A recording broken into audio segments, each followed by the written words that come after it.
Oluchi Madu is a member of the governing body of Charles Lina Foundation, a non-profit organization she co-founded with her husband for the sole purpose of empowering youths to ascend the greatness ladder. In line with her passion for youth empowerment, she was appointed member of the Board of Trustees, Emibon Youth Foundation. Oluchi Madu is a sought-after talent maximization coach who helps individuals discover, develop, monetize and maximize their talents and potential to create unique paths for successful and purposeful living. She is an efficient and highly organized professional with extensive experience in human resource management and MSc from the University of Hull, England, and currently exploring the world of leadership at the London College of Professional Studies, United Kingdom. She is a seasoned public speaker, a writer who has authored 9 life-transforming books and 3 journals. In her journey in the corporate world, she left remarkable milestones at Awesome Treasures Foundation, an African center for supply chain where she exhibited her leadership and managerial skills. Drawing from her wealth of knowledge, she founded Oluchi Madu International, which houses Talent Maximization Academy and Purpose-Driven Charms Academy. The Talent Maximization Academy is an online academy where people are trained in how to discover, develop, monetize and maximize their talent and potential to create a unique path for successful and purposeful living. The Purpose-Driven Charms Academy is an online academy where children, preteens and teens and young adults are guided through the process of self-discovery to embrace their identity and harmonize their inherent gifts and strengths to create their unique path for successful and purposeful living. Oluchi is married to Charles Madu, whom she called the Uncommon King, and they are blessed with 6 kingdom builders.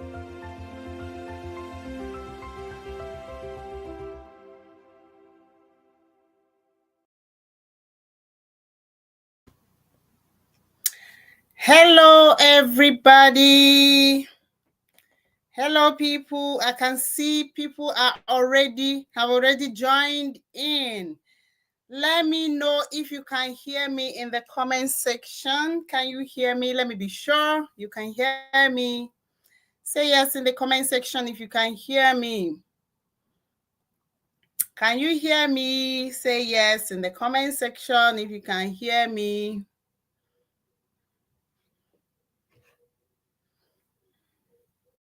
Can you hear me? Oh, beautiful, wonderful. Thank you, Florence. Thank you, Chimezie. Yes. May I know where you are joining from? Where are you tuning in from? Where are you tuning in from today? It's amazing to have you once again. So where are you joining from? Florence said, good day, everybody. Good afternoon, Florence.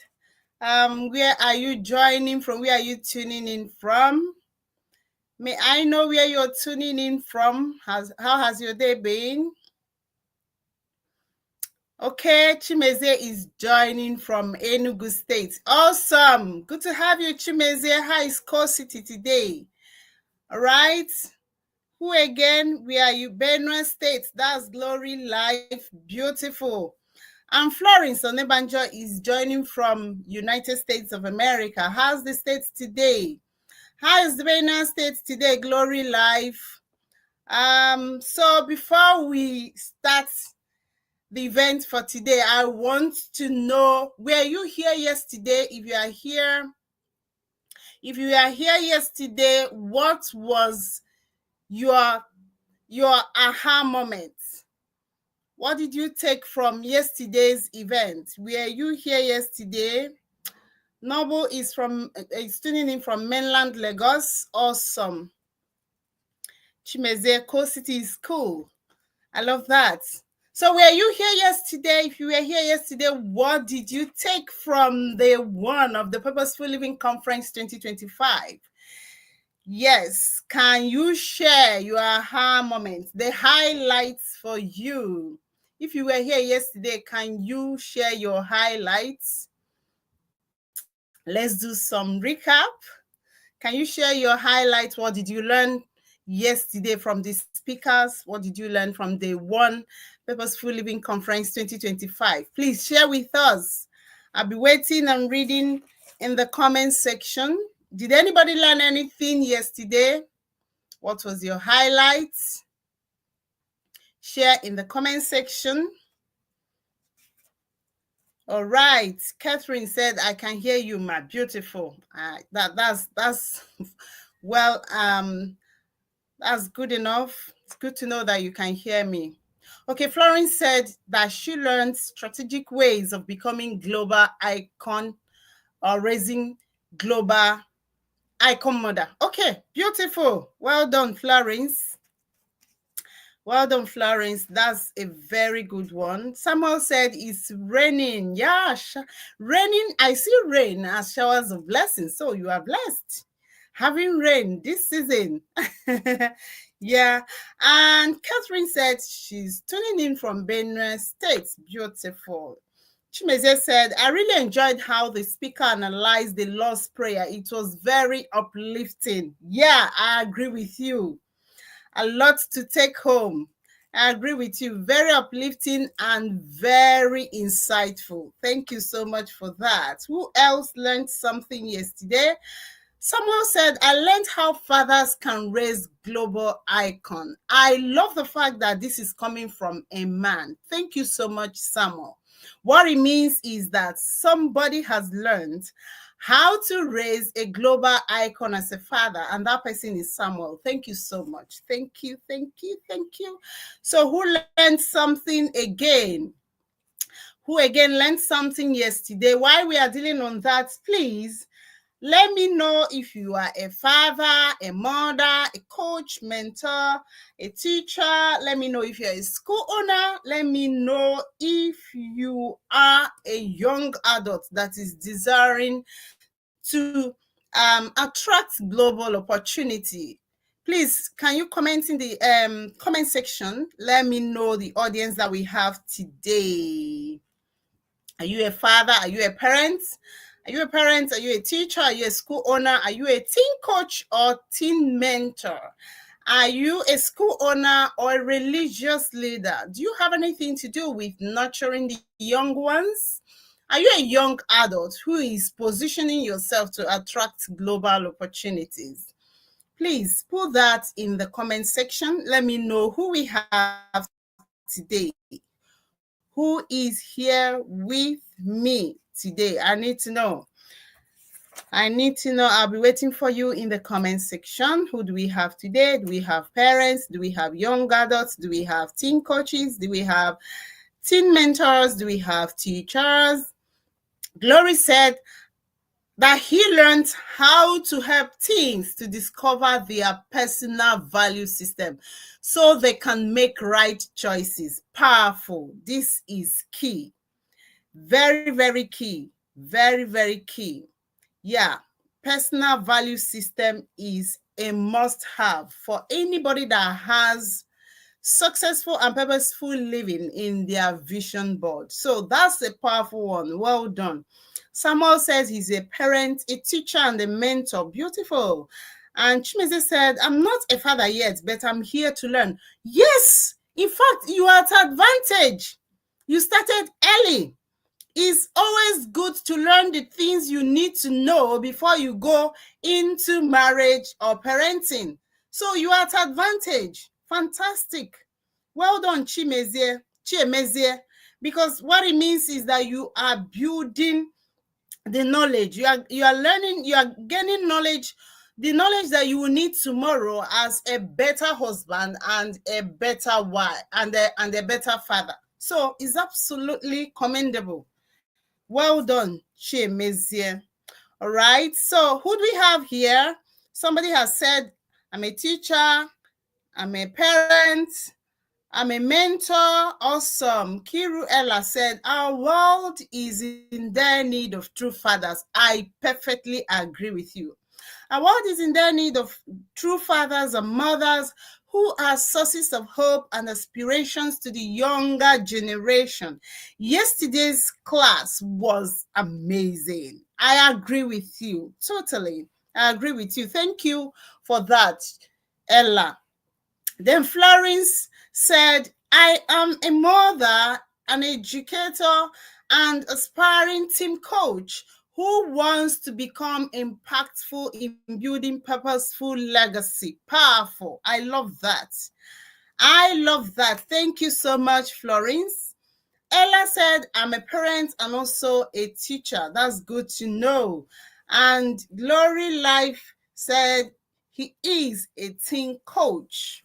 Awesome. So with this, it's safe to say that we have the right audience. Welcome once again. It's beautiful to see your handsome and beautiful faces in day 2 of the Purposeful Living Conference 2025. So I will start with another question. You know, I love questions and stories. In asking questions and in telling stories, minds are captivated and people tend to think deeper. So, if I may ask, may I know, okay, you've said where you're coming from, yeah. In all honesty, do you believe you found your unique path in life? Let me see your response in the comment section. As usual, there is no wrong or right answer here. Let me know if you have discovered your unique path in life. Let me know in the comment section if you have found your unique path in all honesty. Obona Chinwe said that she learned that children should be treated according to their manuals. A father's love is needed as well as mother's love, and the schools also have a great role to play. Absolutely fantastic. That's a powerful one coming from Chinwe. Thank you so much, Chinwe Wonna. Very detailed and at the same time captured all the points. Very precise, but at the same time captured all the points. Thank you so much. So, in all honesty, do you believe that you have found your path? Please put your responses in the comment section, and there is no wrong or right answer. Catherine said, I learned you can't raise your children with the same method and strategy. Absolutely, because they are different, they are unique. So you need to read, study their manual to understand their uniqueness and connect with them according to their uniqueness so that you bring out the best. Then Florence said, yes, I've discovered my unique path in life as people see me as a role model that they want to emulate. All right, that's beautiful. It's good to know that somebody has discovered her unique path and people are already seeing her as a role model that they want to emulate. Fantastic. Who again has discovered his or her unique path? We'll know what it means to actually discover unique path as we go on. But who believes that he or she has discovered their unique path in life? Share your view in the comment section. Share your view. Florence said she has discovered. Who again has discovered? Remember, there is no right or wrong answer. We don't have right or wrong answer. So share your response in the comment section, because we want to know exactly who we are working with today and the exact sharp points to start with. So Catherine said, I'm a Sunday school teacher. Beautiful. We need you. Religious leaders, we need you. We need you because you also need to have the right strategy to raise global icons. Thank you so much, Catherine, for that response. Who has discovered their unique path? Is it just one person that is responding to that question? Who has discovered their unique path? Okay, let me paint a picture what finding a unique path is. Discovering your unique path begins with finding you. Discovering your unique path or finding your unique path begins with finding you in life. And finding you in life entails discovering yourselves. It entails discovering your inherent personality, your innate abilities, your your talents, which are collectively known as inherent gifts. It entails creating your personal value system so that you know where you are headed in life. Personal value system will help you to make wise choices and empowering decisions. Finding your path in life means discovering and occupying your ruling domain. Don't mind all these words. I'm going to be explaining them as we go into details. Don't bother going to Google to search for ruling domain. Ruling domain is the word I manufactured myself. Yeah. A ruling domain is that spot that is specifically meant for every individual in life. All of us, we have ruling domain where we are designed to reign like kings and queens. You know, that spot that you reign and do things effortlessly and record amazing results. That is your ruling domain. So Nkiru said, I haven't discovered my unique path yet. Still on the process. That's beautiful. That's awesome. Well done, Nkiru. So finding your path, finding you also entails creating a lifetime vision. Creating a lifetime vision that guides your decisions, everything about life.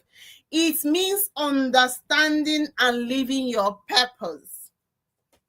It also means understanding and living your purpose. So, having heard this in all certainty, can you say that you have found your unique path? Have you discovered yourself? Have you identified your inherent personalities, your innate abilities, your talents? Have you created your personal value system? Have you discovered and you are occupying your ruling domain? Have you created your lifetime vision? Have you found and you are living your purpose on earth? That's exactly what it means by finding your path. You will say that this is my path and it is for life.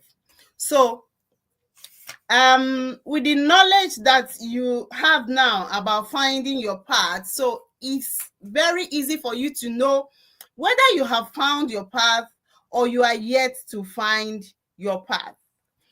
All right, so today we are going to be looking at finding your unique path, and I would want to start this session with a story as usual.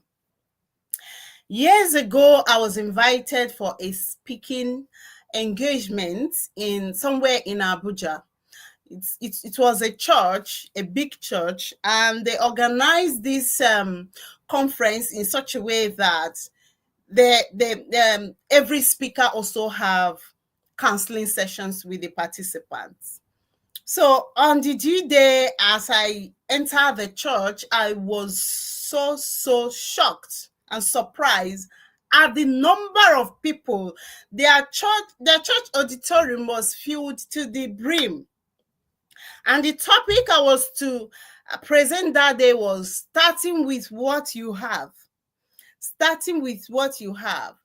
And I remember very well, I talked about talent, because the truth is that when you look at talent, you will find the reason why God gave everybody talent.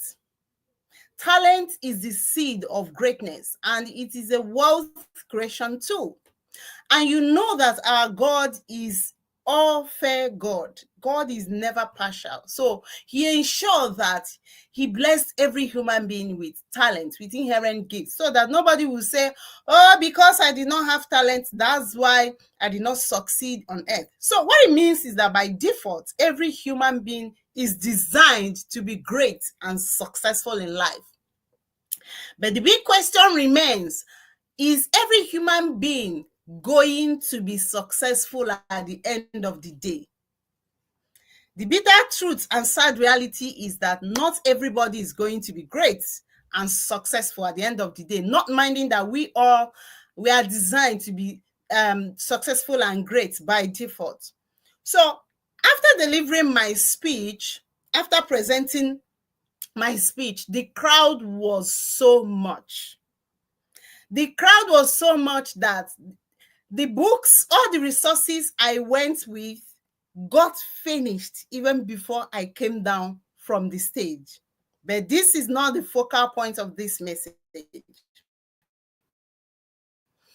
When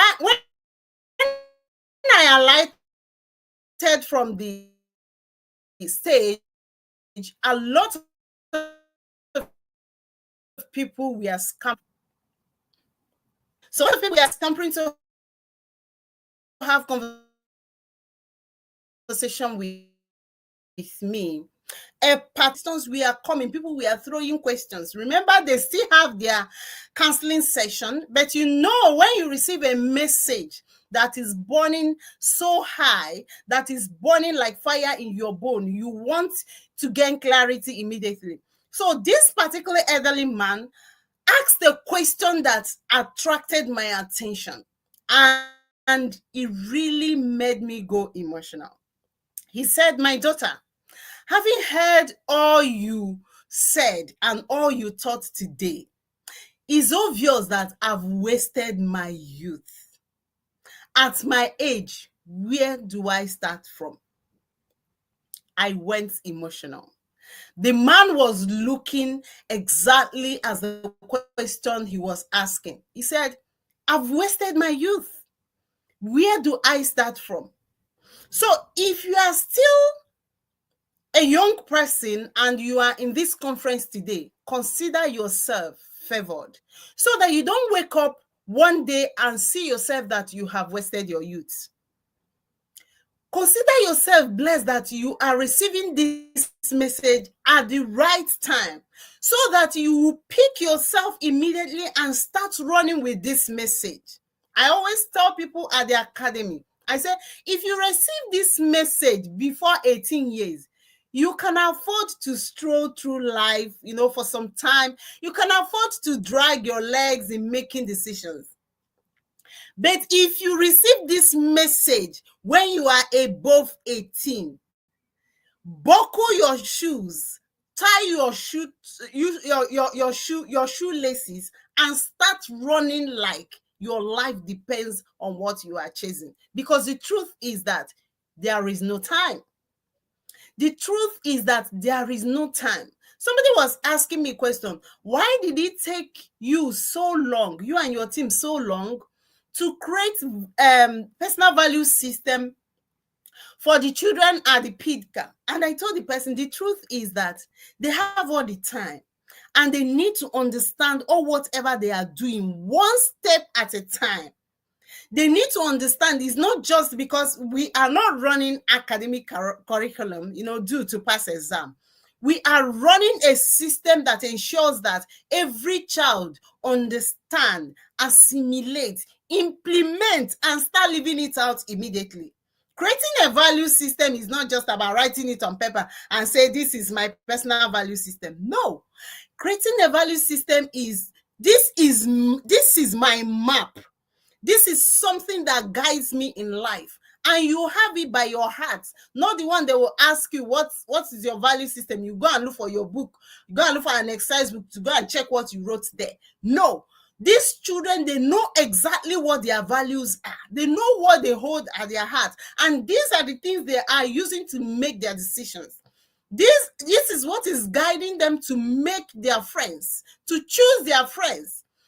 They have learned that they shouldn't allow friends to choose them, because if they allow friends to choose them, a wrong person can choose them. Choose your friends. What it means is, even if people are coming to them to strike friendship with them, they still have that upper hand, a decision to decide. They still have their choice to decide whether this person is fit to be my friend or not.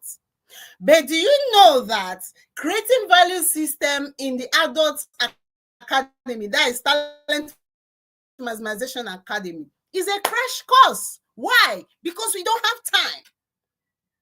Anybody that is undergoing exclusive training in the Talent Maximization Academy is more than 18 years. So we don't have time.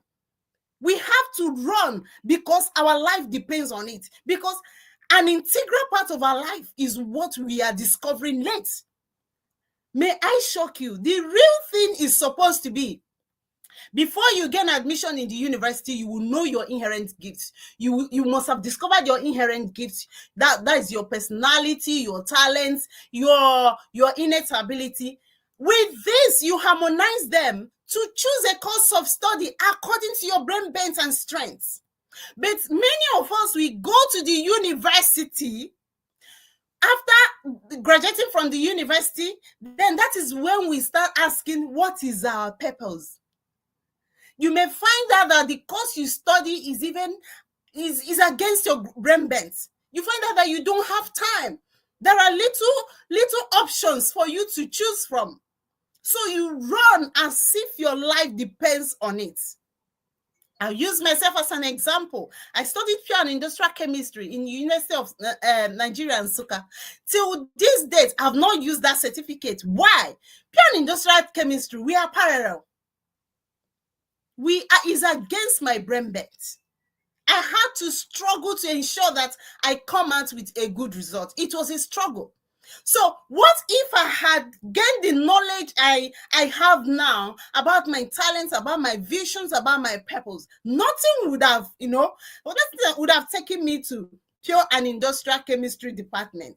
I remember when I was working with Awesome Treasures Foundation, I made a report. There was an event that we had in the organization. So I was to send a report to my boss, Mrs. Olajimoke Adenowo. So I sent a report to her because she was out of the country. Around 8 p.m. that day, I saw her number buzzing on my phone. I was like, why is the boss calling me at 8 p.m.? I'm picking the call. I was trying to ascertain why she was calling. She said, Oluchi. I answered. She said, what again did you say you studied in University of Nigeria? So I said, pure and industrial chemistry. I said, what were you doing in laboratory? What were you doing in chemistry laboratory where you should be mixing words together to give solution to the world? He said, Oluchi, you write so well. It was delightful reading the reports that you sent to me. I was so shocked. It's not as if I didn't know that I had a writing ability then. Everybody around me knew that. As a matter of fact, while I was in primary school, I won essay competition in Imo State. So when she said it, said, have you ever given a thought to writing a book? It struck a chord. Yes, I've always seen myself as somebody that will write book one day, but that year I wasn't prepared for it. Then I was writing articles for magazines, for free, writing articles for magazines for no pay, because it's something that gives me joy. It keeps me fulfilled. I love writing. I pieces words together and people will read it and go like, wow. So she said, have you ever given a thought to writing a book? Said Oluchi, you may want to give a thought to writing a book. And that was it. That was how my first book, Divine Asset, was written. After hearing this thing, I lost my sleep. Under 5 working days, I produced the manuscript for my first book, Divine Assets. So what are we saying in essence? We don't have time. If you are more than 18 years, you don't have time. You have to pick this message and start running. Start running, because you need to really find your path. You need to find your path and start living according to the way you are created. Because the truth is that many of us are living against our brain bent. Many of us are living against our strengths. Many of us, and that's where you see people struggle. You see them struggling with whatever they are doing. Life becomes full of stress, full of frustrations.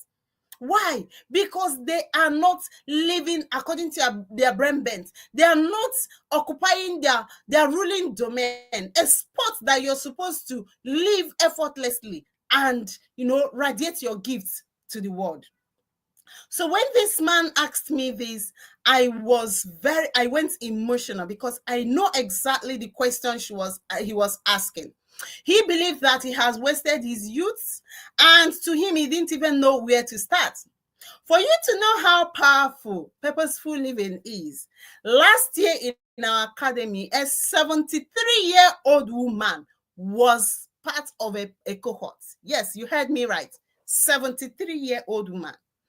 So during her clarity session, I was so curious to know exactly what her drive was. I asked her, "Ma, please, I would like to know, why did you register for an exclusive training in Talent Maximization Academy?" She said, "I want to be fulfilled.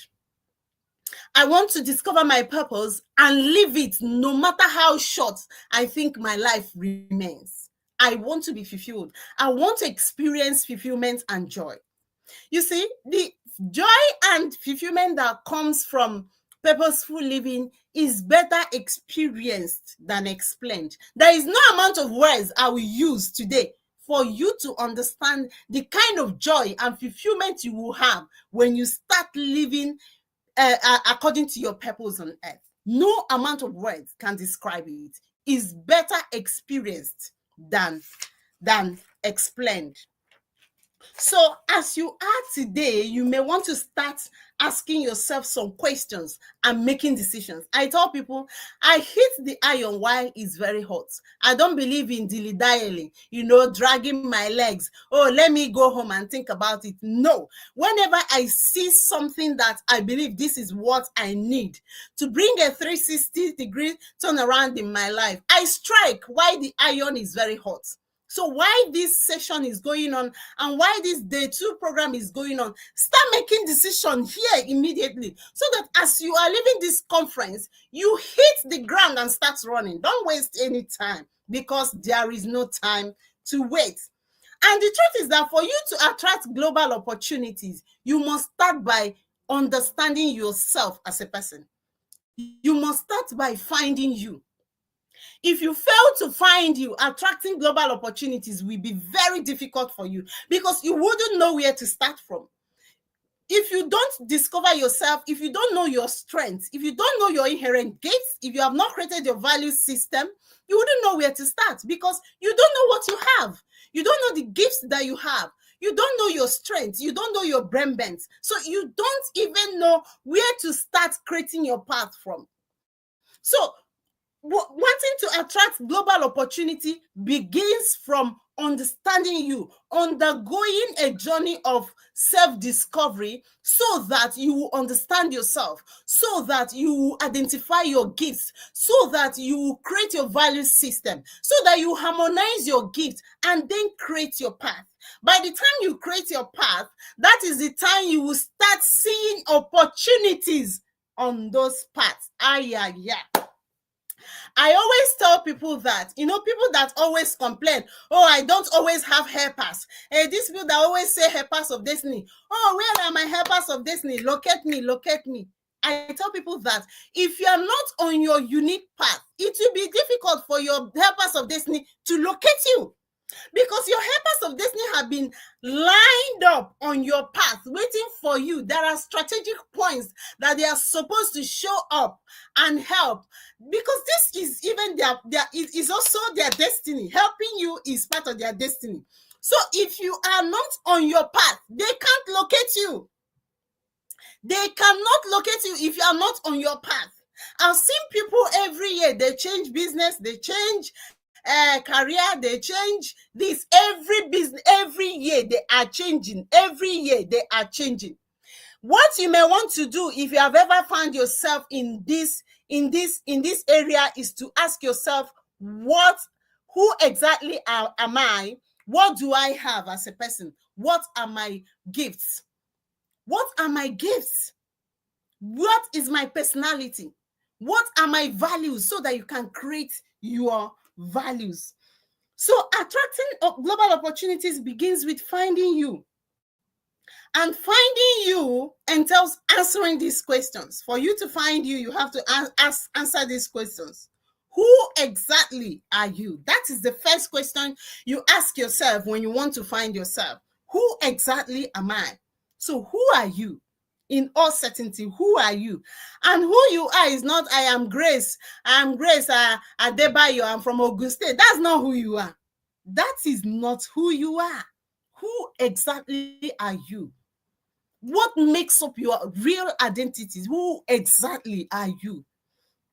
Then what inherent gifts do you have? Do you know your gifts? Do you know your personality? Do you know your innate ability? Do you know your talents? Do you know all those gifts? Yes. If you know them, what are you doing with them? What are you doing with them? Have you bothered to refine these gifts? Because like I said, raw talent is like raw gold. You cannot do much with a raw gold. Raw gold, the beauty of raw gold and the value of raw gold is hidden until it is refined. So finding your gifts also requires that you also develop and refine them so that the value will be seen, so that the value will be perceived. So have you identified your gifts? Have you started developing them? Those are the questions you need to ask. Then your personal value system. There are those that when you ask them, what are your values? There are people I know that they even copy other people's values. They will say, my value, integrity, honesty. One encounter with them, you will see that they are chronic liars. So what makes honesty and integrity your part of your values? Don't copy other people's value. Answer the question, what are my values? You will need to answer them. If you can't answer them, it means that you need to go and sit down and identify those things that you value and start harmonizing them to create your personal value system. Then if you have ever answered that question, you will also need to answer this question: are you intentional on building a strong social network and capital? What is your social network and what is your social capital? Are you building meaningful relationship? Not relationship that all you do is when you call on phone, you gist from beginning to eternity. You don't talk about what to do. You don't talk about opportunities, how to create opportunities. Who are the people in your life? Many of us, we always model our relationship up. That is why some people will say, whoever they see today, they will call the person my bestie, my bestie. Tomorrow they say, hey, bestie has burnt my hand. You don't know how to group your relationships. There are people that are supposed to be just acquaintances, but you make them your friends. Within a short period of time, your hands will be burnt. Why? Because your value system it doesn't align with theirs. Their values are in parallel line with your own values. So you need to arrange your relationship. This person is my neighbor. Don't call your neighbor your friend if your neighbor is not your friend. This person is my colleague. Don't call your colleague your friend if your colleague is not your friend. This person is my church member. This person is my business partner. This person is my vision partner. This person is my purpose partner. Learn to label your relationship, categorize your relationship so you don't muddle them up. When you are talking about your business partners, you know the people that you can call and discuss business opportunities and seal deals. Not that you will go and call a bestie that is not interested in what you are doing. And when the person comes and mess up your business opportunity, you start saying this person is a bad person. No, you are the one who doesn't know what you're doing. You are bringing somebody with a wrong orientation to something that you want to do. The person is not a bad person, but it doesn't fit into that category. So today, as you are leaving this place, take a piece of paper, like I always teach our PITCA participants, our teens and mentors, and even our adults. Bring an exercise book and make a note of all the things that you learned in this journey. Categorize your relationship: friendship, colleague, church member, business partner, vision and purpose partner. Label all your relationship. So by the time you do this, you'll be able to answer this question: are you intentionally building a strong capital network? Are you building a strong social capital or network? Because there are people that I've always asked this question: if something happens now, is there anybody you can call and say, please, I need $20,000. I need it like now. And the person will not ask you, are you sure you will give me? No, you will have to go and bring the hair of your great-grandfather as a collateral. Do you have someone in your circle that you can call today and say, look, I need $20,000 now? And the person can genuinely, without fear, wire the money to you. So start asking yourself, am I building strong social capital? Am I building strong social network? If all you have are people that when every time you sit and talk about, oh, we will cook food today. Hey, you see that their house is not beautiful. Be intentional about life. That is not why you are here on earth. Start building meaningful relationship. Start sharpening your social skill to attract the right people in your circle. But you cannot do this if you have not built your personal value system. You cannot do this if you have not discovered yourself. You cannot do this if you have not created a vision. And that brings us to the next question. Do you have a lifetime vision? What is your vision? What is your vision? There are those that will say, yes, I've created a vision. My suggestion to anybody that wants to create a lifetime vision, ensure that the vision you are creating has a close relationship with your gifts. Because in the days of struggles and challenges, is your gift that will hold you. Have you not seen people that are building, massive projects, all of a sudden they abandon the project? Why? Because what they are building is not in line with their inherent gifts and strengths.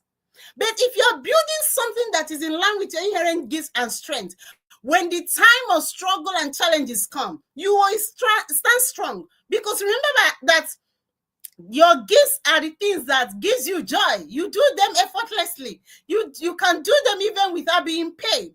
So have you built a lifetime vision? Very important.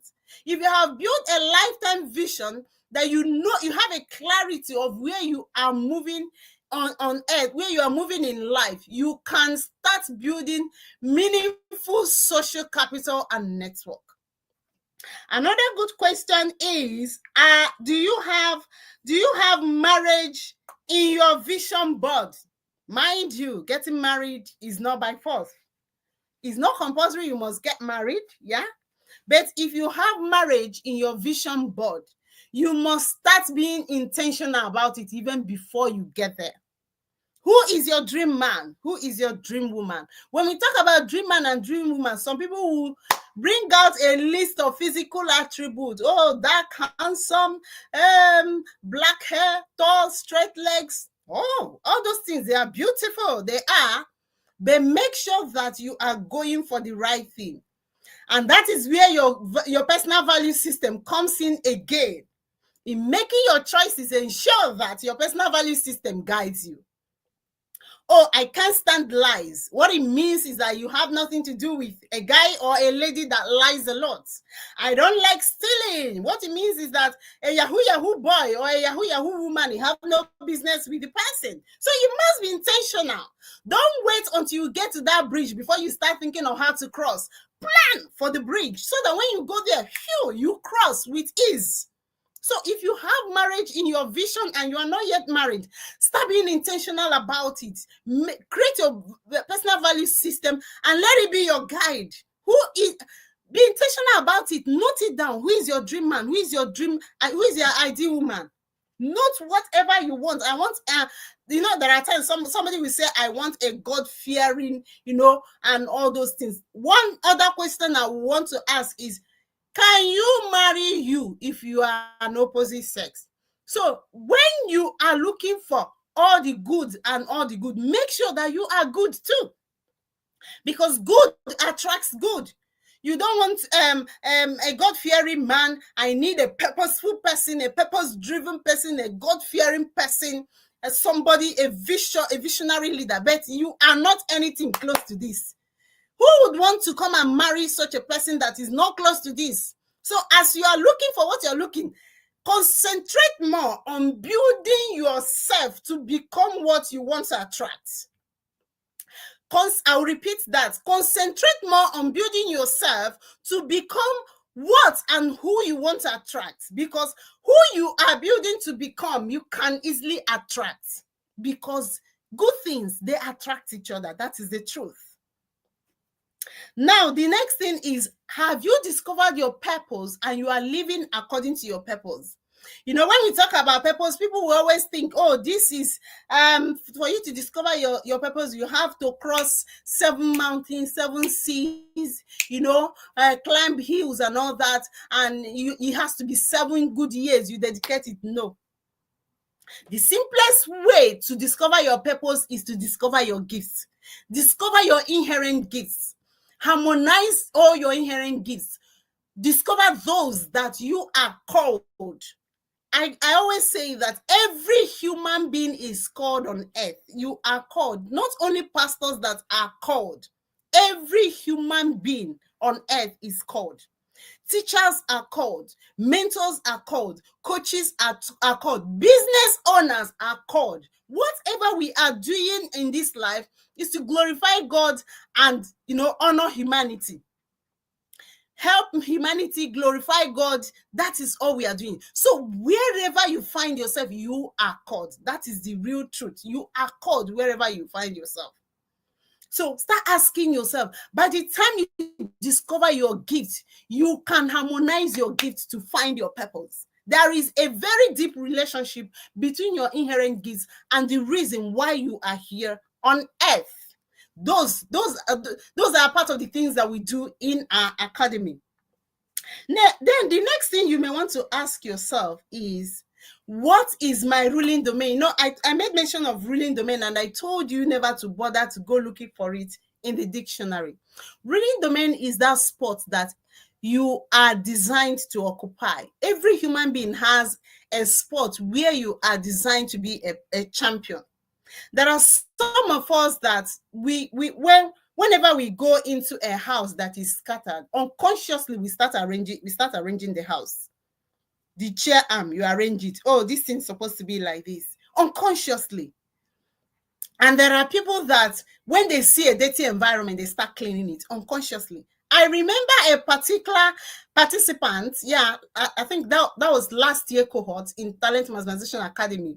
She lives in Canada. So during her RDD test, her clarity session, I find out that she was struggling to align with her responses. I started asking her a question. She said, Coach, how can cleaning be a gift? And I let out a very, very loud laugh. You see, our gifts comes in a very, very simple things that we do not even see as something significant. That is how detailed God is. God does not want you to struggle with what he asks you to do on earth. So he makes it to be very smooth. He designed you with the features that will fit into that whatever assignment. So whatever you are created to achieve on earth, or your assignment, God designed you with the gift that will make it very smooth.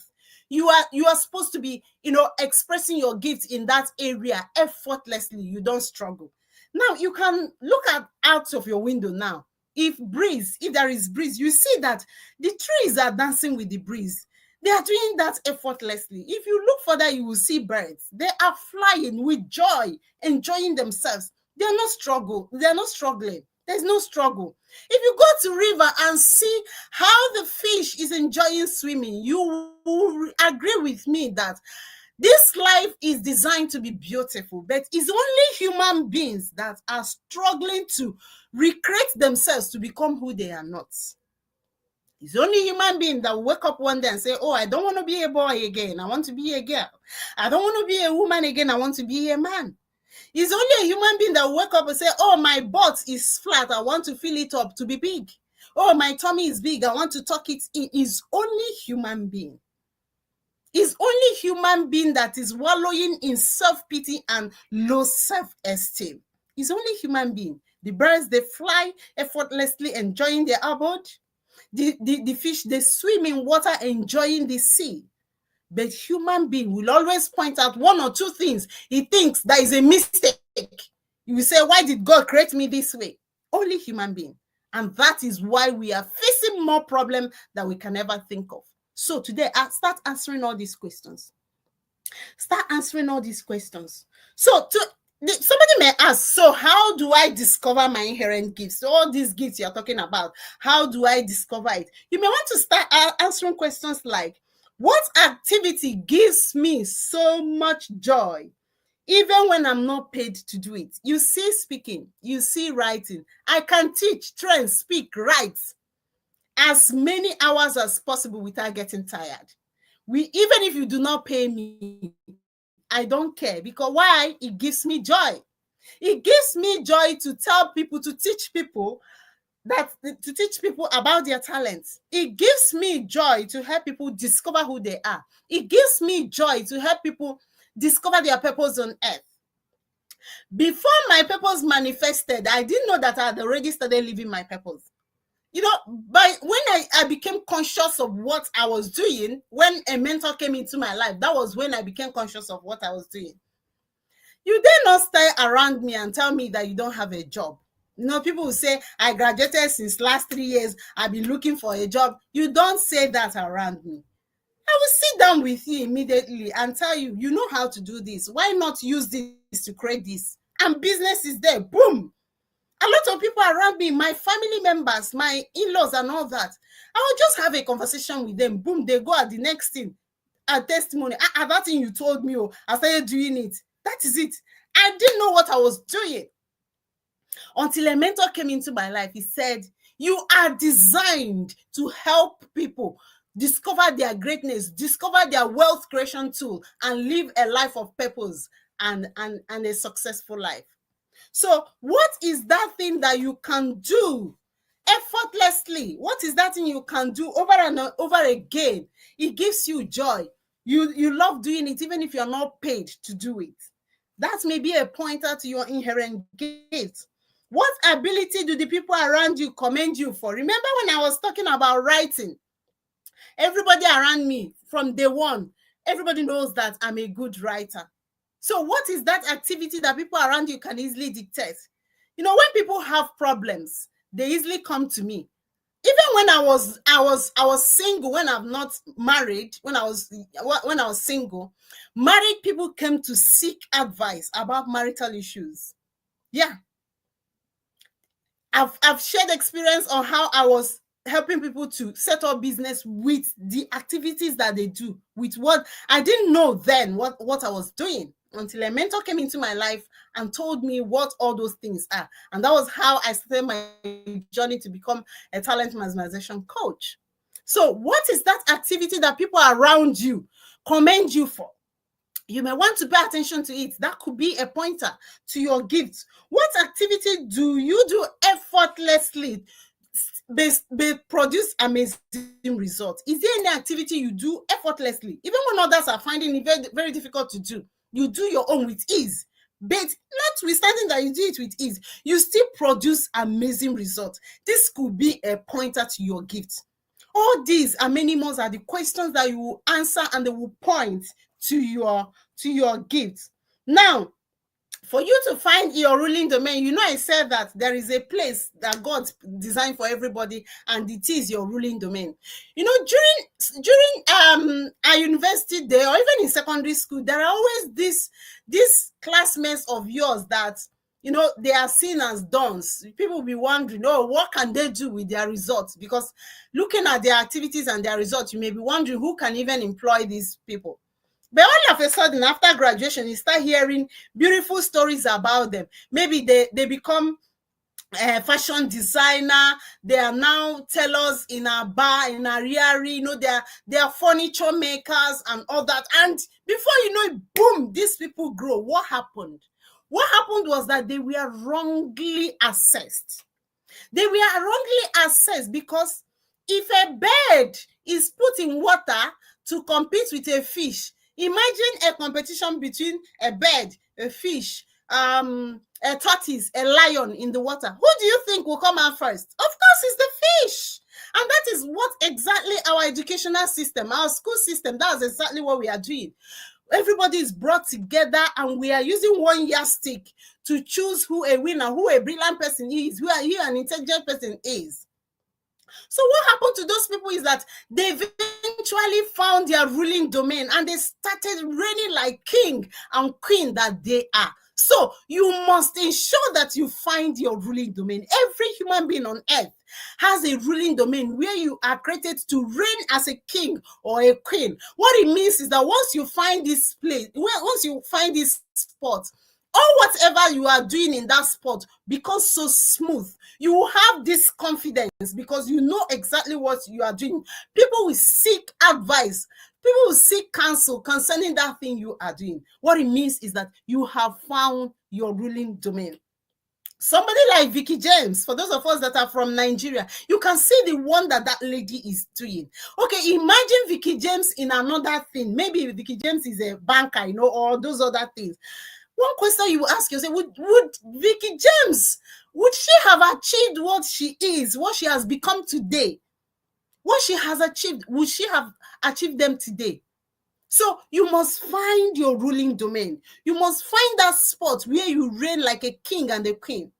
Somebody like Brain Jotter, you can imagine from nowhere what somebody is doing and is growing. All these things are what will help you to understand that your talent is your seed of greatness. Your talent is your wealth creation tool. So your greatness and your wealth, they are actually hidden in your talent. At times many of us, we are running helter-skelter, looking for what is actually with us. Oh, I want to make money. I want to chase money. I want to create wealth. We are running everywhere, not knowing that what we are looking outside, they are buried in us. All we need to do is to discover them, nurture them, refine them, and sell to the right audience. Because when you nurture and sell to the wrong audience, we burn out. Everybody is not meant for you. Your talent, your gift is not meant for everybody. There is a specific audience that your gift is meant for. We have to run. Now, for you to find your ruling domain, the first thing you need to do is to discover your inherent gifts. What are your gifts? What is your personality? I've been saying this for you to know how important it is. Since yesterday, I've been hammering on this. Discover your gifts, your inherent personality, your innate ability, your talents. Make sure you discover them. Then, when you discover them, you harmonize them to create a path, to find something that when you find that thing, you create a lifetime vision. Create a lifetime vision from your harmonized gift, and you are made for life. And one thing about inherent gift is that when they start yielding wealth, for those of us that are Bible scholars, for those of us that are Christians, that's what we call oil of Elijah. It runs and never goes dry. That is how talent is. Once you develop your talent and it starts attracting the right audience, you are going. There is no coming back again. And from there, you are attracting global opportunities. Because what it means is that you have found your ruling domain. So today we are going to be listening to amazing speakers. Like I told you, I went out for the best because I want as many people as possible to start living their lives. I want us to create a tribe of purpose-driven personalities that will attract global opportunities to become global icons. So we'll have someone that will talk to us, two people that will talk to us about global opportunities.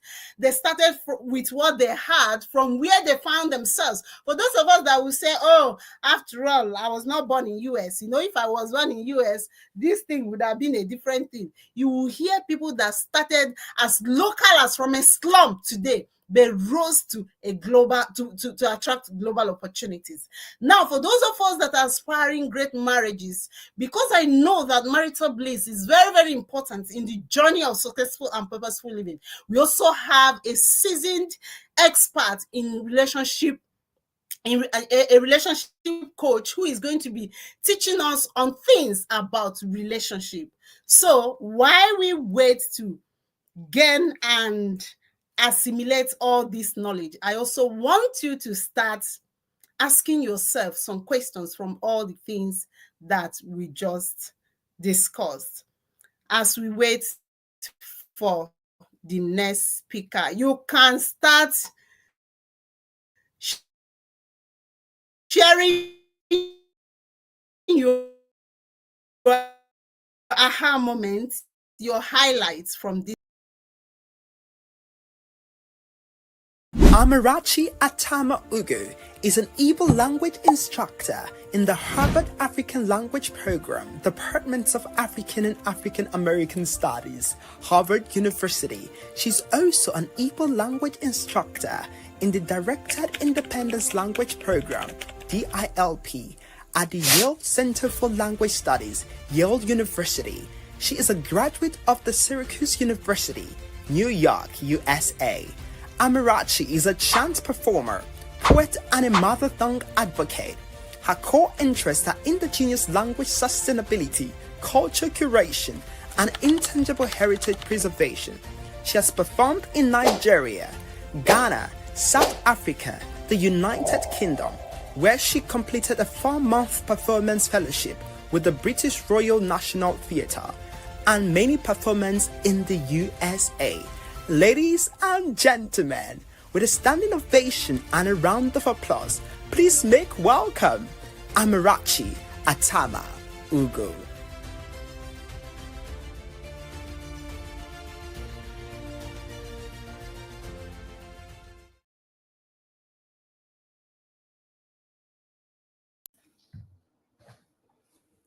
Thank you so much for having me here. I really enjoyed listening to you. I came in for a while now and enjoyed listening to you. Thank you for having me. So we are going to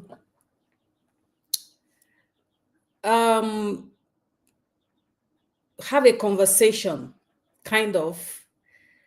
We are going to participate. So if you are here, I would like to see comments, at least to know I'm talking to some people. I would like to see comments. So hello, everyone. Just say hi or something so that we can see that you are here just before I start. Also, I will try to see if I can share my screen. Thank you. Thank you, Catherine. Oluchibiko, am I able to share my screen?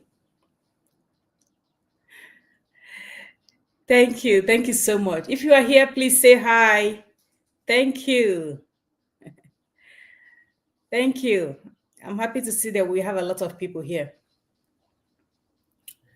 Yes, you can share your screen. You can share your screen. Just click on a place, present, and your slide will come. I can upload it for you. Yeah, I'm seeing that, but it's kind of showing me system whatever. I don't know what that is.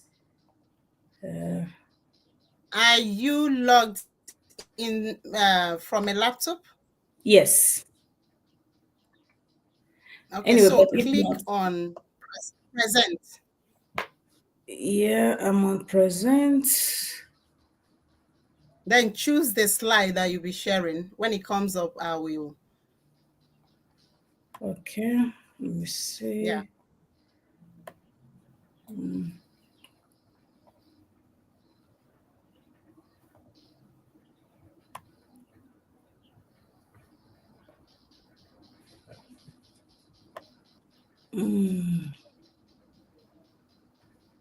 It's not really showing me.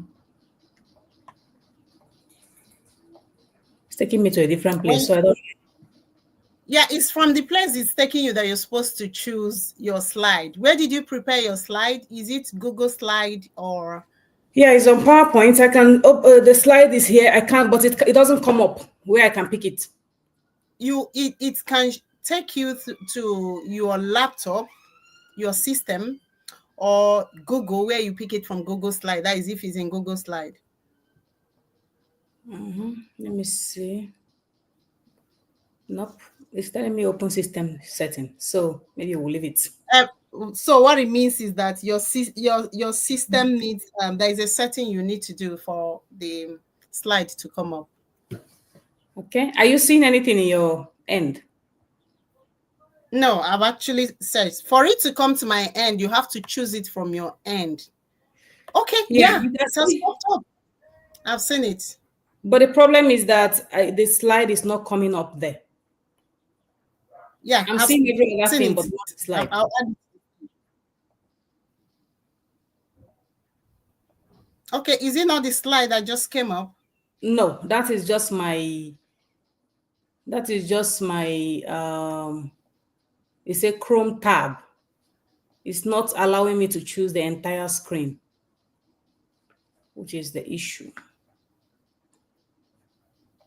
Okay, we'll just leave it maybe. All right. Or if there is any way you can send it to my mail, I can also upload it from here. Okay, I can do that. Yeah. I can Okay, do let me leave the stage for you. Okay, gosikwa email gị quickly. Let me. Okay. I will chat you with it. I'll send it to your phone. Is that okay by you? Yes. Yeah. Sorry, I want to make sure that you are part of it. I want to make sure that you see what I am talking about. Okay. Okay.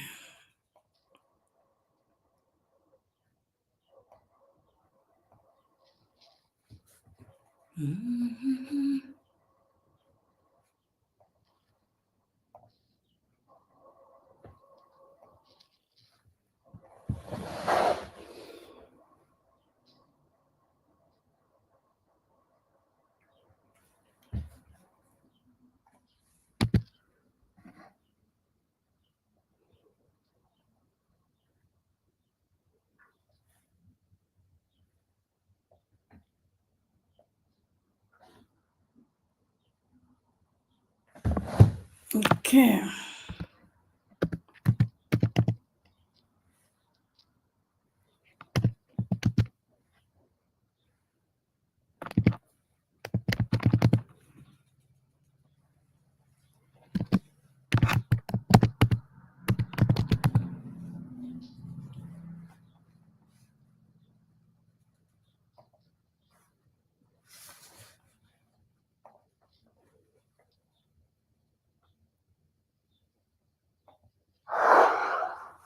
Okay, try to see if you can find it.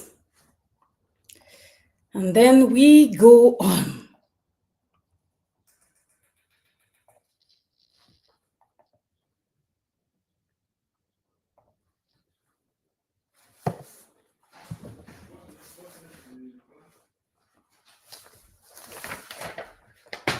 Okay.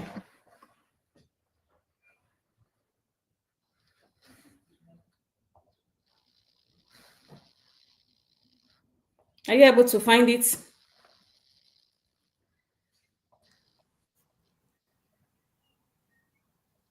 I'm yet to receive the mail. Uh-oh. I already sent it.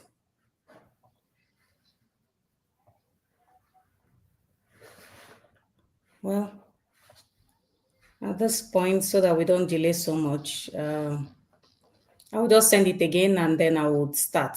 Yeah, so that when it comes, I'll just upload it. Yes. All right. Okay.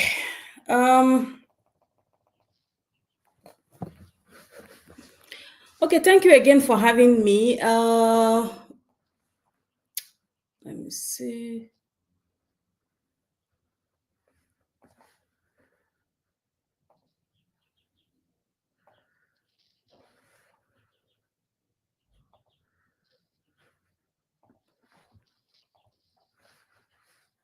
So I'll just forward it again one more time, and then we are going to go on doc new there.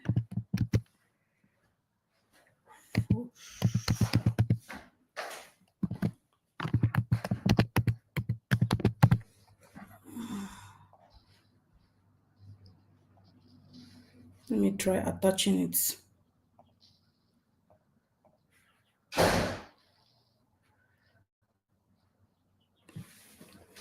Okay, it's loading. Probably will take time.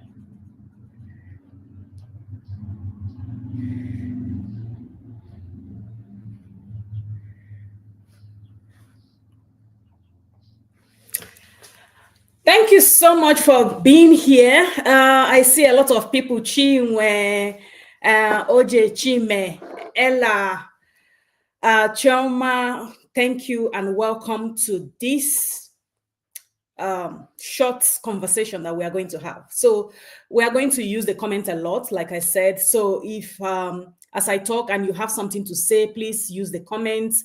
And if you think you have a question, put it in the comments so that you don't forget. And at the end of my speech, we are going to try and answer those questions. Okay? All right. So okay, Oluchi, you can look at it again. I believe it will be there. All right.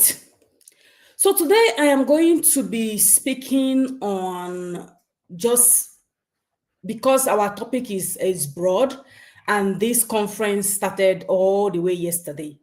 I am going to just speak on something a little different that we might not be thinking. I am not going to give you tips and list out tips for you in terms of global positioning. What I will be doing is to tell us some practical, using myself as an example, based on where I come from. Like Oluchika rightly said, sometimes when you tell people that it is possible that you can achieve something, even if it doesn't seem like you were born in that glamorous path. Sometimes they argue and tell you, oh no, maybe if I wasn't, you are saying this because you are in the US, or you are saying this because your parents are, they are, what do we call it? Probably they are professors in the university. Oh, just forget it. Your mother must be a teacher. That's why you know how to, mathematics and all of those things. We always have excuses. Excuses are very sweet, When we it kind of give excuses, it does something. It makes us to feel a kind of enveloped. It makes us to feel protected, because when you give excuses, it tells you that maybe, maybe you are just you're not just good enough.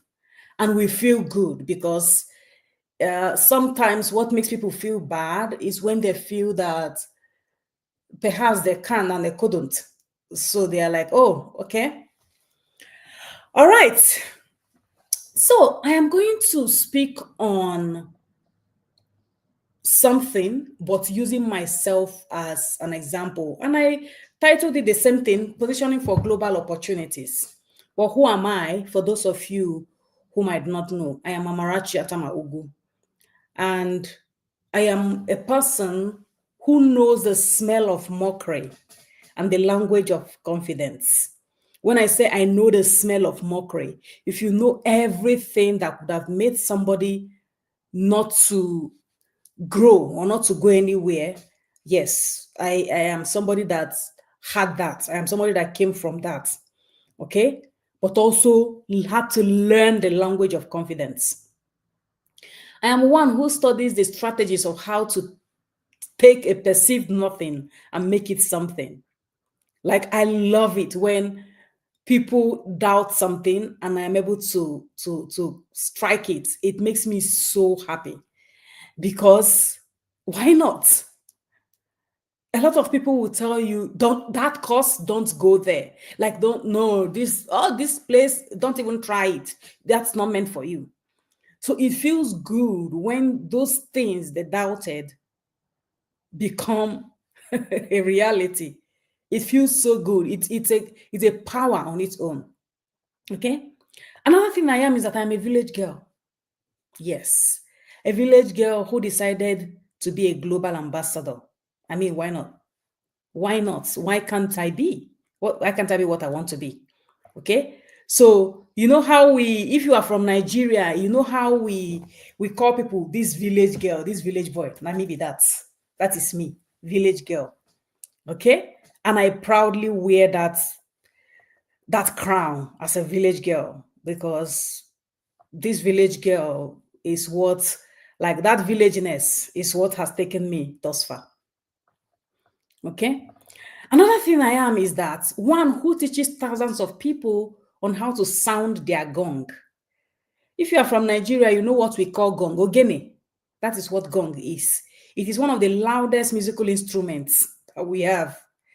And I teach how to sound yours. So if you have your own ogene, how do you sound it? And I don't mean it in the way that a lot of us understand it today because of social media.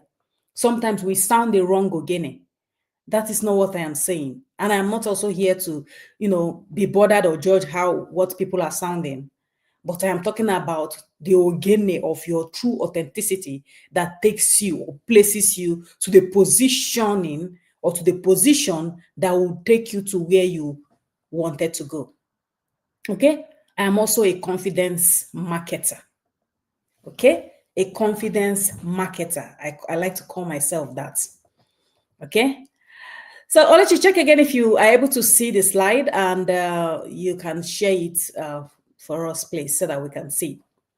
All right, so this is who I am, okay? And then we are going to quickly jump into our topic for today.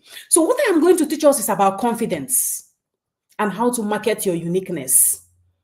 Because through that, you can position yourself for global opportunity. I mean, what is global opportunity or positioning or growth or whatever without your confidence? Because you might be so good, so good, but your inability to market yourself, your inability to own it would, sweep out that gains from you. If you watch some elite movies, when I mean elite, I don't mean rich people's film. I mean elite. Okay? If you watch some elite movies or lifestyle, for instance, the royal family, you will see that there is a way they are groomed. There is a way they are groomed on how to speak, how to talk. You will not see somebody ask anyone in the royal house, how are you? And they're like, oh my God, thank you for asking. I feel like, thank you for asking. I'm good. I'm good. You will not see that. Why? Because from the moment they are born, they are groomed on how to carry themselves. They are groomed in confidence. They are groomed to know that you are this, and this is how you talk. If you watch some movies like The Bridgerton, some of those kind of films, where you really see the elite. I don't mean the Ojiego na this thing where we are spraying money. That's not what I mean, where people are arrogant. Because sometimes when we say elite, people think it's people that have money and people that are arrogant. That's not what I'm talking about. I'm talking about real elite. When you see them, when you see, even back home in Nigeria, when you see people who are real elite, there is something different. They don't have to force it. They don't have to learn it like Amarachi.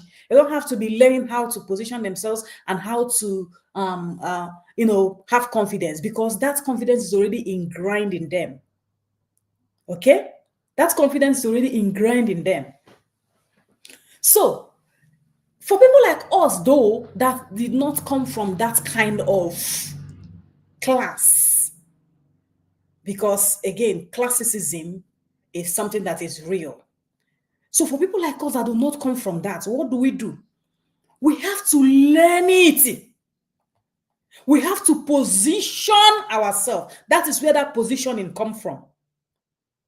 Because some people are already positioned by virtue of where they come from. But when you did not, but you want to, why not? The world is big enough that you do not have something today doesn't mean you cannot have it tomorrow. Okay? And when we mean positioning and global opportunities, we are not meaning picking money in Ojiego na Brazil. Agwaturumbe that's not what we are talking about. Because sometimes we we mistake that. So when Amarachi is talking to you and Amarachi is not really living the life of Ojiego in Brazil, you're like, what is she even talking about? Money is sweet. I will not lie to you. I love money. Ooh, who doesn't? Money is sweet. So we are talking about positioning yourself in the sense that you get paid for even existing. You get paid for what you do. You get paid for impact. You are invited. You are called. You begin to achieve your dream. You begin to journey. Like your life become like a voyage, like an adventure, instead of an endurance train, instead of like a walk of, I don't know what I'll call it, misery all your life. Yeah, you can start from a walk of misery, but quickly, dangle out of that. Why not? Okay, so quickly, I am going to show us how do we do this, because most of us we are bullied without knowing, especially in today's world where the competition is crazy high. Like the competition right now is, I don't even know how I would, like, it is crazy. People are feeling like there is no place for them. You come on social media, oh my God, it is like survival of the fittest. If you are not one of the fittest, you can't be there, because where will you stand? It can be crazy. So sometimes you feel there is no space for you. Sometimes you feel bullied. Sometimes people make comments and you think that they're talking to you because they are harsh. You're like, well, let me just respect myself and shift by the corner before this person, pounce on me. And yes, people do pounce on people on social media today. Okay, so how do you have your voice irrespective of all of these challenges, irrespective of this real life threat that we see today on the social media space? Voices have been given to. So because of the voice and the fear, you see some people pick their own voice from the very wrong path. And yeah, although people are commenting and probably they are monetized, they think, oh, maybe that's something, but that's not it. You don't know what people go through when they are on their own. Even though you see them doing cha-cha-cha-cha-cha on social media, you don't know. Social media is not a real life. And we forget that. We forget that when we allow ourselves to be swept away. There are real people there, but it is not a real life space. Social media is the only place where you will see the gatesman and the governor quarreling. The moment you come physical, that won't happen anymore. Insulting themselves, you can insult anybody. Doesn't really matter. People talk to people anyhow. People are so unkind. So unkind. Nobody cares. If you have a health issue and God help you, you come out and somebody just say one wrong comment, every other person follows behind.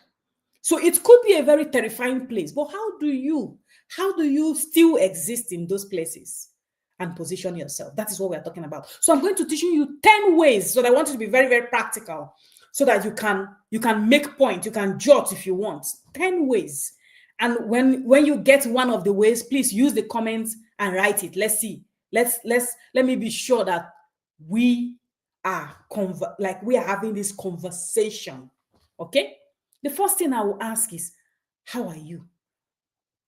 How are you? And when I mean how are you, I don't mean, oh, how are you? Fine. I mean your opportunity to reflect on your state of mind, the inner vibe, where you are at this very point, this very moment.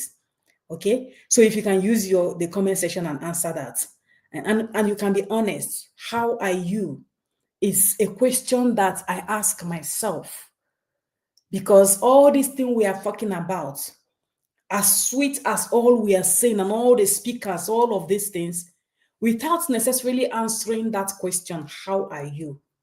It's just like pouring water on rock.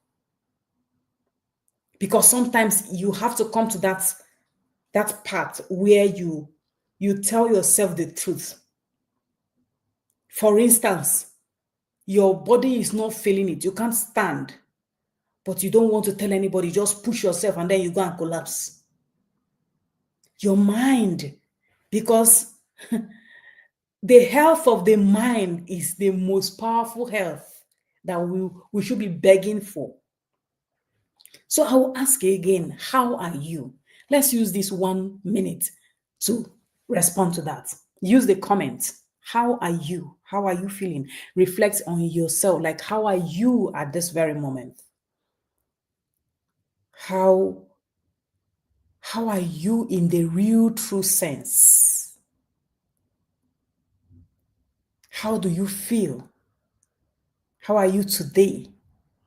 How were you yesterday? This is what we are asking. So please use the comment section and respond. Okay? And then we'll go ahead, because it is the foundation of what I am discussing. It is the foundation of our talk today. How are you? Okay?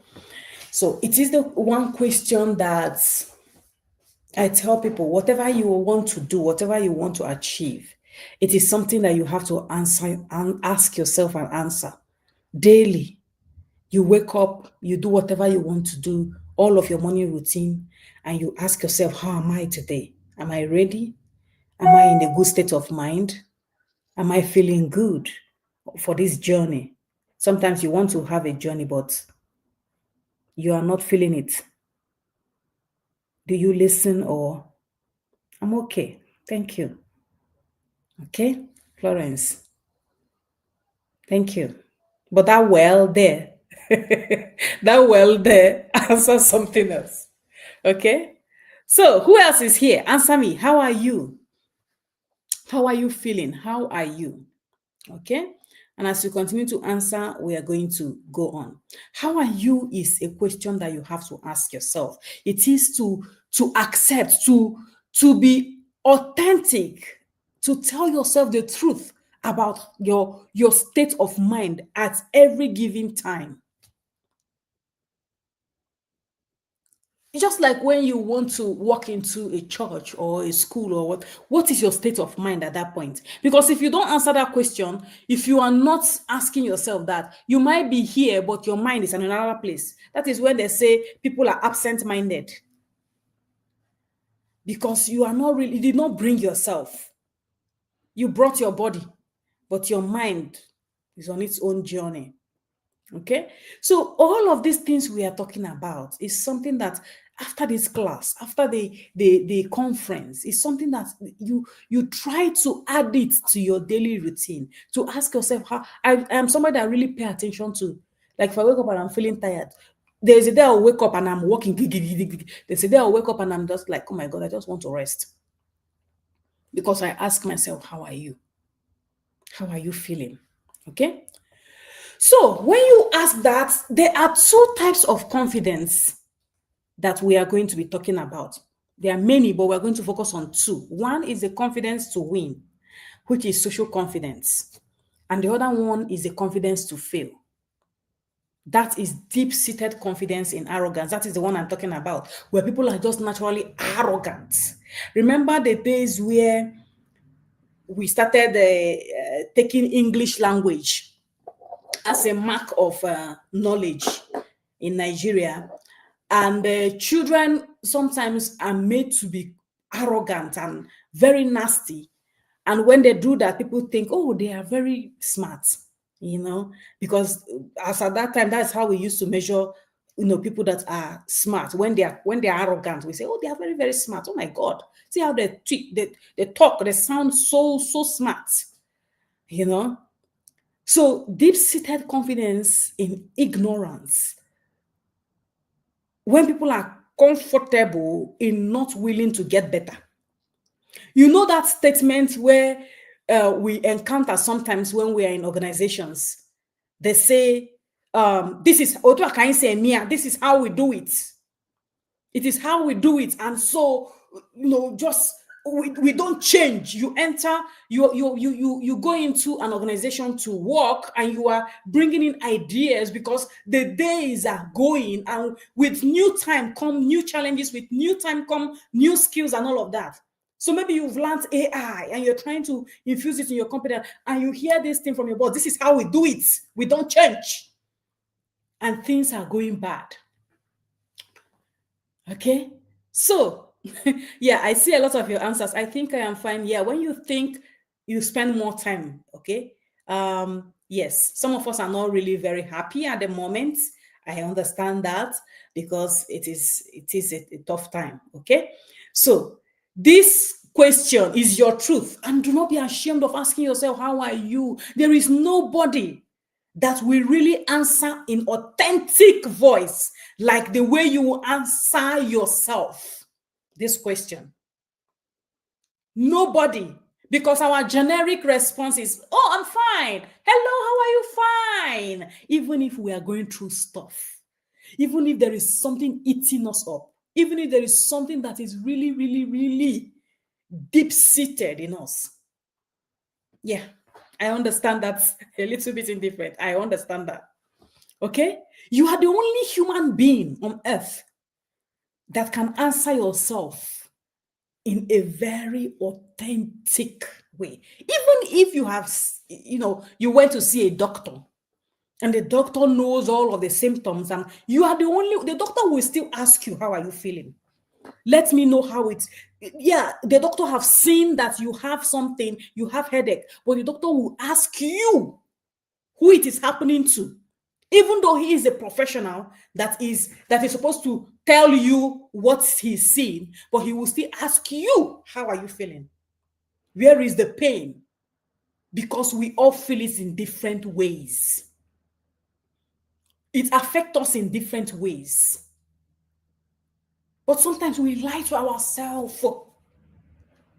We lie to ourselves because we want to live in denial. And that is the worst place to be. That is the worst place to be. When you are lying to yourself, it is the worst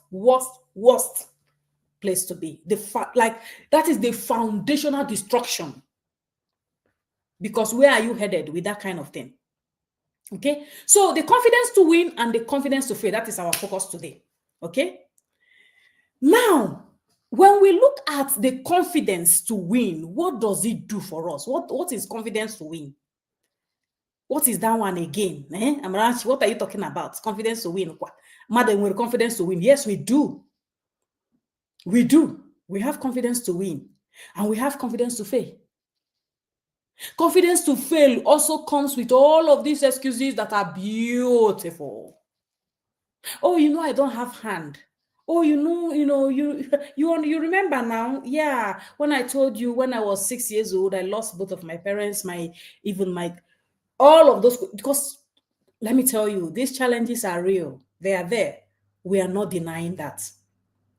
But yes, we have confidence to win and we have confidence to fail. Okay? Now, the confidence to win, what is that? What does it come with? It comes with self-respect. People will be saying, that is not what we were expecting to hear. Confidence to win makes you to have self-respect. You see me, like I told you, I'm a village person, okay? Many, many years ago, I saw where I was coming from.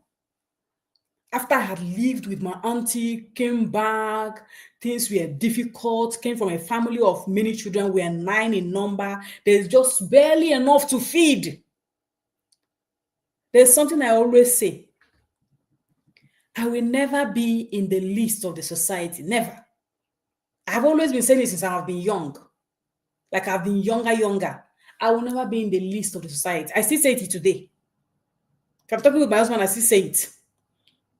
Why? Because I walk in the least of society and I see what they go through. I see what people, they are, apart from going through sufferings, people exploit to their just too many things. In some bigger societies, you are used for experiments. If you watch where something like Ebola or COVID-19 and all of those things started, you will find out that they started from a very rural community. Doesn't it tell you something?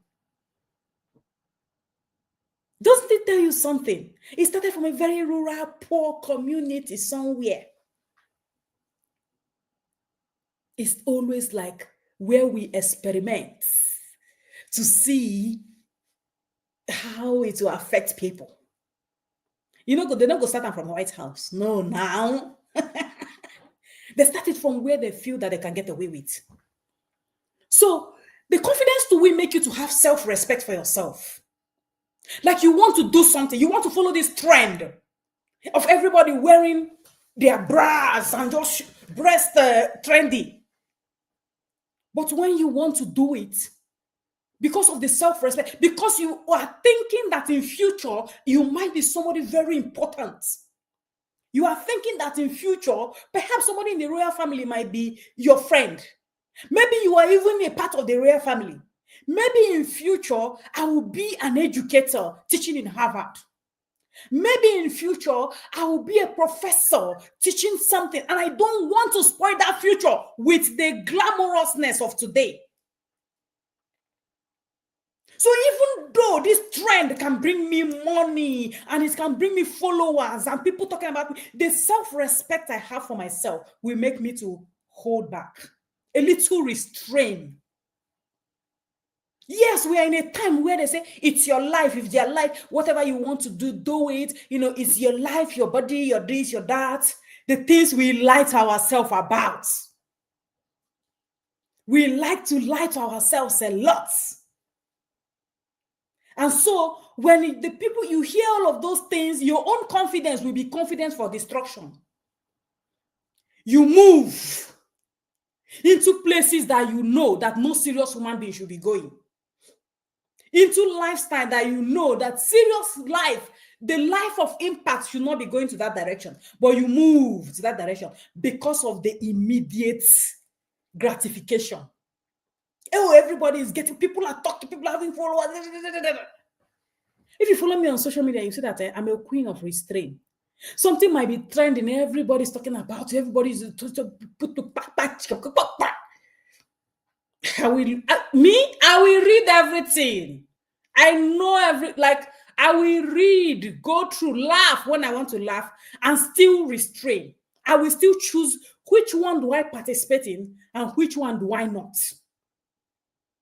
Which even comments on my post, there are some that I might sometimes fire you back. There are some that I just quietly, you will not even know. I have already removed you and blocked you. I don't want, like, my life doesn't like stress. Okay? And there are some stress that I call waste of energy, waste of anger.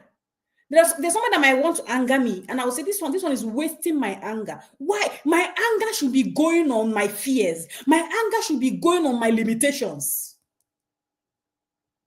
Not wasting it. Because social media, see, if you are not careful, you spend months on social, like you are just like, 3 hours, 4 hours, 5 hours, you are still scrolling. Meanwhile, you have an assignment to do. If you are living there, good. And people are content creators, and that is their job, and they are proudly doing it. Be there and know that you are doing it. But otherwise, move. Don't waste your time, your comments, your opinions, and taking heartache. Oh, Davido's girlfriend. Did you see the new Davido's girlfriend? Oh my God. Did you hear that Two-Face? Oh my God. People are online discussing people's girlfriends. For hours and hours and hours, you are discussing people's girlfriend. That's your job. And you think social media, it's nowhere. Oh, my dears. Recently, I went to the immigration for my papers. Guess what? It was the immigrations officer that told me that I wrote a book. The immigrations officer that told me that I wrote a book. Now you cannot do anything about visa, immigrations, and this and that without them evaluating your social media. For those of us who refuse to have sense, they watch everything, they read everything, and they now profile you. There is something called profiling. They profile you. Why? Because of the way you carry yourself in public spaces. In case you don't know, social media is a public space, which we are yet to understand the power of it. The media is powerful. So if you are still there thinking, let me just be talking anyhow, my dears, When you now want to become a governor, except you have already sworn in your life that you will never be anybody in any situation, like you will never be in any good position in your life. Then go on. Destroy it for today's gratification. For 1 cent that Mark will pay us. Okay? The confidence to win will make you to be open to learn. Learning is never ending. I am still every day I learn new things. People continue to learn. We don't know it all. Even if you are an expert in something, you learn every day. Sometimes the way people use AI and all of those things, sometimes my own, I go and say, teach me like a 2-year-old how to think about something like this, or how to respond to this kind of question, or how to. I begin to read it, and not because I have something to present, but I just want to be like, good prompt from powerful people, from the most outstanding speeches in the world, from people who have used this. Tell me so things, and you begin to, I read. Pick a book, no, just so that your brain will not die. Because don't use it dies off. Be consistent in working on your vision. Somebody will tell you, those who have been following me will tell you that when I have vision, one thing that the only place you see me stubborn is when I have a vision and I decided in my heart that I have this, I want to do this, I want to achieve this. There is nothing that people are saying that come and discourage me. Except they are trying to warn me about danger. Because of course, if you tell me that a plane, there is no machine inside, there is no fuel inside, I will not just go and choke my head. No. But that's your innate ability to be able to pick advices and then advise yourself. Our people will say, that is the advice you give to yourself is the most powerful. It yields the most fruits. Because by the time people advise you, your brain filters and you choose which one am I going to pick. That in itself is very, very effective. Okay? So confidence to win. These are the confidence to win. And then let's look at the code of success. The code of success, we have heard this. I'm not the first person saying this. Many speakers have said it. Many books have said it. 90% mindset, 10% skill. The code of success. So yeah, you might be very good speaker, very good. I know MCs that I have been watching on Nigerian social media that I know I will never have them in my events. Never. Not because they did anything to me, but because the way even though they have skill of voice, skill of coordination, skill of speaking, skill of hosting, but the way they go about their mindset is zero. You see all these MCs that will come to an event and tell the girl, 360, let me see your back, let me see your front. You leave the event and you focus on people's body. You are analyzing it. You are telling them to turn. Let me do this. Well, which man? Man, are you looking? Are you looking at what I'm seeing? Are you seeing the front and back? And you are an MC. People are laughing. People are laughing. I will never have you in my event. No. And who am I anyway? People will say that who are if you don't even have them, they don't notice safe. All these things we tell ourselves to lie to ourselves. So your skill can be so good, so powerful, so exceptional, but your mindset and attitude is 0%. That is road for failure. You might be so good, but the way you make people feel, make them not to come around you. There are people that are very, very good. We see them, even in celebrities. They are so good in their skill. But when it comes to attitude, when it comes to their mindset, oh God, disgusting. And what does it do? People run away from them. So as you work on your skill, work on your character. That is why they say university is not just to go and learn. It is in building character. The university is in character and learning, not just learning. But most people go and pick learning and forget the character. Okay? So your mindset, if you want to have a goal-oriented mindset and your skill is already good, merge it with that mindset and you begin to see yourself progressing. If you are very good and your mindset is mindset of failure, Oh, I am not good. I am so bad. Self-pity. You are always like, oh my God, I'm not good enough. This, oh, help me, help me. There are these people that their job is to go to people's comments and write, please help me buy sewing machine. Like every post, you will see their comment. Do you think people are responding to them? Because if people were responding to them, they will not be there the next day asking for that. But it's the way they go about it. The way they go about it. No, when you live in self-pity, all of us here would have known somebody, maybe you try to help somebody, but every day they decide to be crying in self-pity, complaining. They're always in that rickety, they're always, oh, one car, my word is the worst. Oh, people, oh, everybody's against me. You don't want to come around them, honestly. You don't want to come around them. So that attitude, that mindset, that character that will not go in line with that your skill and your goal and all of that, it will work against you. You have to work on both, because your skill might be good because 90% of your course of success is supposed to lie on your mindset. That is total failure. Okay? It begins to take you down. Now, the smart ad growth layout, the way I do it, okay, the way I go about mine, and you will see that according to my slide, this is how, like, I work on it. Sometimes I want to say, like, okay, like when I wanted to come to the US, I want to go to the United States of America. After I've gone to the UK, I'm like, oh, I want to go to the, and I write it down, and I begin to, my friends will be like, are you normal? Like, are you okay now? But trust me, once I want to do it, I take it so serious, I focus on it and I get it. I've never seen anything that I really focused on getting that I didn't get. Looking at where I come from, I hawked, I did akara, I sold zobo. Those here will tell you that when I was in the university, I was making zobo and selling. I wake up early, 3 a.m., 4 a.m., make zobo, carry it to school. While I was writing. When I wrote my first book, I would take it, enter buses, and be hawking it in buses. So people will be like,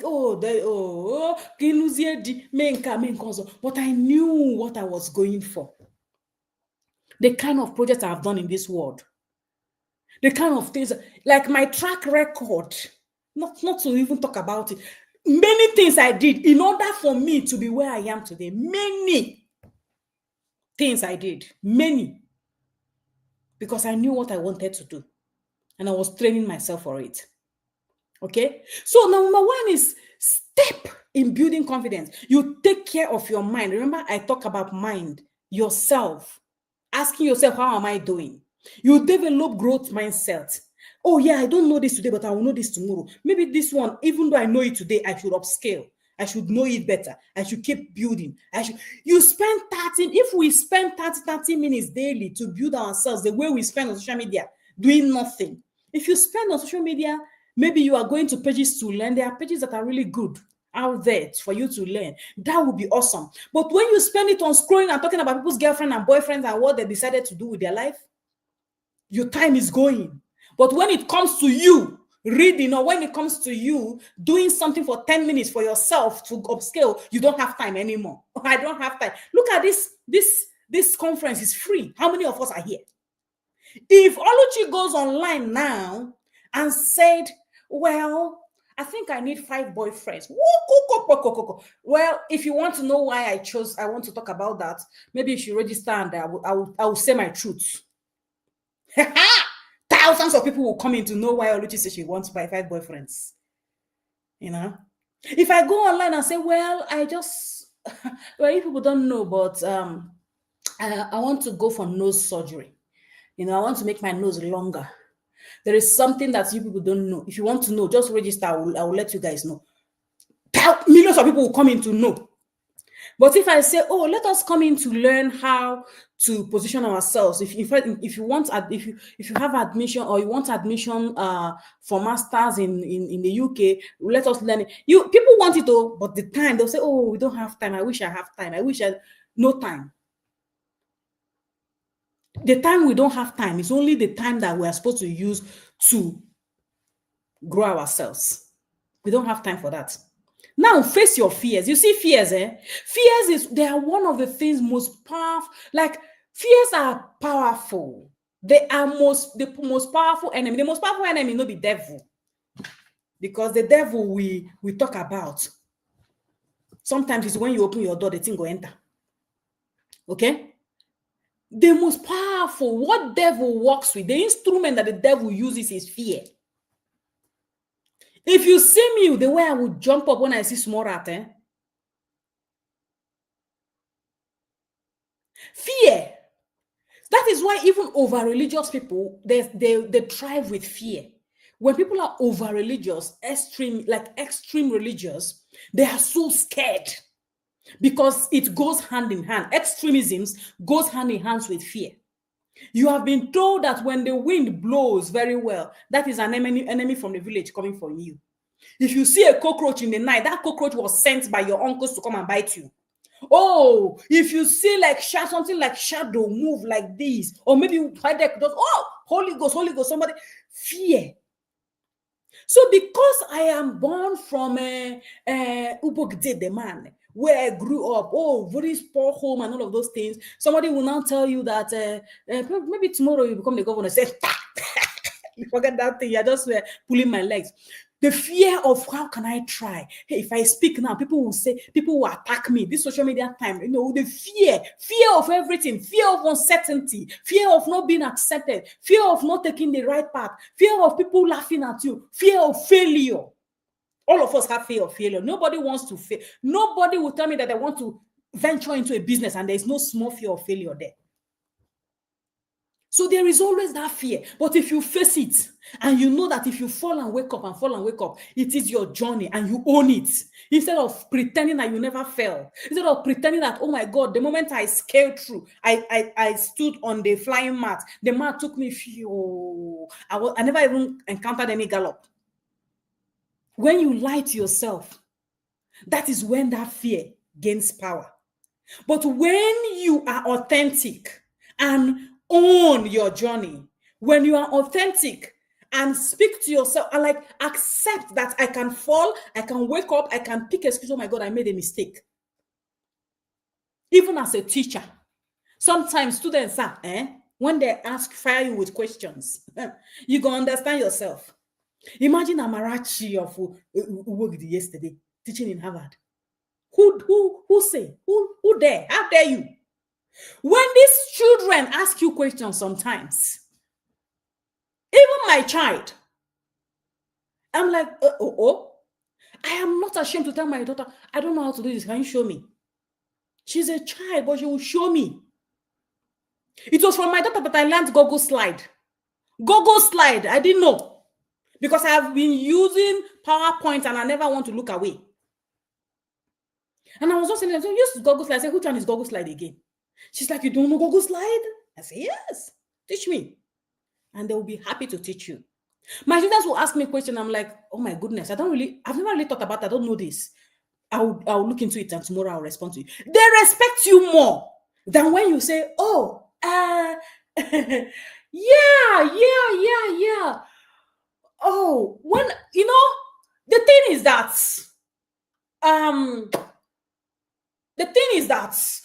when you, the commendations of, the thing is that, because you are scared to say you don't know it, who cares? They will not respect you. Nobody will respect you when you claim that you know it all. Nobody, you are never, ever open to saying, oh, I don't know this, or perhaps I didn't think about this. Maybe now I can think about it. Then you leave your comfort zone. Sometimes when we say leave your comfort zone, people think it's just jump into fire. No. Leaving your comfort zone might be, I like doing video inside the room, and I decided to step outside and do it today, and to test run and to see whether the same video I've been doing inside the room might be better. Leaving your comfort zone is like you learn 1 hour. Maybe tomorrow you want to learn 2 hours to see what it can do for you. Leaving your comfort zone might be, maybe you are in this space, but the other space, oh, I am good with editing, like somebody like me, I am good in editing videos when it comes to phone. Put it in the laptop in the same app. I don't know how to do it anymore. It might be because I want to see the full scale of the video. Let me try it on laptop. Leaving your comfort zone might be, oh, I have been doing this and doing this. Let me do it this way and see. Authenticity. Like I always say, authenticity. You see, I don't know how to do eyebrow. But I don't lie to myself. I don't.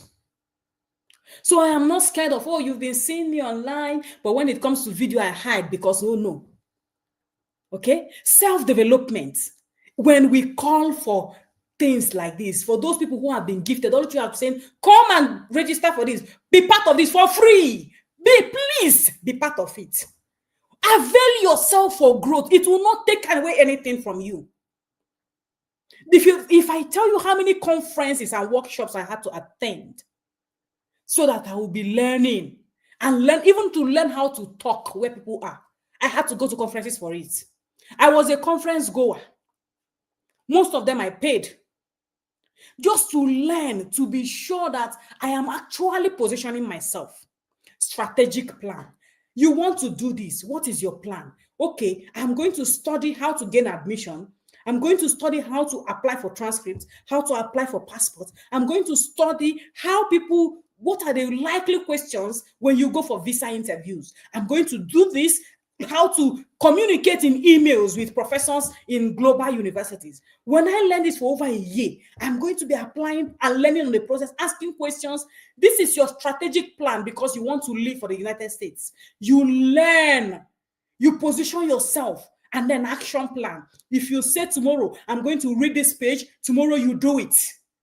If you did not do it tomorrow because maybe there was an emergency, next tomorrow, know that instead of you learning 1 hour, I'm going to learn 2 hours. I'm talking about action, like real action plan that you are giving yourself because you have a goal. And when you follow it, results will come.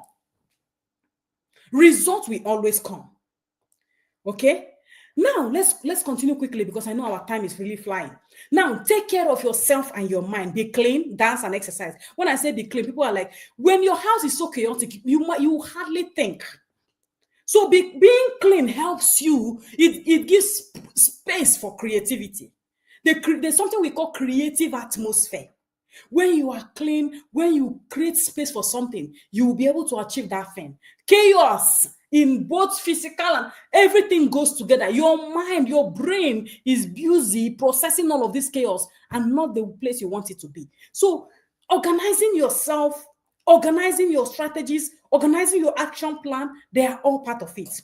It's not when you come your table, there is papers everywhere scattered. Your mind begins to process it the same way. Okay? So as you must have already heard, health is wealth.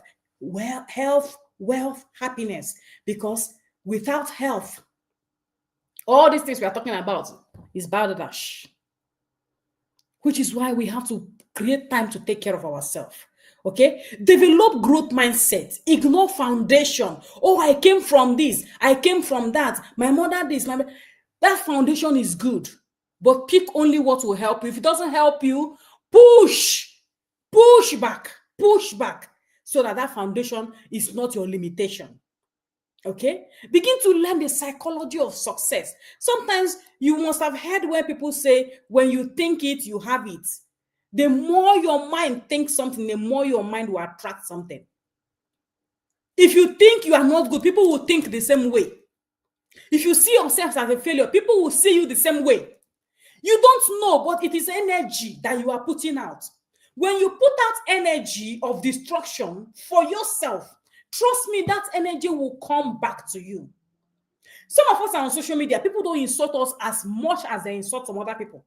Why? Because you don't put out energy to attract that kind of insult. Sometimes I don't just go out and just post something in order to annoy people so that they will comment, so that I will feel like I am, strong woman.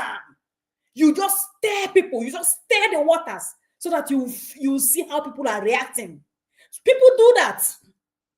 So the energy you give out sometimes will come back to you. Oh, I have energy of failure. It will be coming back. People will be seeing you the same way. People will be looking at you as somebody, oh, this one, I won't even deal with this one. There's something about somebody, they don't really have everything, but the way they sound, the mindset they carry. Okay? Now, growth strategies. Invest in yourself. Make budget for your growth. You can buy a book. If you ask many of us, when last did you buy a book? It must have been maybe 5 years ago. You can buy a book. You can buy a skill. Even if it's digital space, to learn something. If you don't do it for yourself, who will do it for you? Positive talks and daily affirmations. When you talk, people will say, oh yeah, but you're okundi motivational speakers. But this is not motivational speaking. This is real life experience. Focus on your focus and avoid being distracted. Yeah, you might want to go today and learn for 2 hours. All of a sudden, you just heard that, one person just became pregnant for you Two-Face. So, boom, you move. Leave all the things you're supposed to do today and focus on that Two-Face news. Seek solution and don't be drenched in lamentation. Okay? Have confidence in your vision. Search for opportunities. Do not be afraid to venture. Ask questions, to seek help. Get friends and partners who help you get better. I did that, including the husband I married. I'm like, I'm not gonna just jump into anybody just because I want to do this. No. Your friends should reflect your vision. Your partners should reflect your vision. If they are not reflecting your vision, my dears, you are 1 step forward, 3 steps back. Because they will make you see every reason why you shouldn't be. Okay? Share your knowledge. Give deaf ears to social constructs. Oh, women are supposed to do this. Women in their 20s are supposed to be walking this way. Women in their 30s are not supposed to laugh loud. All of those social constructs, know the ones that you pick and the ones that you don't allow, to control your life. Because social constructs told me that, oh, because I came from something, I can't be this. Oh, because you are teaching Igbo, what are you going to? We must have heard it. What are you doing with Nigerian language? Igbo. What is Igbo? When people are learning French, Spanish, those are people's languages. It is that Igbo. That is what brought me here. Not my English. I have 2 master's degrees. They were not the things that brought me to the United States. It was that Igbo. What are you doing with Igbo? Igbo language of 4 things. After studying mass communication, you left the media to be doing language. That is what brought me here. That is what took me to Harvard. Not my certificate, though. Certificate is good, but that wasn't what took me to Harvard. That is not what took me to Yale. The universities I have been communicating with. Last week, I taught Princeton. It was not my certificate that took me there. It was Igbo. That was what took me there. The same thing, people laughed and mocked at me. I remember the first day I entered my class when I was doing my master's in UNN. I had this Simbi issue because I had a performance I wanted to go and do. The moment I entered, the professor was like, until when he asked a question and I stood up and I answered, it was like, because by the virtue of I dress in my own, the only people that hate themselves are Africans. The virtue that I dressed in fabrics and I plaited my hair in a Simbi way, everybody, including my classmates and friends and people that you enter bus with, already think that you are Mbeke. And Mbeke in their own mind is somebody who cannot even communicate, who did not go to school, somebody from the very class of the village that cannot communicate, that doesn't have intelligence. Why? Because you are looking like an African. If I was looking with suits and like human hair, everybody immediately would think that you are very smart. Social constructs. But I proved them wrong. Why? I didn't prove them wrong by shouting and quarreling. I proved them wrong by learning. I proved them wrong by improving myself. I proved them wrong by the continuous upscaling I was taking myself on. Okay? And so all those arguments didn't make sense anymore. Okay, so because our time is over, I will just read through the rest of it in the next 2 minutes. Okay, so going to war with your fears is something that you have to call them by their names. If you have fears of failure, call it fears of failure. You are not going to limit me. The fears of uncertainty, you're not going to limit me. Call them by their names. It's something that it's a ritual I do. I call my fears by their names and I attack them. I face them. Because when he asks when you call them, they know you are seeing them and there will not be limitations anymore. Okay, the fear of failure, societal expectation, family expectation, finance, I don't have money to this, acceptance, qualifications, language, academic, all of those things are limitations. Call them by their names so that you will be able to face them and have conversations with them. Okay, living your comfort zone. We already talked about living your comfort zone. Authenticity, we already talked about it. Be true to yourself. If you don't know, say you don't know. Don't pretend. I was already a graduate before the first time I entered an elevator. I was already a graduate in the university. I've never entered the elevator before. When I entered, I didn't even know that many people can enter at the same time. So I asked them, I entered before you now. Allow me to go up before you come in. Elevator. Yes, I was already a graduate. I went to Abuja. And I had never entered the elevator before. So it was it embarrassing? I'm somebody that I will laugh with you. And then I will say, ask, and you will show me. Okay? Being authentic helps you to tackle identity crisis because most of us are suffering identity crisis. I am at home, I ain't get back. We don't know whether we should go to the left or right. So when you are authentic, it helps you to have a clearer vision. Okay? Set small targets, achieve them, celebrate your wins. Okay? Now, the last thing I will do, this is something I do like monthly targets when I want to do a kind of focus on social media. The last thing I will do is, apart from gratitude, when you achieve something, I will show us something I do with my social media when I really want to grow on social media. Okay, so I do something I call day-to-day actions that will help you. Okay, for instance, you want to be a content creator. Okay, some people have it as their job. If you follow them, you will see that they actually align their posts. They don't post like me. And when I want to do it, I focus. I do it, and you will see result. 1:1 is 1 post a day. 2:1, 2 posts a day. Now, let me go down to this 2:3:1. Okay?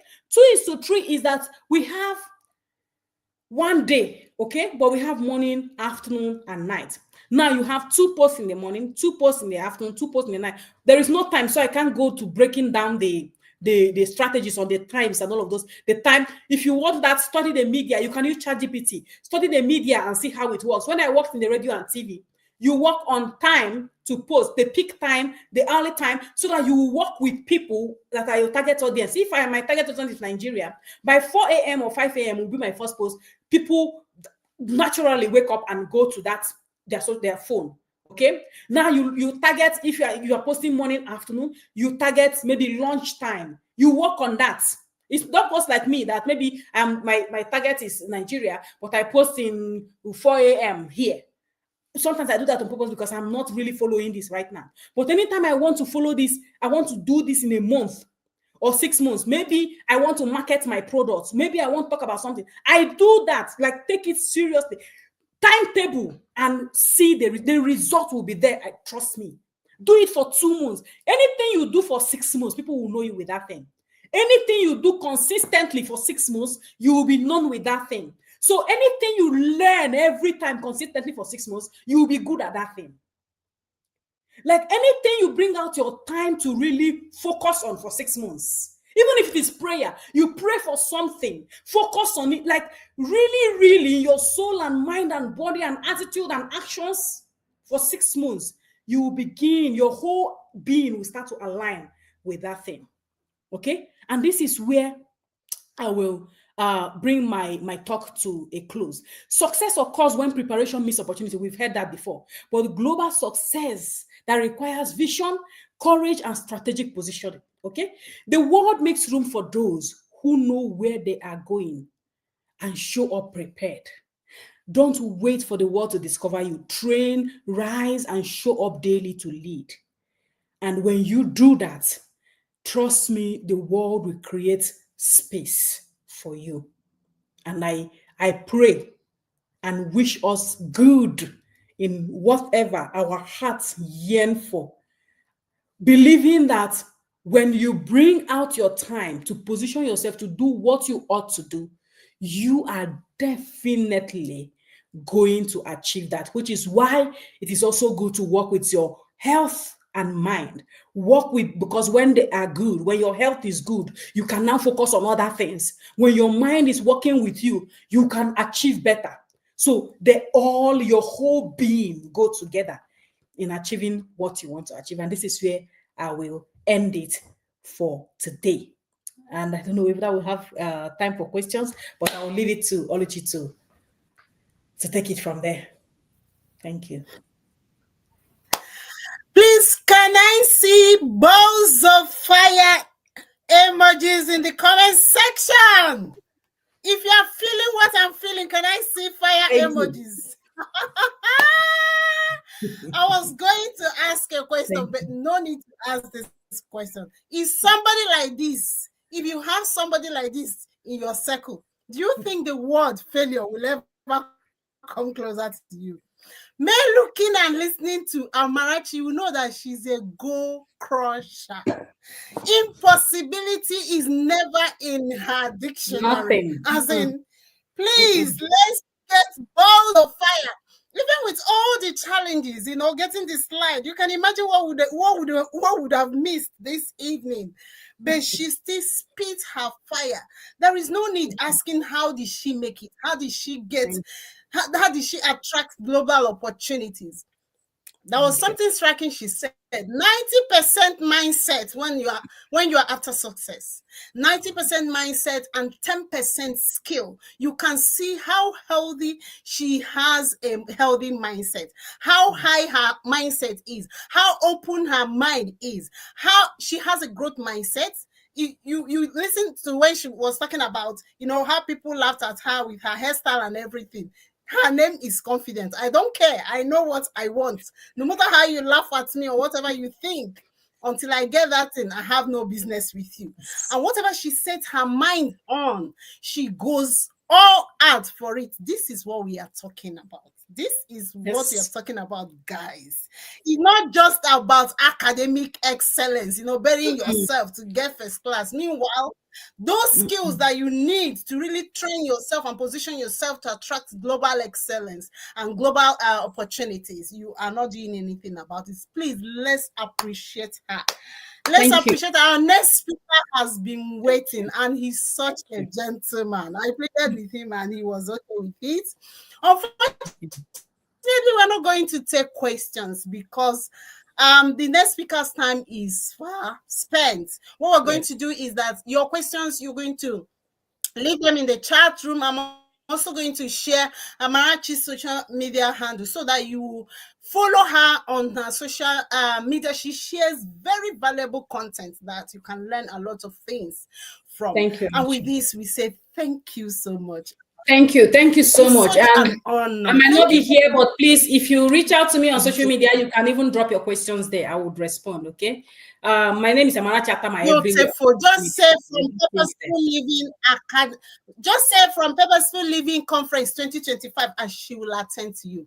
Thank you so much, Amarachi. Thank you. And with this, we are going to read the bio of the next speaker.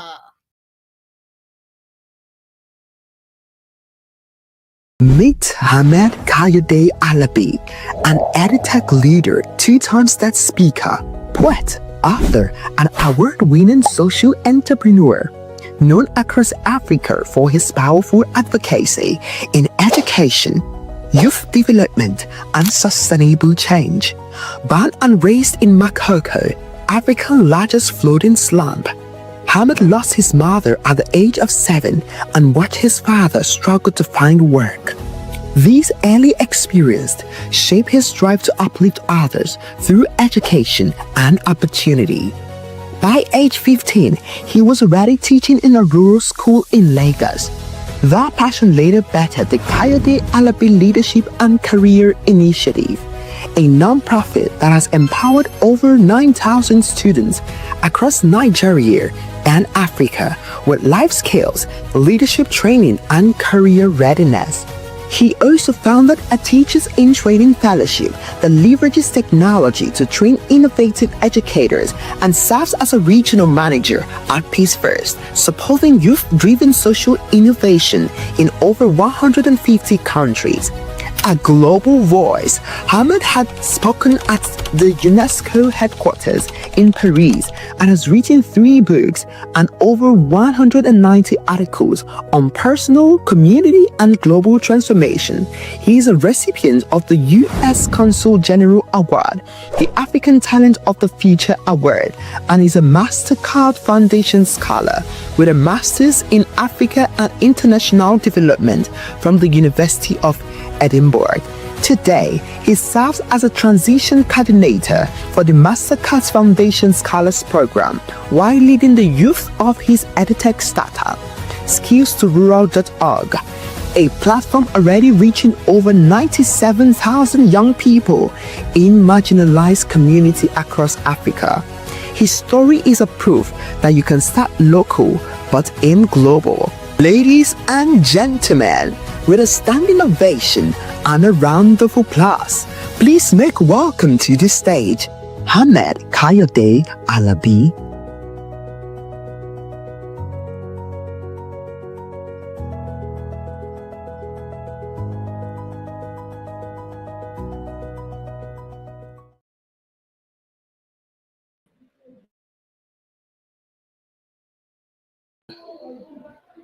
Yeah, hello everybody.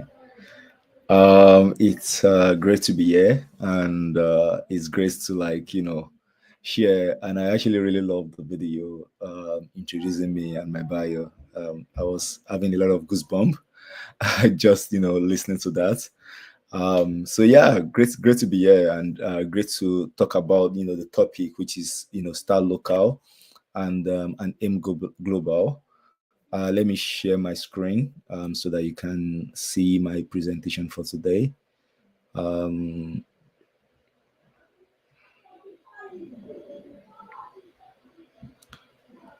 trying to just share screen. Yeah, cool.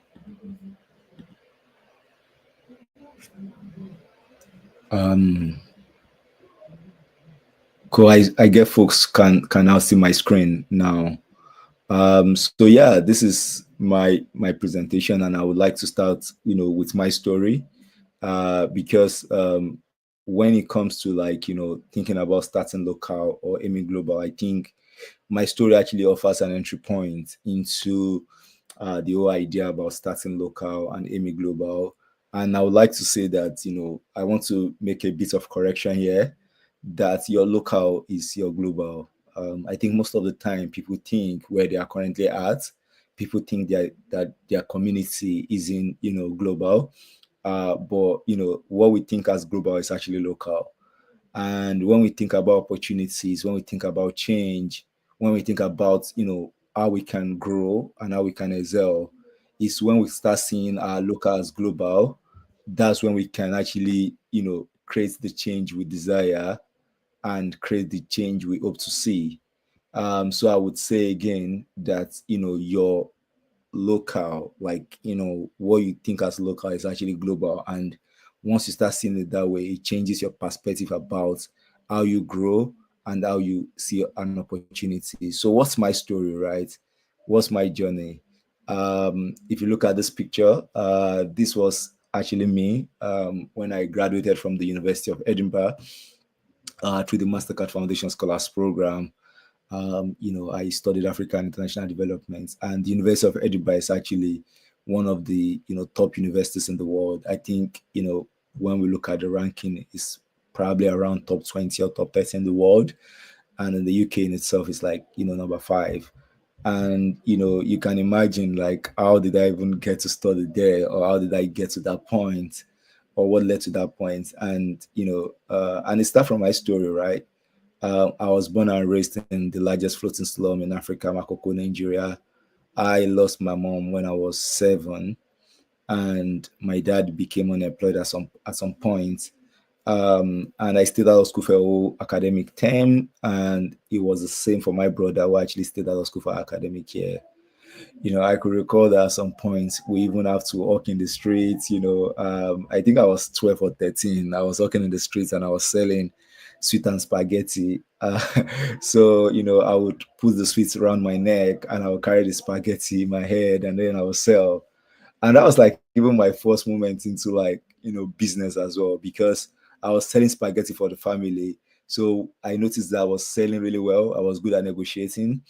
And once I sold, or like once I have a good, like I was like actually selling really quickly, so I decided to save money every day, and I saved about 10 naira for 30 days, and I had 300 naira, and I used the 300 naira to actually buy some spaghetti for myself, and then I also sold that and I made a profit times two of that money. I made 600 naira, and that was like my first kind of like journey into entrepreneurship. So again, when you're thinking about yourself, when you're thinking about what you tend to say is local, think about your story, think about your journey, think about where you're coming from, think about all of the things you have done, all your story, all of the things you've lived, and how do that experience actually contribute to something bigger, because your story is unique.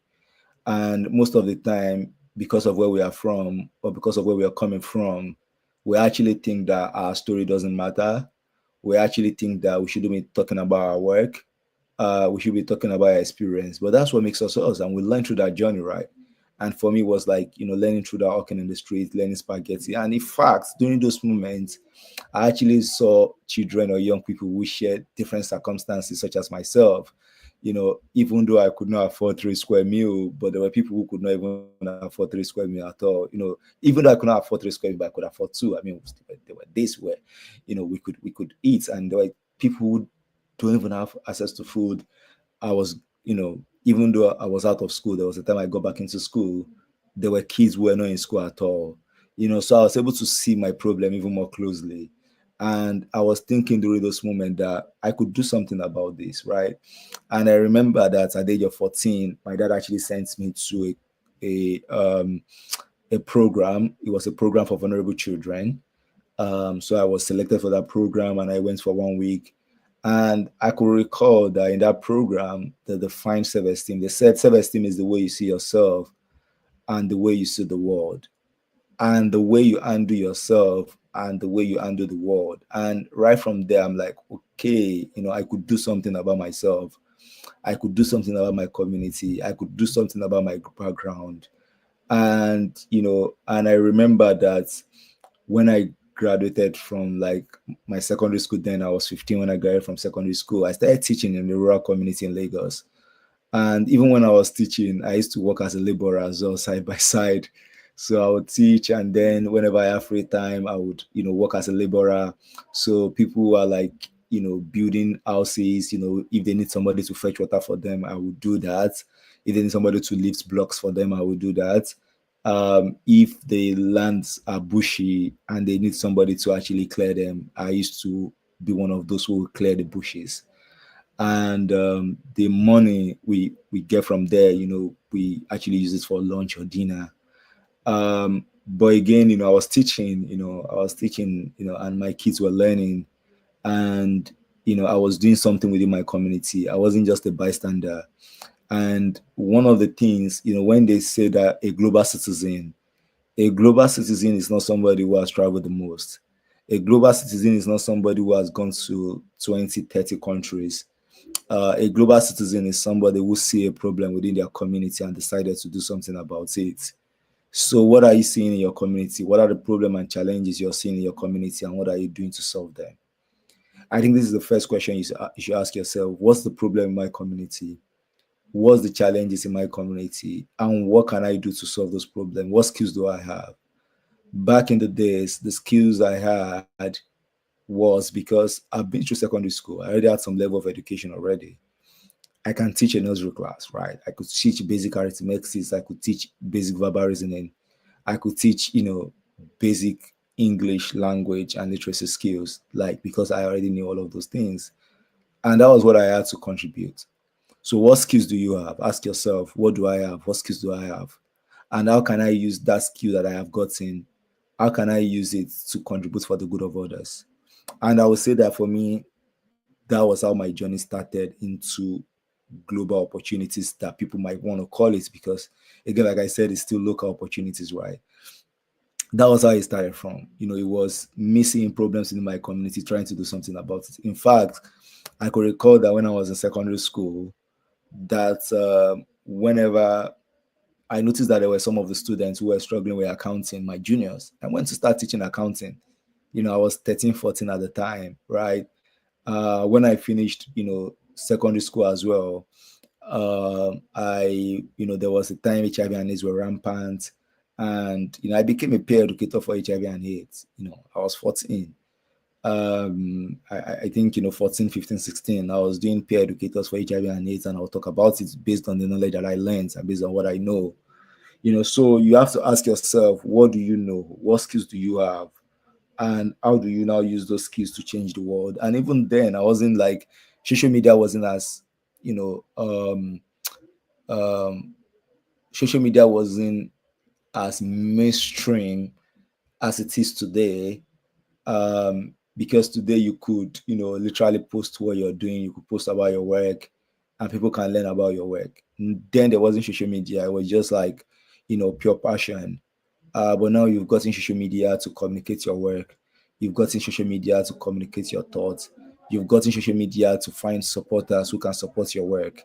So if you're doing things that are good, if you've gotten some skills, if you're a musician, if you're a poet, if you're,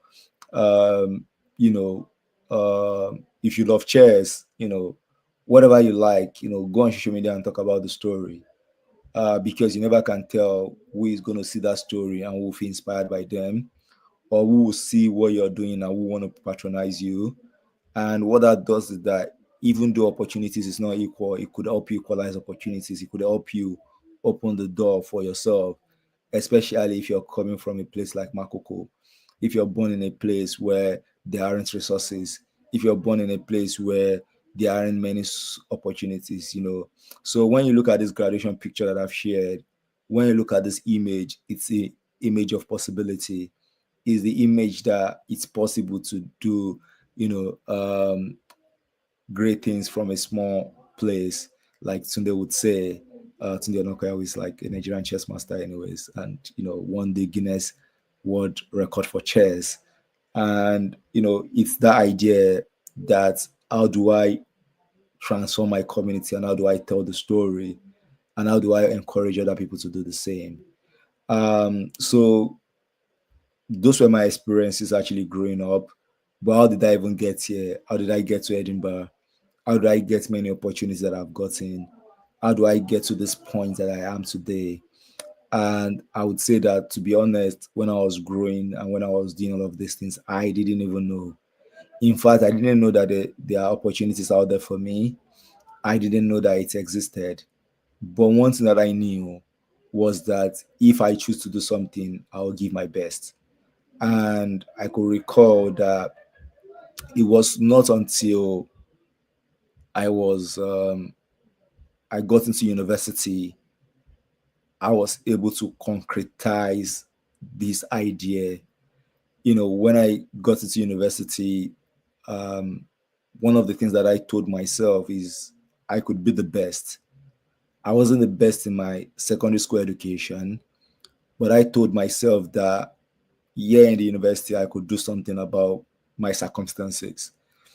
I knew that nobody would help me. I knew that what would give me an edge in life is through education, is me being serious. So every midnight, I would wake up, I would read for 30 minutes, and I would take turns with my cousin where we were in university.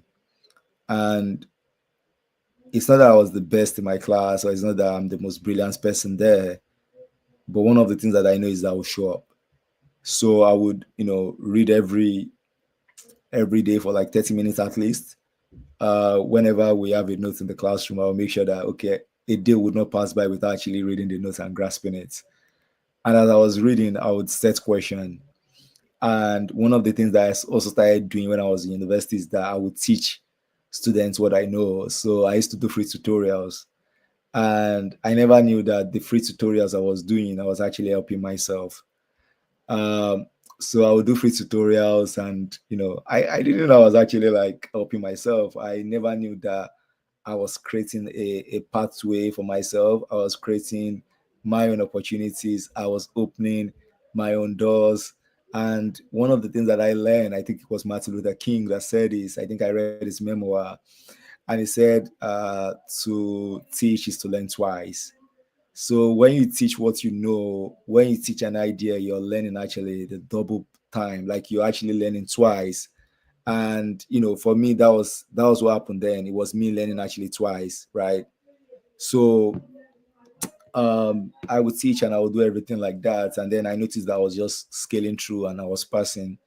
I think in my final year of university, and I was the best student. I got university scholarship. I got money from my uni. Some of those money that I got from the university was what I used to get my first passport to travel.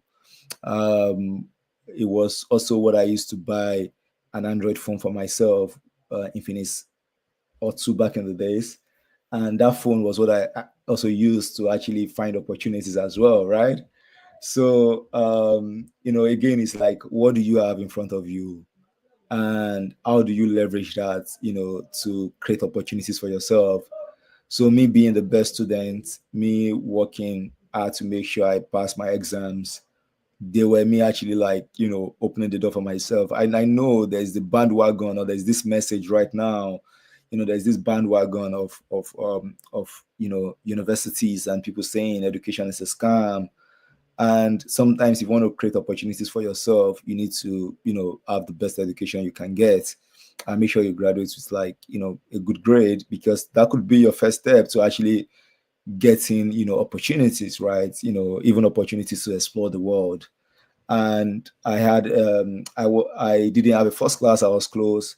I had a 4.47, which was a 0.03 to having a first class in university, but I was the best student in my department. And I think having that grade also like created something for me. But it wasn't just the grade, it was me volunteering in school. It was me, I joined the Red Cross when I was in school. I was doing like emergency response services. So if you have the chance to volunteer, do it, because you never can tell which story you're building. You see, one of the things that people tell me is that when they are applying for something, or where they are looking for opportunities, or where they are given an opportunity to share, they're like, Ahmed, I actually don't know what to say. And I'm like, you really, do you think you don't have anything to say? You do. The reason why you're feeling or you're thinking that you don't have anything to say is maybe because you've not paid attention to who you are, or maybe because you've not paid attention and you've not reflected on your journey and your story. We are story across time. We live story every single day, every single minute, every single seconds. What we are doing today is a story. This is a story in the making. We live stories every moment, every now and then. And if you say that you don't have a story, maybe you're not paying attention, or you're not present, or maybe you're not doing enough. And I would say that, everything that I've been through, every of the journey, from the tutorials, from all of those things, they became a story that I can tell. They became a story that created a pathway for my future.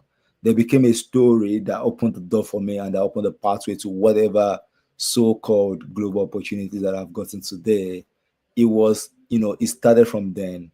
Whenever something happens to us, we used to think, how did this happen? But the story had been written already. Is the story we write through our journey, through our interaction with life, through the things we do, through how we show up at work, through how we show up at school, through how we show up for other people, through the problems we see in our communities, and we decided to do something about it. And I would like to share a story, because I think it's important that you know the stories and you know these things. When I finished from the university, there was, and after going for my national youth service as well. So when I went for my national youth service, even before going there, when I went for my national youth service, I actually, did this community service project in my national youth service. So again, when you have an opportunity to contribute, do not take it for granted. Life gives us multiple opportunities to contribute, but most times we don't take advantage of those opportunities. So in my national youth service, one of the things that I did was that I provided hand washers for schools. I constructed a volleyball court. You know, I was even a laborer packing sands. I trained students on first aid and safety education because, like I said, I joined the Red Cross, so I learned about first aid. I organized career guidance program for my students. I did risk assessments for the villagers and I referred those with high risk to the hospital. I did all of those things, right? But then they became my story at the end of the day. I won like the National Youth Service Award. But they created a pathway for me. So your global is actually your local. The so-called global, you know, the so-called global you think, the so-called places you aspire to, you know, they are local as well in their own realm, but your global actually start with your own community. It start with the opportunities that life offers you and how you have contributed. So my global actually started locally. It started from like all of the things that I'm doing, and then I was able to tell those stories when I was looking for opportunities. I digressed a bit, so let me take you back again. So I could recall that in 2016, after my national youth service, I was told that I had a job in Saudi Arabia, and the job was to be an examination invigilator. And during those moments, I was already thinking of starting my nonprofit. In fact, I already submitted my passports for the job and I was ready to go for the medicals until I told the person who was in charge then that I'm no longer interested. And it didn't go well with my family. They were like, you know, because this job will be paying me like $500 per month. That is like $6,000 a year. I'll do the job for like 2 years. It's a 2-year contract. Examination invigilator, Saudi Arabia. I'll be given free accommodation. I'll be given, you know, car. You know, I had all of those deals, you know, but you know, guess what? I rejected it. I didn't go for the medical. I'm like, I'm no longer interested. That I have a vision. And the vision was to start my nonprofit, right? Which is what I started because I was like, there were so many children who look like myself who needed to hear my story, number one, and who needed, and by hearing my story, they develop the skills to solve their own problems, right? And they feel inspired to pursue their own dreams as well. And I decided to start with that. You know, I decided to start that, and it wasn't easy in the beginning. There weren't opportunities. You know, I was looking for money. I didn't have a job. I had to work in a factory, palm kernel factory, to survive during those days. But I was building my story. And I could recall that when I applied 5 years, 4 years later, I applied for the MasterCard Foundation Scholars Program at the University of Edinburgh. And guess the story that I told? It was the story of, there was a question that they asked me about what setback have you faced and what did you learn from it? And it was how I turned down the opportunity to be an examination invigilator in Saudi Arabia to actually start a nonprofit. And by starting that nonprofit and by, you know, showing up, you know, it opened doors of opportunities for me, from speaking on radio stations to TV stations to getting a US Consul General Award to getting multiple different fellowships through that work that I did by committing to that work. It's because I chose a path, right? And it's because I had a vision. So I told the story, right, in that application, and then I made it to Edinburgh, right? I got the scholarship, and I now I've been living in the UK for the last probably 5 years now, and I've gone to do many other things, right? But what I would say is that again, it's not about where I am currently; it's about the conviction, right? To figure out what you want to do, what you want from life, your own purpose, your why, through your own journey and through your own story, and the conviction to actually rewrite your own narrative and tell your story. So you're a story in the making. You're a story across time, and your story is still written, and you have written some of your own story already.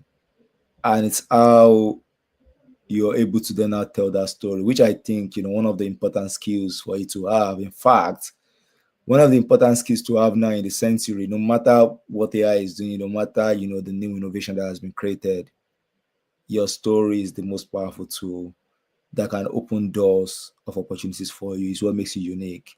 So you have to learn your storytelling skills. You have to learn how, you have to own your storytelling skills, right? Your storytelling skills rather, and you have to learn how to tell your own story. And for me, by being able to tell my story, by being able to write, by being able to communicate, I started opening the doors of opportunities for myself. And actually, you need to learn how to write. You need to learn how to communicate your thoughts.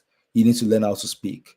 If you don't learn how to write now, you need to start writing, right? Write and make mistakes. I would write on social media about things, and I would like to share another opportunity. So the same Saudi Arabia that I turned down in 2016, 2017 was the same place I was invited to in 2023 as an international creative. And guess how they found me? They found me writing on social media, on LinkedIn. And it was because I was telling my story. And they were like, "Oh, who talks about refugees and education and all of those things?" And my name popped up. And that was how they found me. And then they invited me to Saudi Arabia, 5-star hotel. They met me at the airport with jeep. It was solid. Like, I've never had such a treatment. And this was the same Saudi Arabia I would have gone as an examination invigilator. Now I'm going as a guest, as an international creative, and we design solutions for refugees there. And our design, my group design, actually won. I won the award. Like, I have like the big plaque. It seems like a Ballon d'Or style. So Ballon d'Or is the award like footballers win, right? So, if you see the glass award I got in Saudi Arabia, and I was, invited, all expense paid, I didn't have to pay any money. So again, these are the skills. Sometimes if you can write, the most dangerous people in the world are the people who can write. Because you can use writing to defend yourself. You can use writing to communicate your thoughts, right? It's like a weapon. It's like an arsenal for your personal development and professional development. So if you want more people to hear about you, if you want to travel even without a passport, it's through writing. There were places that I went to when I hadn't explored the world. There were opportunities that I got in the country when I was in Nigeria, and it was because I could write. It was because I could apply for the opportunities, right? And another thing I would say to you is that never despise humble beginnings. Never despise these kind of opportunities that you're having access to. Never despise local programs that you're attending, because those are the places where you actually meet people and you connect with people, right? And, again, I'll keep grounding us in stories. And I think I already said this already. Like, I actually started, my nonprofit from zero. So when I started, my nonprofit, it was, I actually started like, I was like literally zero. I had no money. I had, there was no money. So one of the things that I did was, I could record then, when people, visitors comes to our house, they would give me some money, any money that people dash me, any free money, I'll put it in my saving box. And I could record then that I had about $5 saved already in my saving box. As of then, it was about 3,000 naira anyways. It shows how much the currency has paused now, because $1 to naira now is about 1,500 anyways. So I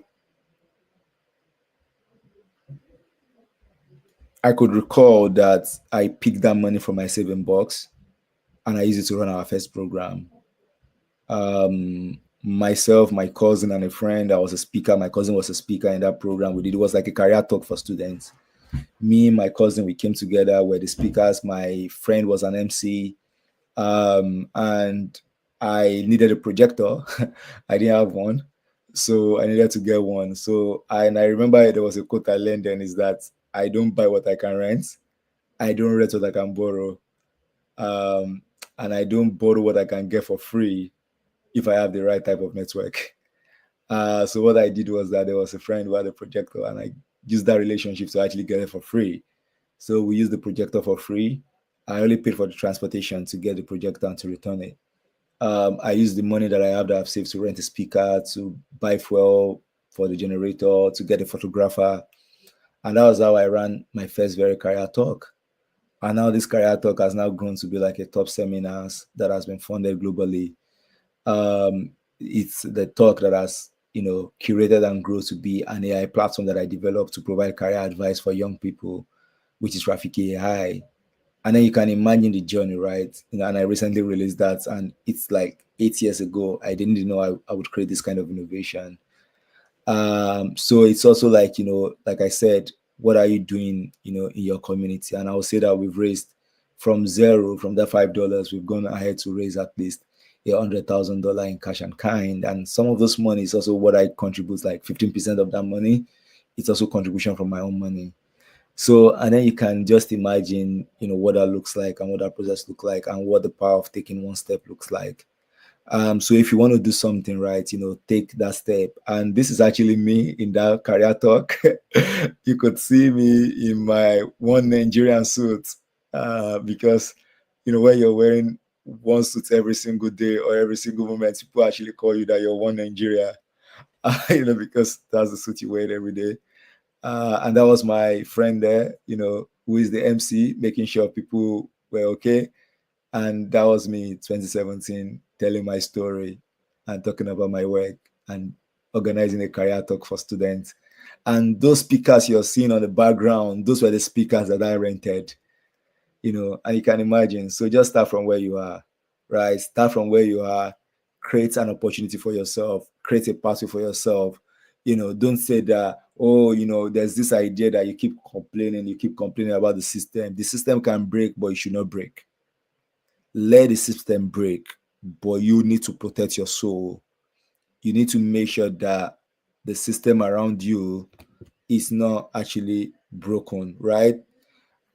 So yeah, that's something I just want to talk and share with you guys as well. And so what are the better practices, right? What are the better practices? What are the things that we can actually learn? And I was thinking about because most time people are like best practices, and I'm like, best practices means that's the apex. So, but better practices means that some things can be better and some things can improve. So I would leave you with this, as we, as I'm kind of like wrapping up my presentation, I will leave you with this. And it's the things that have helped me. So one, live a life of plurality, especially when you are in your early 20s, try to explore different things. Even though I had an organization, I had a non-profit that I was running, an NGO, a non-government organization that I was running. That wasn't only my outlet, right? I was also writing. I was applying for essay competition. I remember that I could recall rather that I applied for an essay competition when I was 24.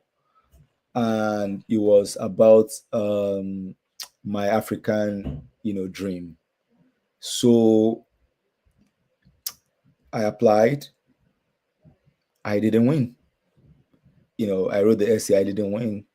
So, and I recall one of those days I was just walking, I was going from, I don't know where I was coming from, but it was one of those days where you're like going out to one seminar to talk and then you're coming back home.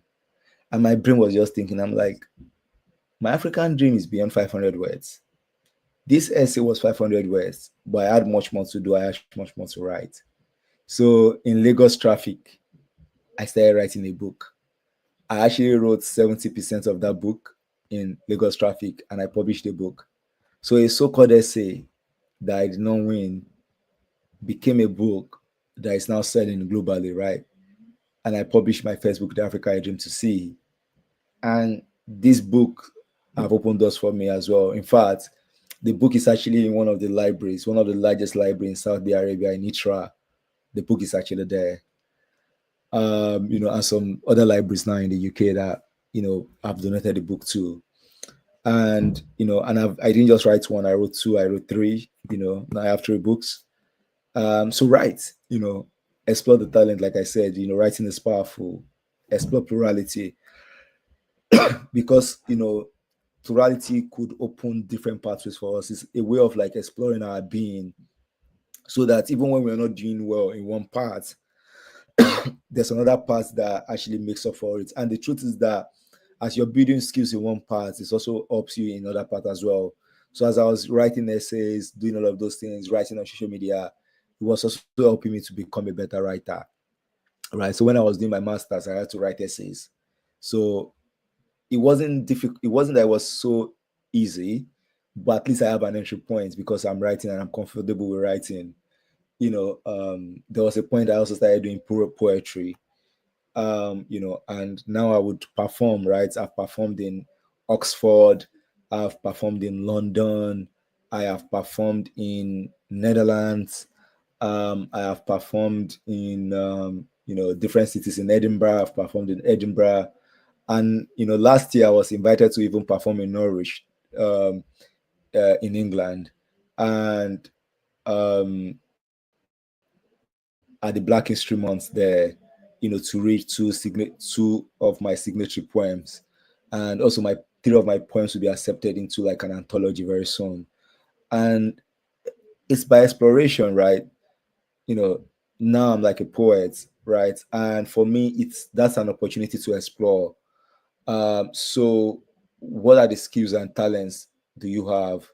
And how do you explore those talents? And it's an entry point. So if somebody says, oh, you're a poet, maybe I perform somewhere, and they're like, oh, you're a poet. Like, how did you become a poet? Then I tell them the story of other things. And before they now know about my non-profits, they know about my writing, they know about my books, they know about other things that I've done.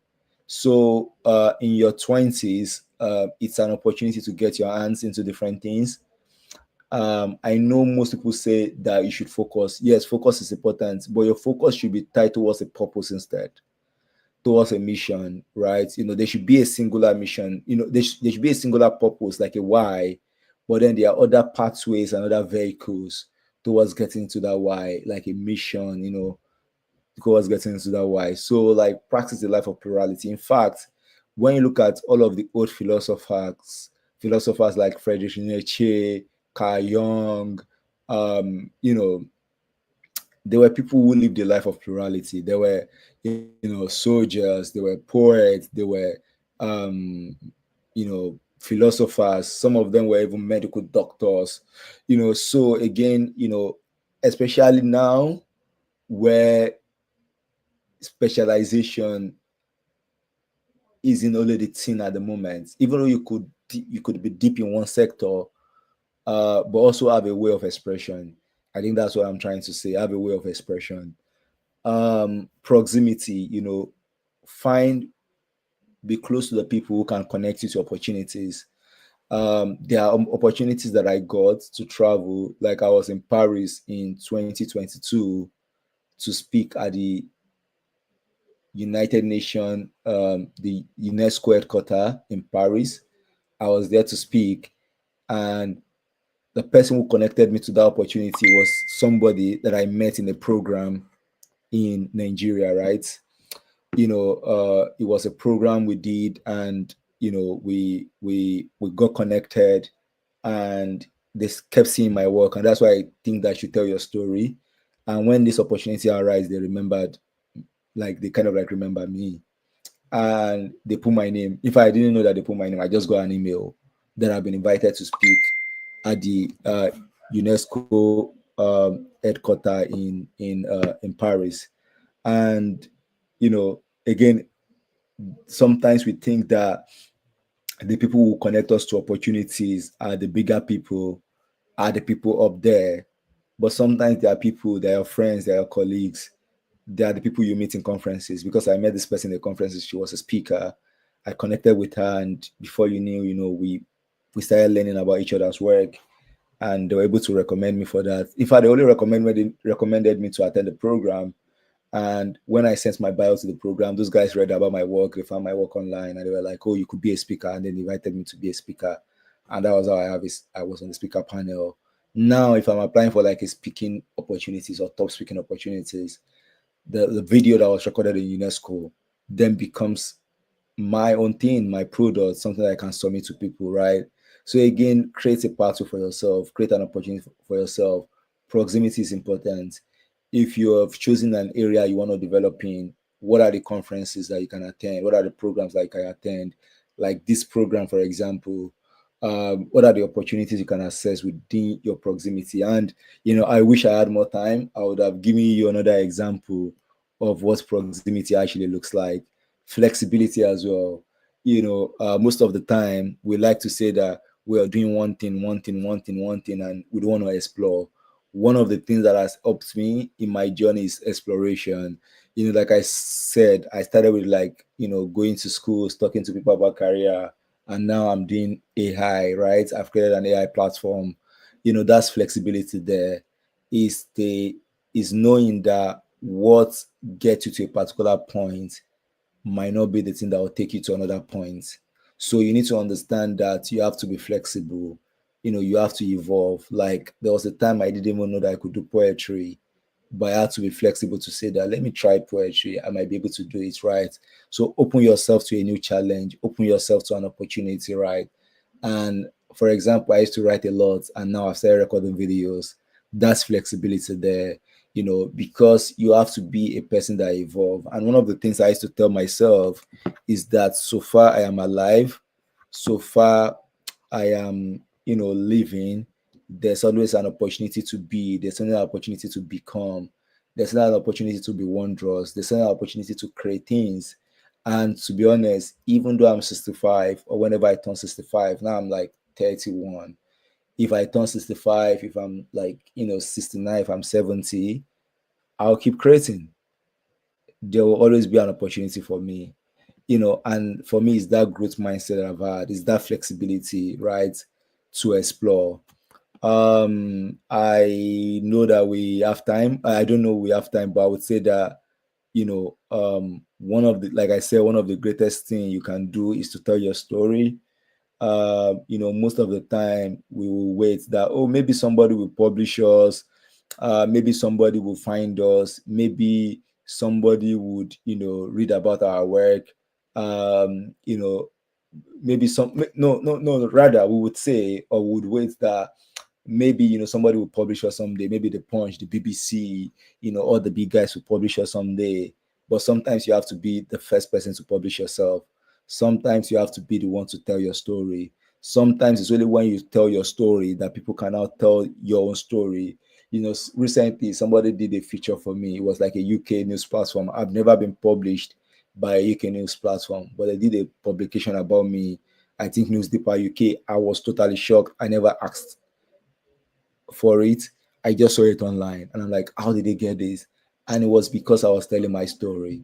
So sometimes if you want to open the door of opportunities for yourself, tell your story, because then when people start Googling you, what do they find? So if you're thinking of like, oh, I want to get an opportunity somewhere, I want to travel, I want to explore, I want to get an opportunity to speak, people want to read about your work, people want to read about your thoughts. So how are you communicating your thoughts through social media? How are you communicating what you're thinking? It's called thought leadership. So how are you communicating that thoughts? And again, there's a balance around this. You also need to know when to like go deep to grow tall. You need to know when to build skills. You need to know when to get your hands dirty, because also you don't want them to invite you to the room and then you don't have anything to say and you don't have any stories to tell. So one of the things is that as you grow up, I want you to also grow deep. As you aspire to get into spaces, I also want you to like build deep skills, get your hand dirty. When you're learning something, when you're being involved in something, give your 100%, right? Because then it's only then you can learn.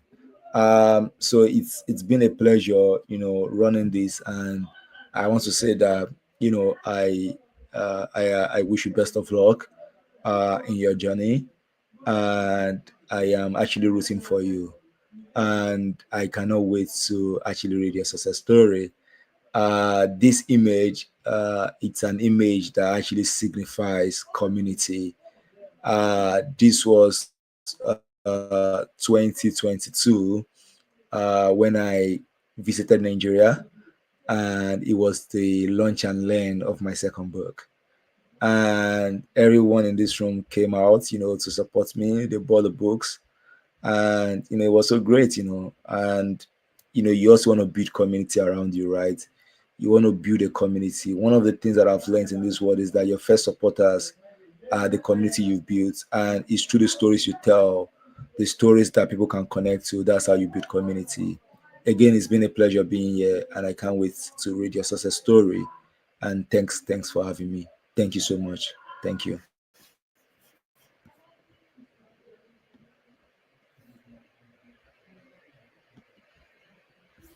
Wow. Thank you so very much, Mr. Hamid. I hope you can hear me and see me. Yeah, yeah, Thank I you can. I so can. much. I mean, your story is so inspiring. It got me into a place of self-reflection. It took me back to my own roots. You know, I try to replay my own journey. And it's such a privilege that we have you here on this conference sharing your story with everyone who is listening right now and everyone who will still eventually watch this video later. I must commend all the work that you do. I also come from a very humble background that when people see me today, when I share my own story, people just say, you don't look anything like it. And it's with our background should not keep our backs to the ground. No, yeah. That's what I say. So don't let your background dim your light. We all carry that seed of greatness in us. And everything you've shared here today, I liked how you used pictures to share your stories. And also starting by saying that our local is our current global. Yep. So you can start local and aim global. So that little space that you're in, I remember my mom also being a food vendor by the roadside in the north because I'm Igbo, but I was born in the north.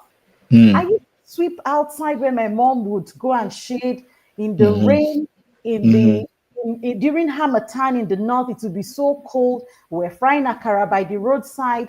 Today, I see fry akara in my house, and my husband believes that skill came from, the skill came from my background.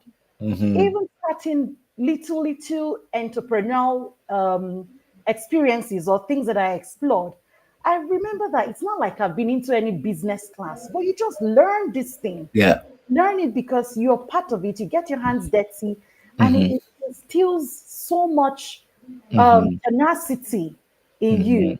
I believe our stories, like you said, is what opens the doors for us. So when you look back at where you're coming from, you're just that one light that say, you know what, I'm not going to remain in this place. I'm going to find a way to get out of this place, but not also leaving the people there behind. You're impacting your community. In fact, it was so inspiring seeing all the things that you started doing within your community, empowering the youths. You're just such a brilliant young man. And I'm so grateful that you made it here. And I believe the audience have taken away so much. You were speaking very gently, like people will say, "Oh, you speak quietly," but the fire was just it was just hitting. Is anyone in the comment section agrees with me that he was pushing out fire, even though he was sounding very cool, calm, and collected? Thank you so very much. Yeah, Thank you thanks for so much. sharing Yeah. with us today. We are so grateful. And we know that this is just the beginning of what's happening in your life and in the life of everyone that would experience you. The world will hear your name even beyond where you are right now. And the same thing with, all the stories we've heard today have been so inspiring. Everyone has a story. We're all writing our stories in time. And I Yeah. was saying yesterday that regardless of what our backgrounds are, regardless of what pre-written ideas the world has shared about us, we didn't choose that. We found ourselves in it, but we do have a choice. The choice we have is to remain there and wallow in self-pity, or to dust yourself up and say, I'm going to take the experiences from this story as a pen and a clean slate, a blank sheet, and rewrite that story. and begin to rescript my mindset to become who I truly want to be. And I simply just want to say thank you. Please, everyone listening right now, please let's say give a wonderful round of applause to our speaker, and also say thank you. Say thank you, because this is just, I don't know how to explain it, but I do know that everyone that has watched has taken so much home. He says, focus. I remember him saying, it's true, they'll tell you, focus on one thing, focus on one thing, but your focus should be tied to a purpose. As I speak here, a couple of people know when my bio was read, I'm a nurse, I'm a midwife, but I've become a coach, personal development coach, and I'm an author, I'm a speaker. I do different things. I'm a mom, I'm a wife. So I feel me and Oluchi will talk about it, will say, the thing about living a fulfilled and purposeful life is better experienced. Nobody can tell you how it feels. But when you experience it and you see your impact felt all over the world, like you were just saying, you saw your story written in a UK newspaper that you didn't even ask for. Nobody came to ask you, oh, Hamid, we would like to write a story about your Hamid. But the work you have been doing sold you. We talked about Google. When people search for you, what would they find? Right? That just hits home, because there was a time my children are 14, 12, and 8. And one day they were saying, Mom, are you on Google? So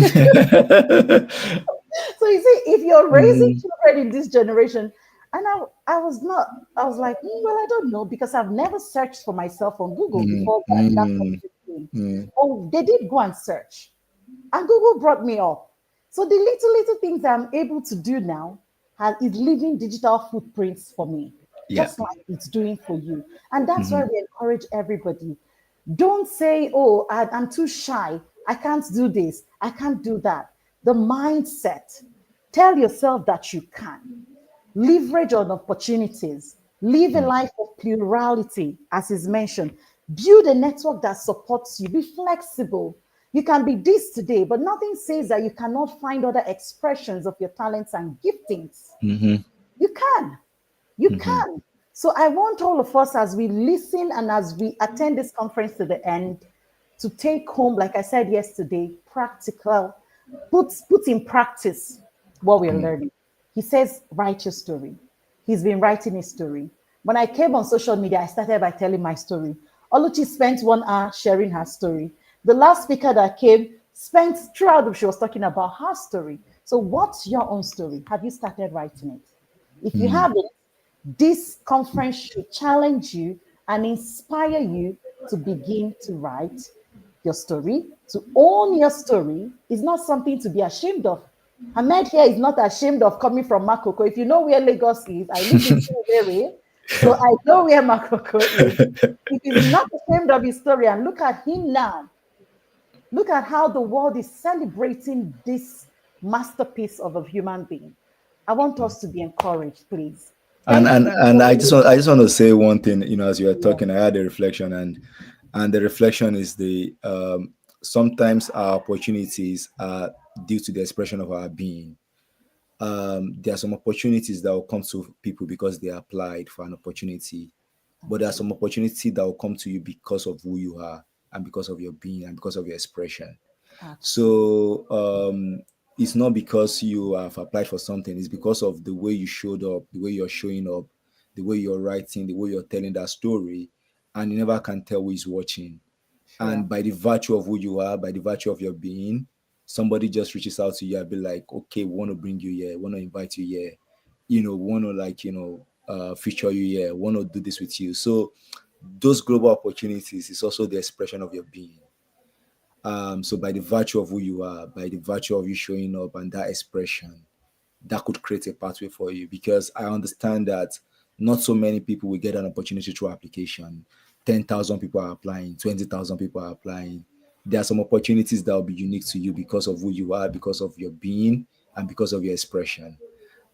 So if you're rejected, from an opportunity, don't allow that to stop you from being.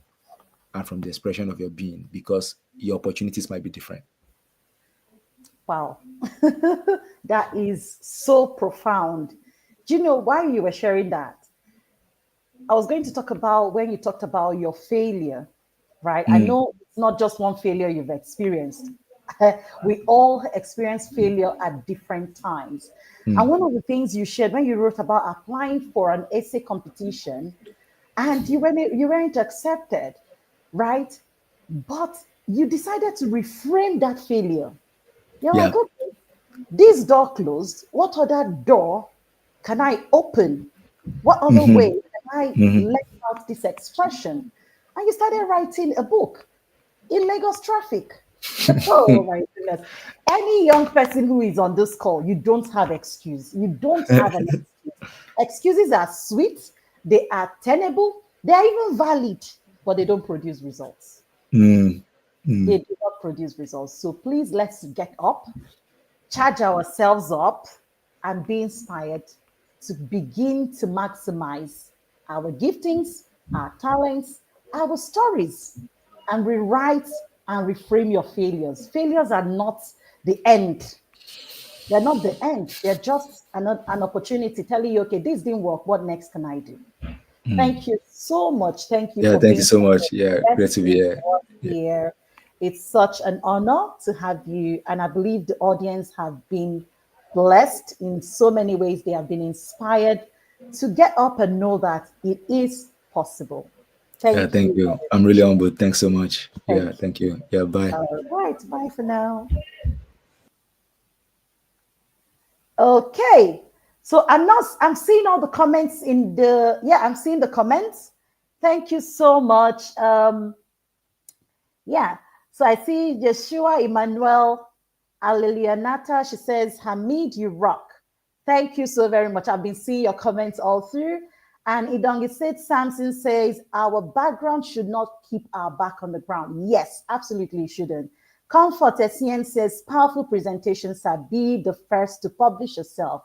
Thank you, sir. Amazing. Thank you all so very much.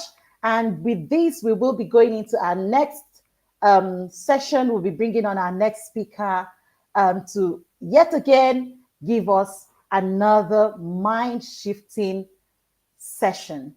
Thank you very much. Admin, please, let's have the bio of for our next speaker. Thank you very much.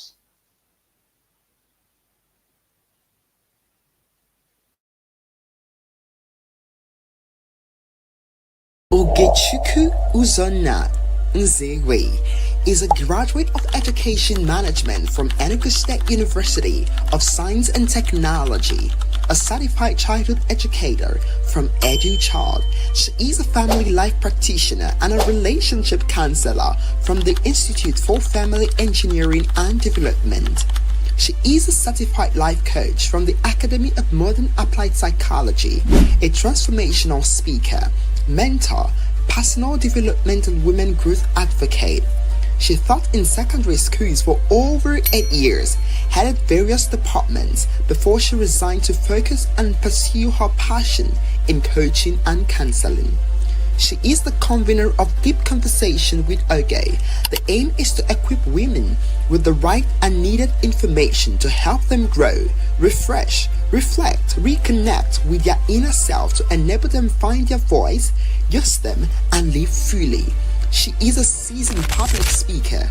She has spoken on numerous platforms, both online and offline, with her transformative message on family, marriage, relationship, women, and personal development. She has been interviewed on the Pointer newspaper, Legit News, and other platforms where she shares her knowledge on family, relationships, women, and life issues. She has gotten a number of awards, the Most Promising Influencer of the Year award. She was also awarded the Branded Women Award of Excellence for Amazing Marriage and Relationship Coach, and a number of other awards. She is a real estate consultant and has been able to educate and help other women see the golden opportunities in real estate. Ogechukwu Uzonna Nzewe is passionate about humanity and serves as a volunteer to organizations where she shares her knowledge to impact lives. She's married to an exceptional man, Victor Uzonna Nzewi, who is her #1 cheerleader and supporter. They are blessed with 3 amazing boys. Ladies and gentlemen, with a standing ovation and a round of applause, please make welcome to the stage Ogechukwu Uzonna Nzewi.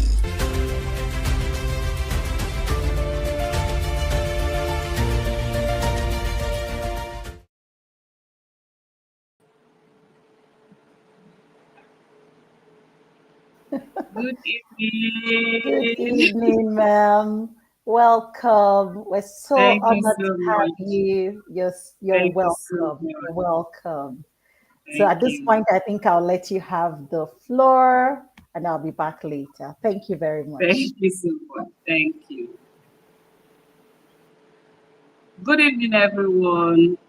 I want to first of all appreciate my sister Oluchimado for this opportunity. I never take for granted anytime I have the opportunity to impart my word. I never take for granted anytime I have the opportunity for somebody to listen to me and get transformed in their life, in their marriage, or in their relationship. So this is a great opportunity to me. This is a privilege to me, and I do not take it for granted. I appreciate you so much, sister, for this platform. God bless you. So I'm going to dive into the topic that I have today. Finding you before you find the love of your life. You know, love is a beautiful thing. You know, and marriage is a beautiful thing. But you cannot, a lot of people love the idea of marriage. They want to get married. They love how marriage sounds or how it makes them feel. But the question I always ask singles when I come across them is, how prepared are you for marriage? I'm not talking about the wedding. The wedding ceremony is just a day. In short, the main wedding, the joining of the couple is less than 30 minutes. But marriage is a journey, is a process, and is a lifetime commitment. You're committing your life, you're committing your purpose, you're committing your values, you're committing your beliefs to somebody. So it's beyond the wedding day, it's beyond the wedding gown and the suits, it's beyond the paparazzi that we all clamor for, and the decoration at the hall, and so many other things. How prepared are you for the journey that you want to embark? The Bible says, who is that man that wants to build a house? I will not first sit down and take costs and find out, oh, what type of house do I want to build? Is it a bungalow? Is it a 2-bed? Is it going to be a skyscraper? Because the type of house you want to build determines the type of foundation you're going to lay for that building. So the type of marriage you desire to have depends on the type of person you are, and it also depends on the preparation you have made for the journey ahead.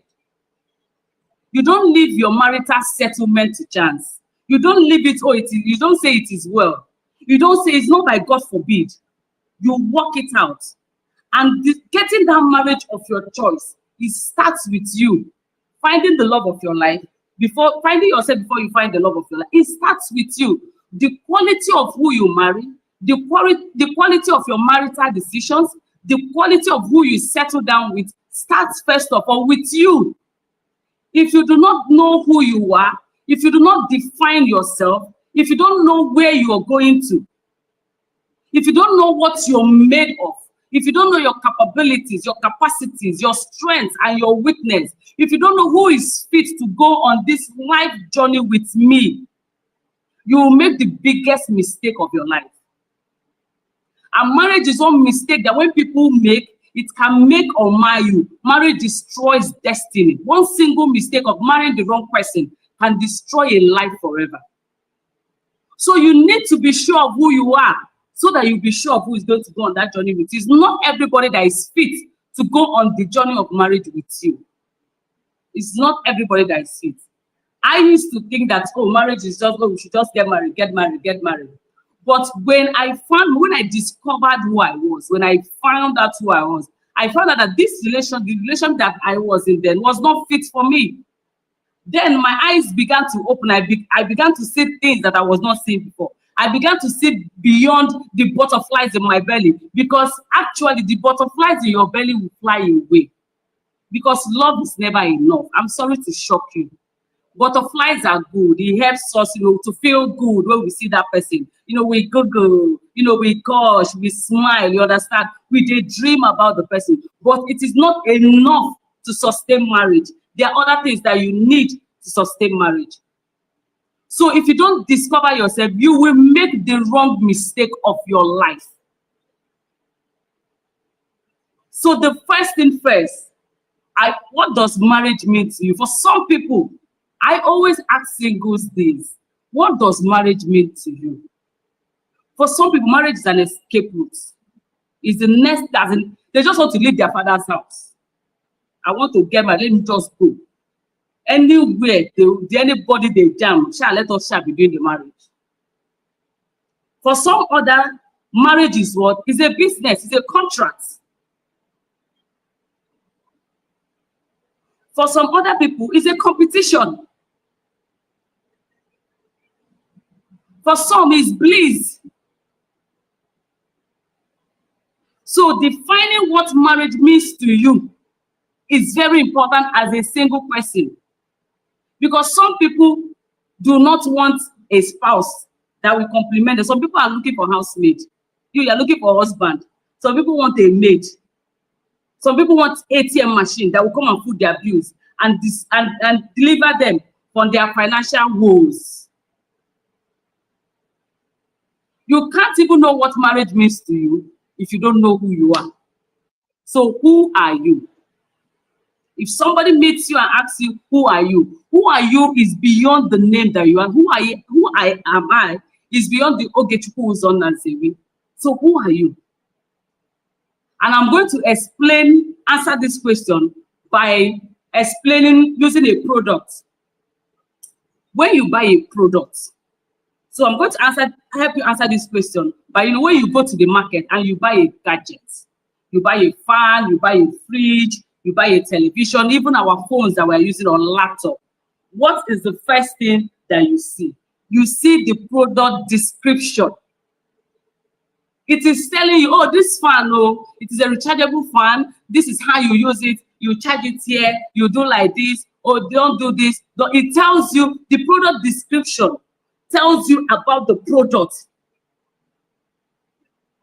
What the product is made of. Oh, it's made of steel. It's made of iron. There are coppers there. There are this. They don't charge with this voltage. Don't do this and don't do that. When I bring it to you, you are the product. So when you are the product here now, so this aspect of defining who you are now talking about, you're describing your passion. It talks about, oh, you're fair, you're tall, you're dark skin.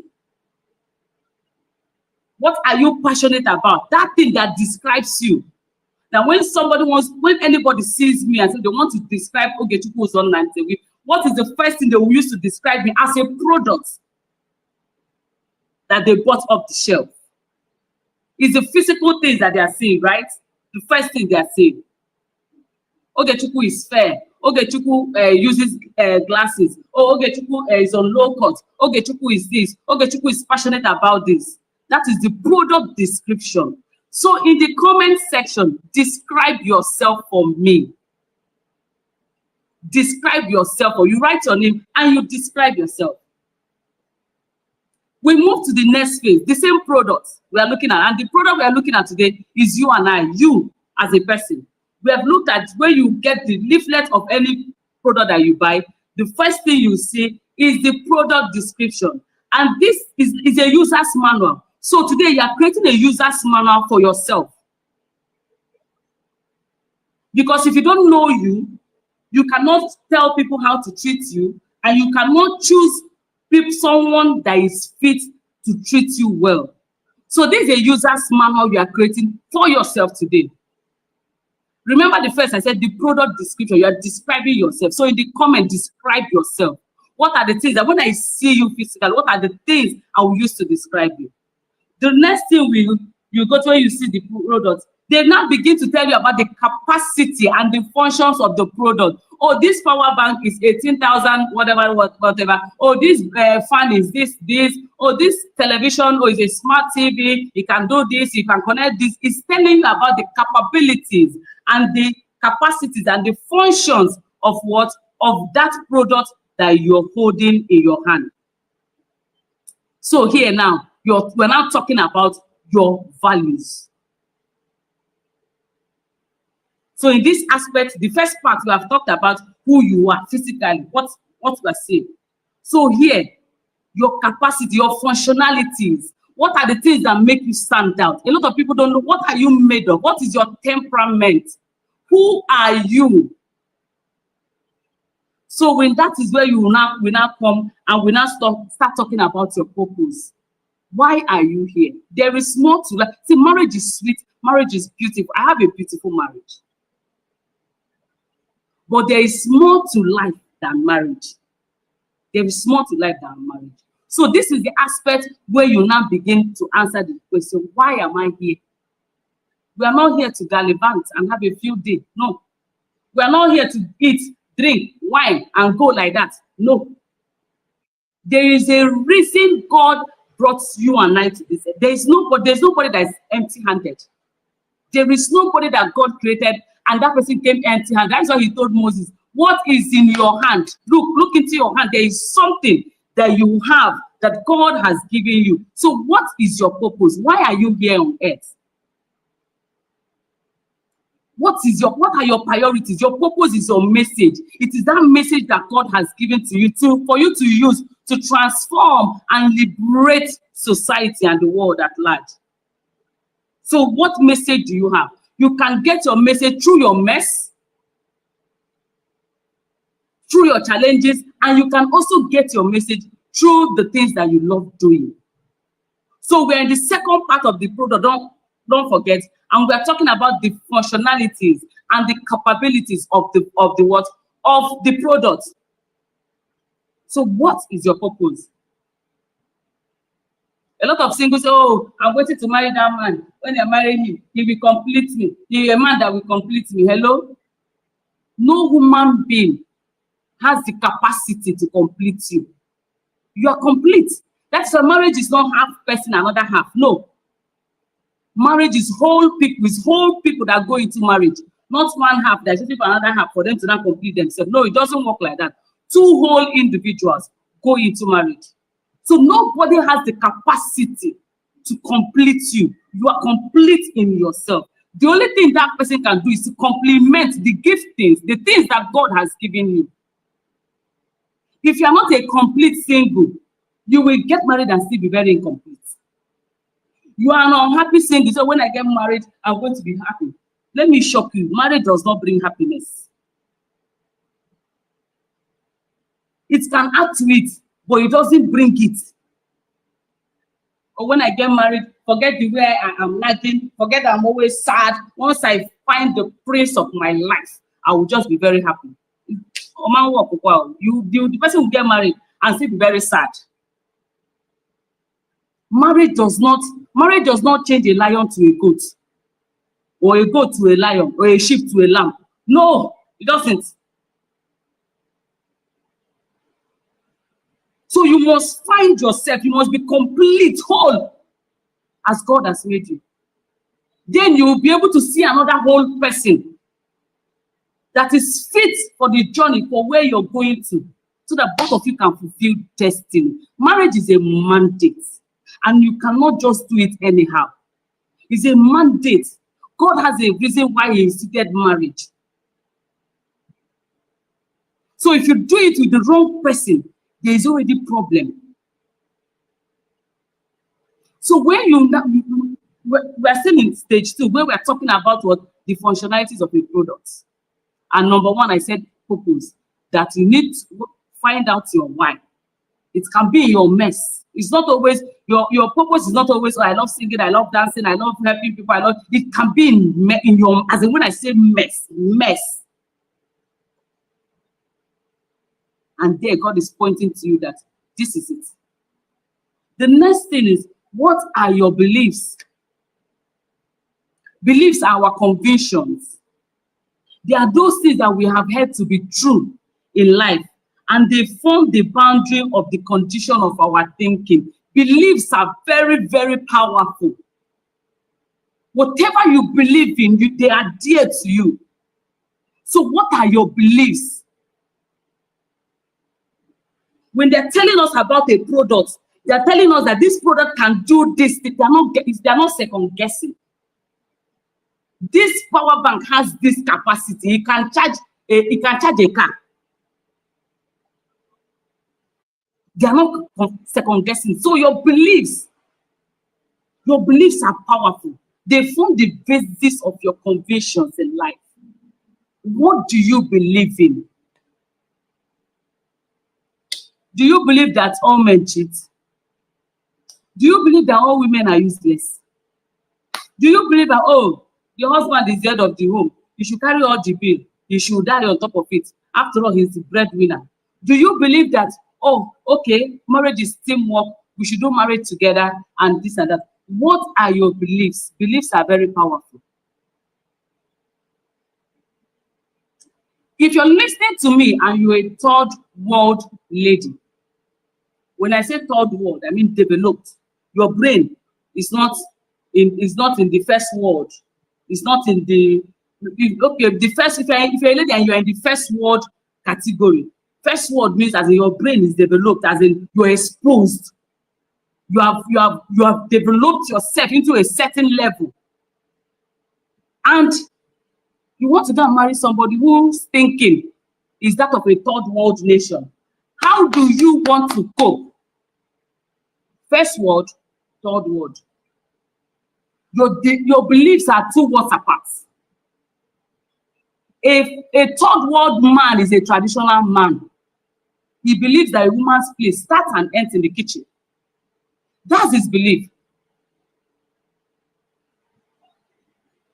And you're seeing it during courtship. He's telling you, oh, when we get married, this is your work, you will stop it, you'll be eating shawarma. The things that questions that you're supposed to be asking, you are not asking it. You are taking selfie 100 times, 1 million times. Before 6 months after marriage, you go and counseling, you are shouting, hey, you do not know, you do not, but you were busy taking selfie.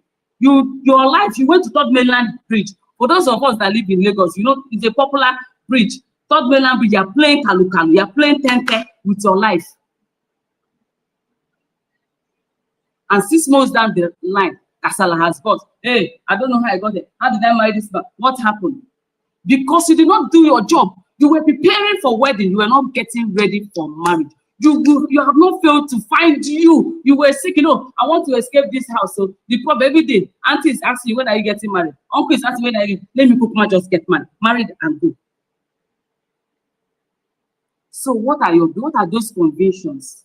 What are those things that are so dear to you? You believe in them so much that you can't trade.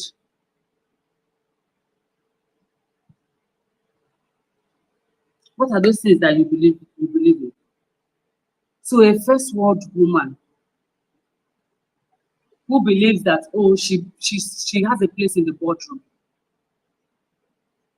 who is working, she has a master's, a PhD, she has earned a lot of awards and then all that, and is married to a third world man, and you want magic to happen, it can't.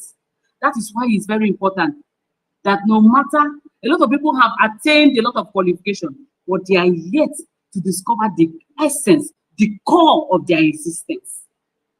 And that is the finding you, being self-aware, understanding your makeup, the manual, the way you get that manual, everything that describes you, understanding yourself, understanding your temperament, understanding your weakness, understanding your strength, knowing how to use your strength, knowing how to do or leverage your strength on your weakness. Because if you're not self-aware, you don't know who you are. Tom will come, Jack will come, Peter, James, Thomas, all of them from everywhere. And they will fit where you are going to, because you don't even know where you're going to. So the next one is values. Remember, we are still talking about the capacity of a product. And I'm helping you to create your user's manual. And this place this second partner that I talked about. So you go there, your purpose, your vision, your values, your beliefs. Where are you going? Ask yourself, where am I going to? You can't be going to the mainland, or you can't be going to the US, and you want to journey with somebody that is going to Afghanistan. How? How? It's a disaster waiting to happen, and it will take long to happen. So finding your core, the reason for your existence. Why am I here? And in this place, you now begin to ask yourself, what type of marriage do I want? What does marriage mean to me? What marriage means? See, you don't assume. There's no room for assumption in marriage.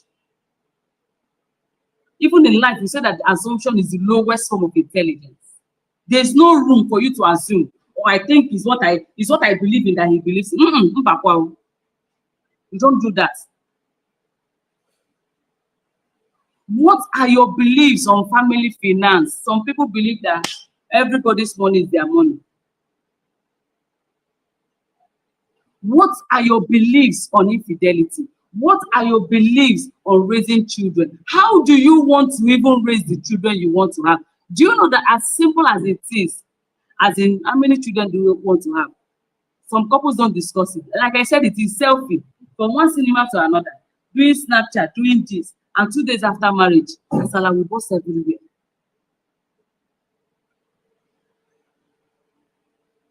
As simple as this question is, what type of marriage do I want to have? What legacy of marriage do I want to leave for my children? See, when you think about the legacy you want to leave for your children, it should put you on your toes. It should make you know that you cannot afford to make any mistake, because your marriage is the first ministry of is the first foundation of marriage that your children will experience. There is nothing. It's not super story. They are watching the super story live. It's their first experience of what marriage should be. My children always say, they will say, oh, when I get married to my wife, I'm going to do the way my daddy is loving my mom, is pampering my mom. That's the way I'm going to do it. Because their father is modeling it. They are saying it. It's not hidden. He doesn't hide it. So they cannot get married tomorrow and they won't treat their wives well. No. It's not in their DNA. So the first experience of marriage your children are going to have is your marriage. And you owe them the responsibility to choose the right person to go on this journey with you. A lot of children are going through trauma. A lot of children are damaged because of the choices their parents made. So we move on to values. We're still under that second part. We're talking about values. What are those things? What are your values? What are those things that, as in, I always tell my children that I'm big on integrity. I was raised by a woman who is big on integrity. So I am big on integrity. If anybody cheats me, I feel so hot.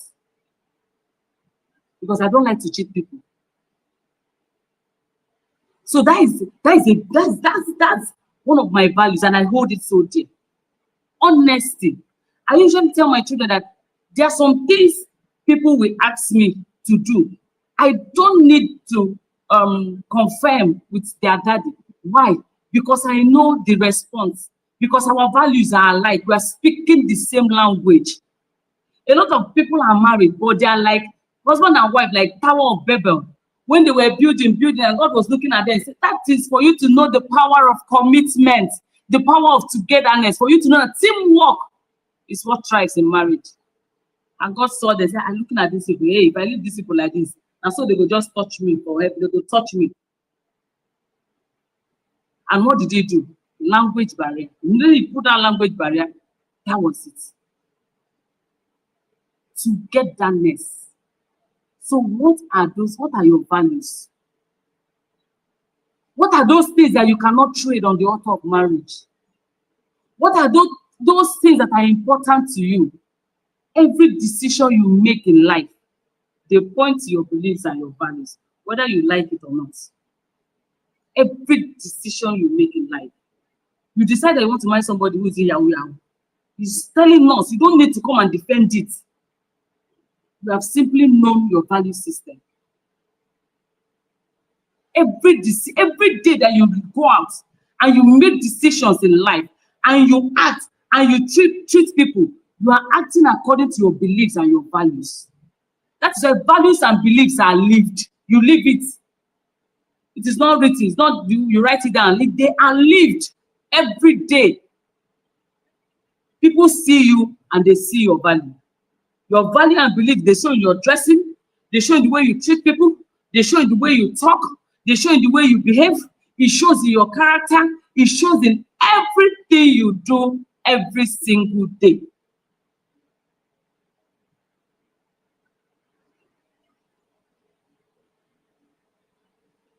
So what are those things that are what's important to you? What are your values?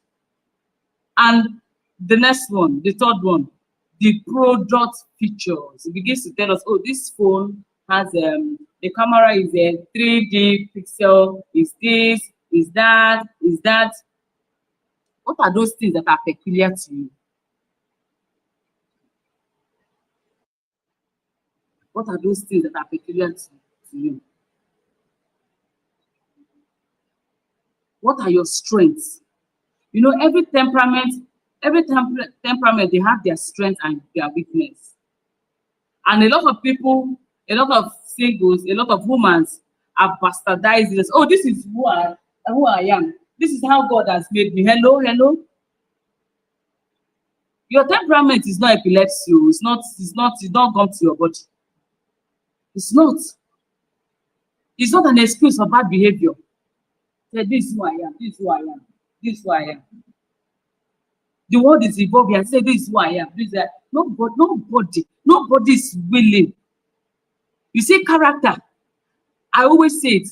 Beauty, elegance, eloquence can take you to a room. But what will sustain you in that room is character and the value you bring. The value, the thing that is upstairs in your head, beyond the physical look, is what will sustain you there. So the product features, what is your selling point? You are a single, what is your, hey, you are waiting for Prince Charming to come and deliver you. Princess, we don't have all those princess stories that you and I are watching. African magic, they are deceiving you. There's no prince that is coming anywhere to save you. Let me just tell you the truth. You just get up and be up and dream. What is your selling point? You are through from school. You are waiting. Go there. Hey, I'm waiting for the big break. You start from the small break. It's from small that we go to the big. Mathematics scholars, is it not from unknown we go to known? Or how do they say it? You're waiting for the big. What is your selling point?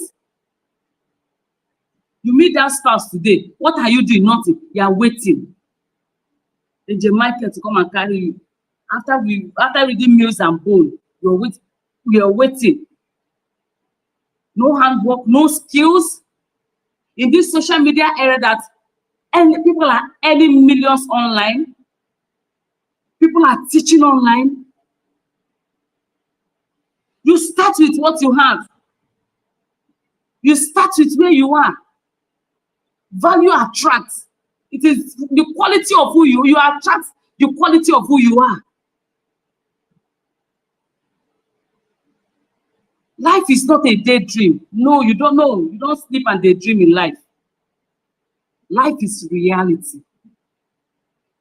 And life will deliver to us not just what we dream for, not just in dreaming, in declaring, in proclaiming. Life will deliver to you what you are prepared for. You want to go to government, oh, and pray, oh Jesus, I want to go to Aso Rock. Do you have the capacity? What is in your hand? What are the features? What are those things that stand you out? There's a certain kind of man, there's a certain kind of woman you want to attract. What are your special features? What is that thing? The way we have the Samsung series and the way we have the iPhone series. There's something different from 15, and there's something that differentiates 15 and 16. There's something that differentiates 11 and 12, 12 and 13, and like that. So what are your special features? What is that thing that you have?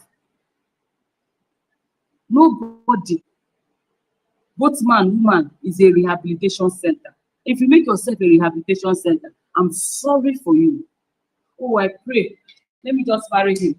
Let me just marry this marry. Let me just marry. He will change. He will not change you. Marriage does not change anybody. Yeah, write it down. Write it, sticker, put it on your head. Marriage mark. It's what? It multiplies whatever it is. The person is slapping you, is hitting you once, I turn the other side. It's when they, if he doesn't scold me, I don't feel loved. You need to come for counseling. You are responding to trauma. If your own kind of love is described by hitting and maltreatment, you're not okay. There is something in your childhood. There is something in your experiences. There is something in your relationship that is causing that. It's not normal. It's not normal for somebody to see beating as okay. It is not. So marriage can add to fulfillment, but it is not all that there is to life. I have a family. I have children. Amazing husband, amazing children. But you see, what one of the things that gives the most fulfillment is what I'm doing today. Is what I'm doing today. Anytime I have the opportunity to speak, I speak from the bottom of my heart. That is one of the things that gives most fulfillment. If you don't find you, how will you know who is fit for you? How will you be able to pick the man that is yours? How will you be able to know, okay, this woman is the woman that is fit for me to go on this journey of marriage with? It's a journey.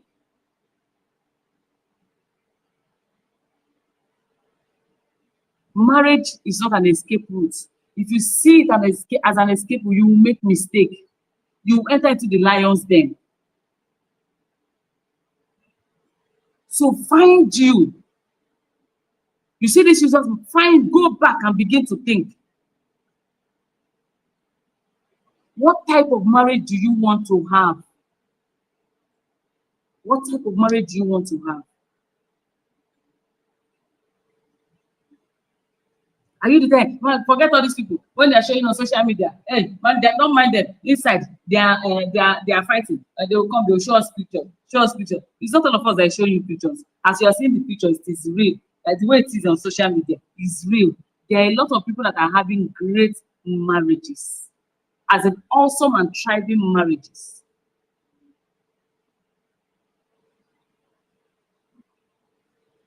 If you don't find you can't find a partner that is, you will pick anything that comes. So we need to find you first. You need to find you first. Who are you? Who am I? Where am I going to? Who do I need to go on this journey with me? What are the things I need to go on this journey? Who is fit to go on this journey with me? What are the things that I can compromise? And what are the things that I cannot? What is that deal breaker? What is that no? Don't say because I want to get money, just agree to everything. The man is saying, hey, this work will stop this up. When you get your SIM card, we'll break it. You buy another SIM card because you know, when you have single friends, they will not be corrupting you. You cannot be married and be having single friends. You have to, your social media handle, I have to take care of it. I'll be the one that will manage it. You're smart. Some of you will just be shining teeth. You just be smiling. Instead of you to remove your shoe and run for your dear life. You'll be running as you know 440. You'll be running, you will not look back. What else? He has told you. And that is how it's going to be. So it's not everybody that is fit for your journey. You need to discover who you are, what you are made of, your user's manual, your features, your components, your capability. And that thing that singles you out. If you're single period is not a disease. It's a time for you to find yourself. It's a time for you to develop yourself. Singleness is not a disease. Oh, I'm single now. No. It's a time for you to refresh. It's a time for you to grow. It's a time for you to master the act of who you are. It is not a time to say, hey, I'm waiting for my prince in shining armor to come and deliver me from this property. It's a time of deep reflection. It's a time of working it out, taking time to study yourself, to know who you are, so that you will not settle for a demon, thinking is an angel. You know what's finding you just for you. You know what you want. When you find who you are, you know what you want. You are sure. You are not second guessing. You're not second guessing it. After I found who I was, the relationship that was in, first of all, I cut it off. That one, it didn't work. After begging, I said, oh God, I no do. I don't want to do it again. This is not what I want for myself. And if I had gone ahead with that one, you won't know me. You won't hear about me because I'll be in the kitchen. I'll be at home having babies and in the kitchen cooking and passing for God. You won't be able to hear me. But I was able to know that that was not what I wanted for myself when I found myself. And without looking back, without thinking, hey, why don't I patch it? You can't patch marriage. If you patch, a time will come that it will no longer take the patch, it will collapse. So who are you? What type of a spouse do you want? List the qualities you want in a spouse. And begin to look at it and make sure that you have those qualities. You know the qualities you want in a spouse. List them out and begin to look at your life and say, this thing I'm looking for in somebody, do I have it? I want a kind man. I want a man who has finished his MSc, has PhD, he's earning in dollars. He has his passport, he has a British passport, he's an American citizen, he's this, he's that. Which one are you? Like I always say, meet the requirements of your own requirements. Which one are you? And don't be unrealistic. You see, unrealistic expectations. That is one of the things that kills most singles. Unrealistic expectations. You get married, you'll be shocked. Marriage is reality. It will shock you. Forget African magic that we watch and Telemundo. And what is this one that you are watching now? Korean movies. Marriage is reality. It will test you. It will test the good, the bad, and the ugly in you. That is why you must marry somebody who is kind, somebody who is on the same journey with you, on the same journey of purpose with you. Any marriage mistake can mar you, can destroy a lot of things. So who are you? What type of marriage do you want? You want a clean spouse? Are you clean? You want a spouse who is earning in pounds and euro and all the foreign currency. How much are you earning? You want a spouse who is this, who will pamper you, who do this, sweep you off your feet. Can you do that to somebody? If you don't find yourself, if you don't know who you are, if you don't take your time to go through these things and begin to discover your user's manual, you write it down, my user's manual. You take what is my temperament? What is that thing what is that weakness about people who have this temperament that is stopping me? You are not the ancient of days. You should learn. You're not God now. You move, you're not a tree. Even tree moves. When breeze blows, you see the leaves move. What is that thing? What is that thing that people are complaining about you? It is an indication you should work on it. When people meet me now, they say, oh, you're so friendly, you're this and that. Really? I don't used to be friendly. My face is all you need. You will read everything you want to read. It's a whiteboard.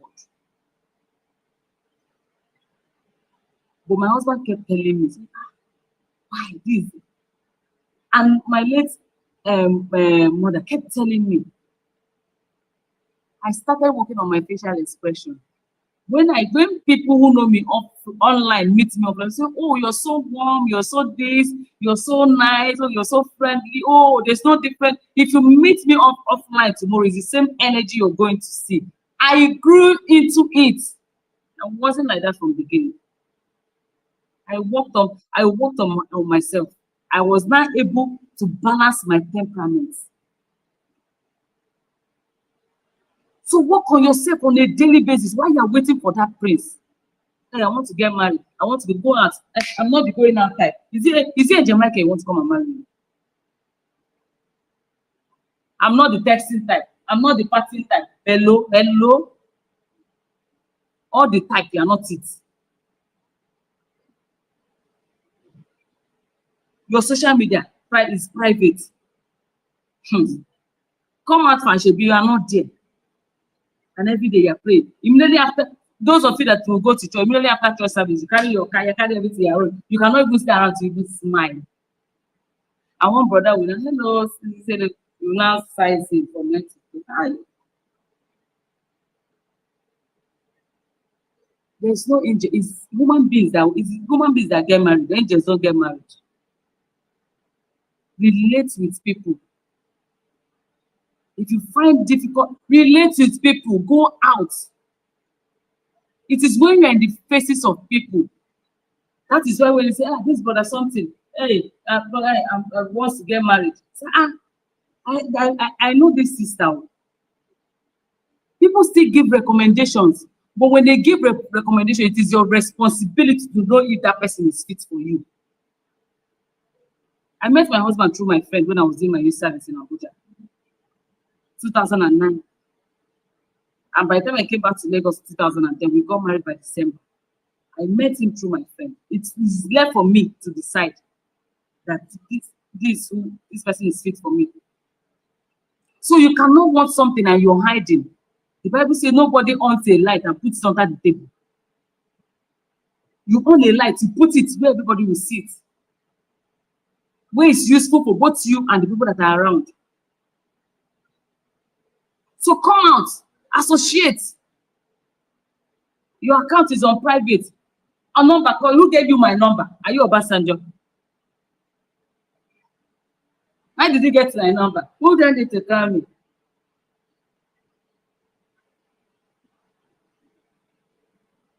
Groom yourself. If there are things, that's why I thought your weakness, you begin to work on your weakness. Let your strength complement your weakness. Everybody has a weakness. I have my own too. And daily I am working on it. Daily I am working on it. If you have had a bad marriage experience, maybe your parents do not have the so good, but because when I ask the question, what does marriage mean to you? A lot of people are going to answer based on the experiences they have had from their childhood and their upbringing. If you do not have that so good experience, maybe your parents do not have such a great marriage, you begin to reprogram your mind, because your mind is your powerhouse. Some people, even before they get married, they have believed that the marriage will not last. Say, yeah, her mother tried it, her mother didn't stay long. Is it her that will not go and stay long? You begin to re-engineer your mind. You begin to look out for couples that their marriage is thriving. You begin to look out for those blissful stories and begin to watch them and begin to listen to it.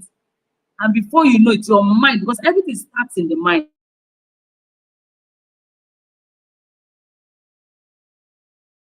You begin full marriage is possible. And you can have it. So that your parents do not have such a great marriage does not mean that you too will not have a great marriage. But you have to work it out. You have to work it out. Every time when you are you're working out your mind. You know the way the Bible says we work out our salvation with fear and trembling. You work out your marriage. You begin to know understand your spouse and begin to how to deal with them. You work out your marriage. Any type of spouse you want, you have to be that person first. Any type of marriage you want, you have to create it in your mind first. You have to work towards, you have to prepare towards it. You save money, you go for premarital counseling. Forget where the paparazzi is 30 minutes. Joining is no more than 30 minutes. Will you take this lawful wedded, this woman, will you take this to be your lawful wedded husband? It's no more than 30 minutes. But the damage that 30 minutes will do if you do it wrong, some of them are there forever. The marks are everlasting. They never leave. So begin now to prepare yourself. Begin now to work on your mind. Understand your maker. What are the things? You see compromise. Yes, in marriage you compromise, but don't go and compromise the one that will kill you. We say there's compromise in marriage. So people not going to compromise their life. The one that has to do with life. No. Begin to work on yourself daily. Begin to know who you are. So this is who I am. This is what I want. And you'll be able to communicate it. And know when somebody comes your way, you don't need a soothsayer to tell you. Don't waste your courtship time on selfies, on nice cream, on movies. They are good. Go for professional counseling. Know who you are. See, when you do counseling, there are some things that professional counseling reviews. The first set of questions they will give you, say, when you see the result, you will know without anybody telling you or without even going further. The first set of questions you will receive to do as a couple. That one alone exposes a lot of personality of who that first world woman. It shows in that simple assessment. So start now to take cost of your life, of your journey, where you're going to. Do you want a marriage that is a mud house? It's in your hands. Do you want a marriage that is one room apartment? It's in your hands. Do you want a marriage that is self-contained? It's in your hands. Do you want a duplex kind of a marriage? It's in your hands. Do you want a mansion kind of marriage? It's also in your hands. Do you want a skyscraper kind of marriage? It is in your hands. So whatever type of marriage you want, it is yours to create. And creating that marriage starts with you.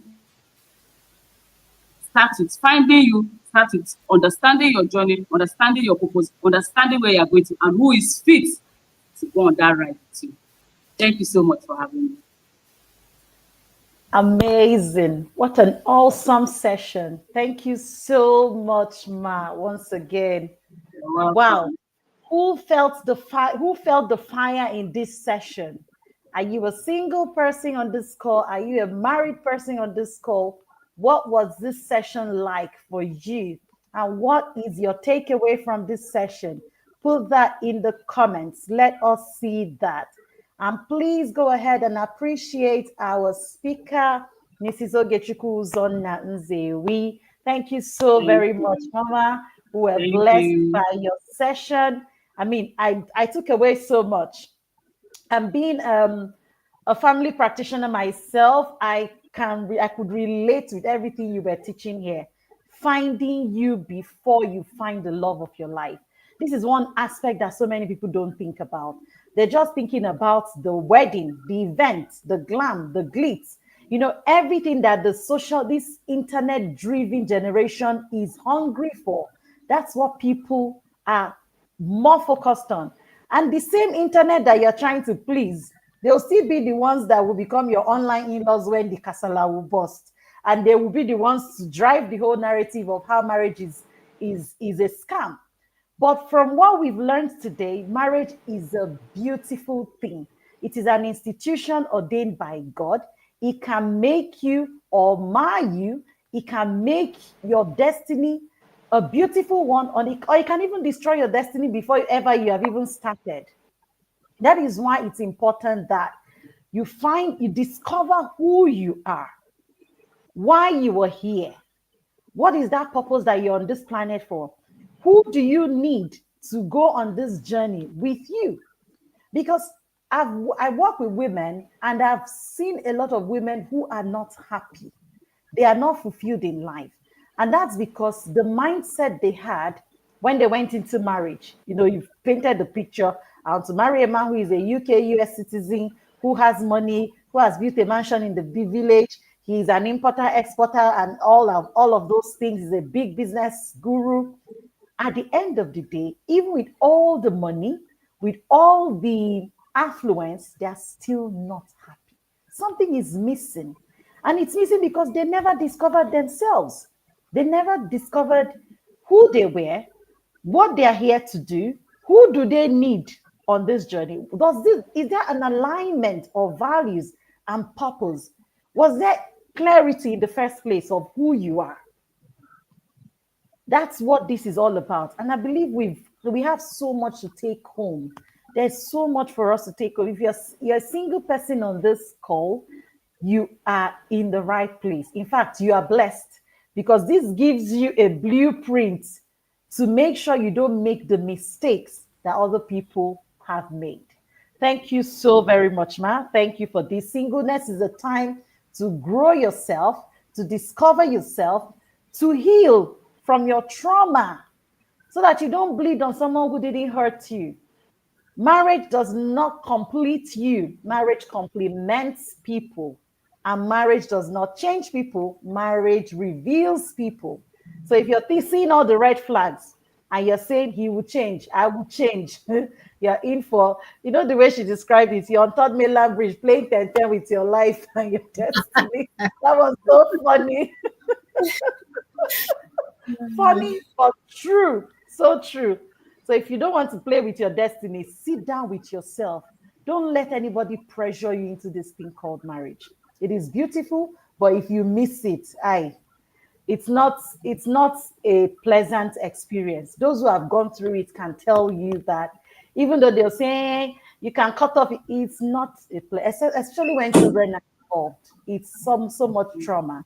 So please, let's make sure. And then if you're already in marriage and everything we're sharing here are things that you've missed and you feel like, okay, it's a journey of no return, there's still help. There's still a way to salvage the situation. It's just that it will be difficult, but it is possible. So reach out to our speaker. As you already know, we'll be sharing details and links later. But right now we're diving into the panel of discussion and it's time to ask your questions. Thank you for staying with us. And thank you so much, man. God bless you. Wow. Thank you so much, Coach Ogechukwu Uzonna Nzewi. I can boldly say that the Holy Spirit ordered my steps to pick the Purposeful Living Conference Speakers 2025.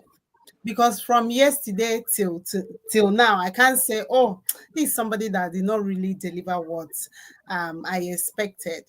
And I know that marriage is one thing that is very, very important.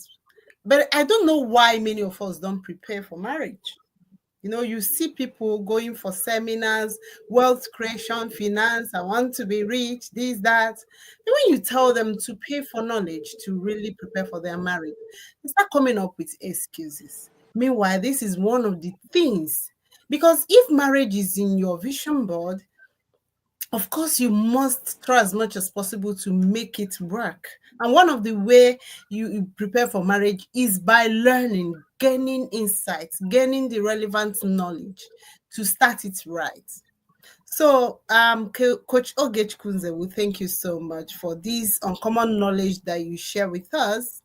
We are going to be having our panel of discussion. Unfortunately, the first two speakers are unavoidably present for the panel of discussion. So we're going to have this conversation with Oge. So if there is any question you have and you would want it to be addressed by our speaker, Oge Chukunze, this is an opportunity for you to ask your question so that we can call it a night. Do we have questions?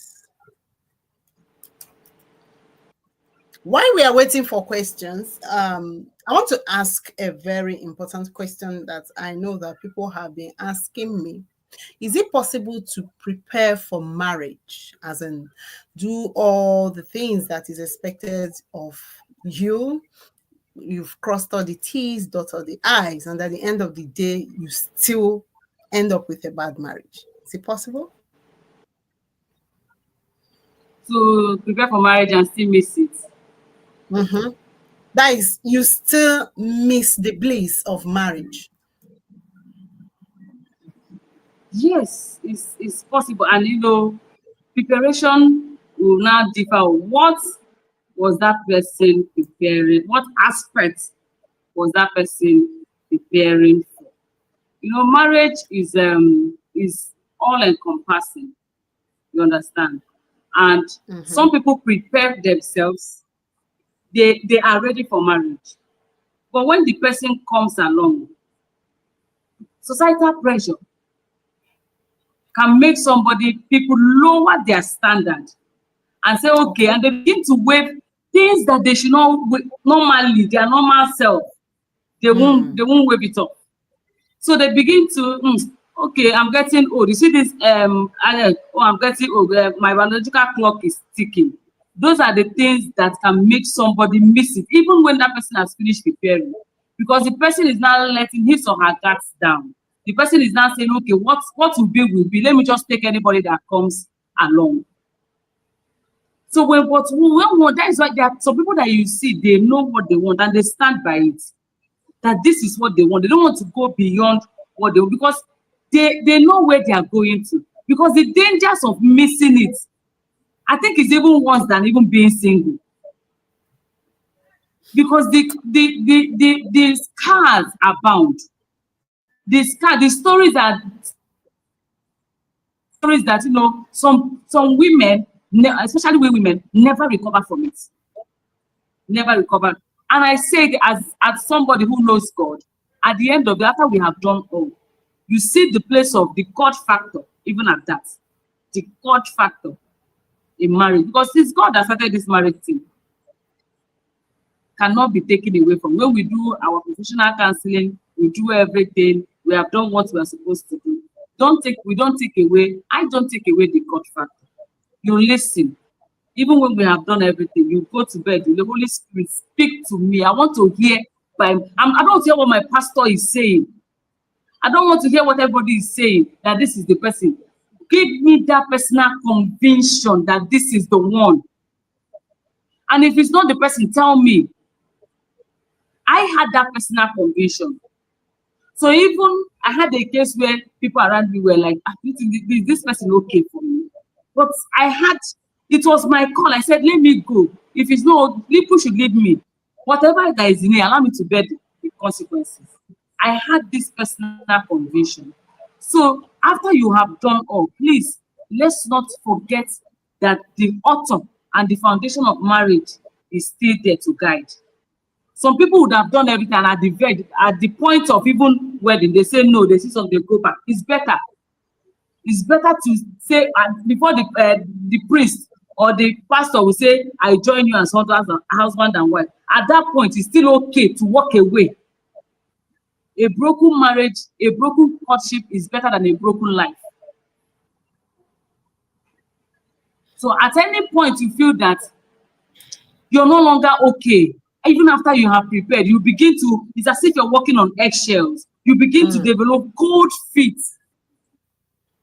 Pause and listen. Pause and listen. But one thing that always overshadows everything, you see the butterflies in our belly? Oh, it can deceive anybody. It can deceive anybody, especially when, you know, for some people that want to look up all this physical, tall, dark, and some must have mature, he must have beards and all that. You know, when we have these butterflies in our belly, if we are not careful, we can overcloud our mind. So what is that person preparing for? And what is that person looking out for in a marriage? If somebody can prepare and prepare in a wrong way, somebody can prepare and prepare and miss.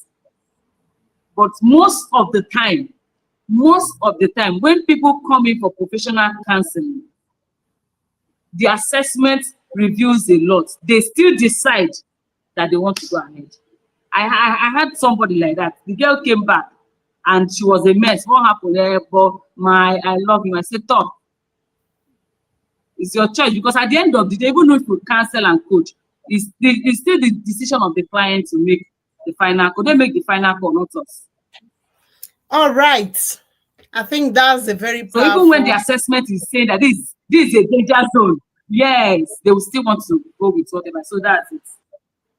Okay, thank you very much for that detailed answer. I would also want to add that one thing I also see people do is after preparing for marriage and they go into the marriage proper, they lose their guard. Yeah. Those things that they've learned to do in marriage, they have this attitude as if there is an access. Once you are in the marriage, you lose your guard. After all, I'm married. Yeah, I think it's also a problem. And because somebody was saying, is it possible for a tongue-speaking brother or a tongue-speaking sister to fall out in marriage? Of course. Why not? Now the church is hospital now. Being a husband and a wife, there are scripts, there are roles anybody can assume. So when you lose or leave those roles, it becomes an issue. So I also think that as long as and as much as one has prepared for marriage, always be ready and prepared to live out those roles that you've assumed as a mother, as a father, as a husband, and as a wife. Thank you so much for that powerful answer. And I can't see any questions, so I assume that we all got so much value that we don't have room to add more even from the answers. And with this, we are going to call it a night. We're going to call it a wrap. Sorry. Okay. Can you hear me? Okay. Yeah. I just wanted to add something and quickly ask a question. So you, just like you mentioned, when people get into marriage, they lose themselves. I think I'm growing to learn that whatever was the conviction you had that took you into that marriage, it's best to be sure that that conviction can sustain you in that marriage. Because what happens is that certain things that attract people into the marriage, when those things are not there, that's why people shouldn't draw their conclusions on fleeting things that can just disappear. Like beauty, people will grow older. Women will have babies, the body shape will change, different things will change. So it's best we build our convictions on things that are valuable, that are eternal, that will last, that are irreplaceable, so to speak. Yeah. So I was just going to add that. And my other question, the question I want to ask is, what is the role of parents in young people making marital decisions, because Since sometimes, we lost Oge, but yes, I'm hoping she will join again. Okay, I hope she joins again. So I know that there are a lot of young people who, after hearing all of these things, they want to do the right thing, right? But their parents would have such an influence, or the people around them, let's say young people in their 20s, you would see the people around them or the circumstances around them is driving their decisions. That even when they listen to coaches, it's like their parents' voices or the voices of those who will give them out in marriage is louder than the voice of a counselor or louder than the voice of a coach in their lives. Yeah? Okay, we have her back now. Okay, Yeah. ma'am, we missed you for a minute. Should I take the question all over again? Yeah, so that she will get where we are. Okay. So I was asking about the role of parents in the decisions that people make in marriage. Because sometimes a lot of people have listened to teachings like this, they've been through counseling, or even during their courtship period, and their parents are trying to influence the decisions that they are making. Because I worked with a young girl who, because she hasn't been to school, like she didn't get her parents didn't have the financial capacity to send her to uni. There was this matchmaking of someone who could afford to sponsor her. And she's more or less like attached to this person because this person is doing her a favor, right? So even when this person is there are so many red flags. When I had this conversation with this young girl, I could see so many red flags. I could tell where this thing is heading. And this girl is only 22, 23. But she said, oh, my parents have talked to him. He will change. This person is double her age. And even the time that I tried to put into say, like Coach Oge said, we cannot make decisions for people. But the role of a coach, a counselor, is to help you take the scales off your eyes so you can really begin to see what you should see. And a lot of times, I think young people, parental influence or the influence of people around a lot of young people. What would we say if we find a young person like that? What kind of support? I really don't know, but this is something that bothers me. Thank you, ma'am. You know that it's I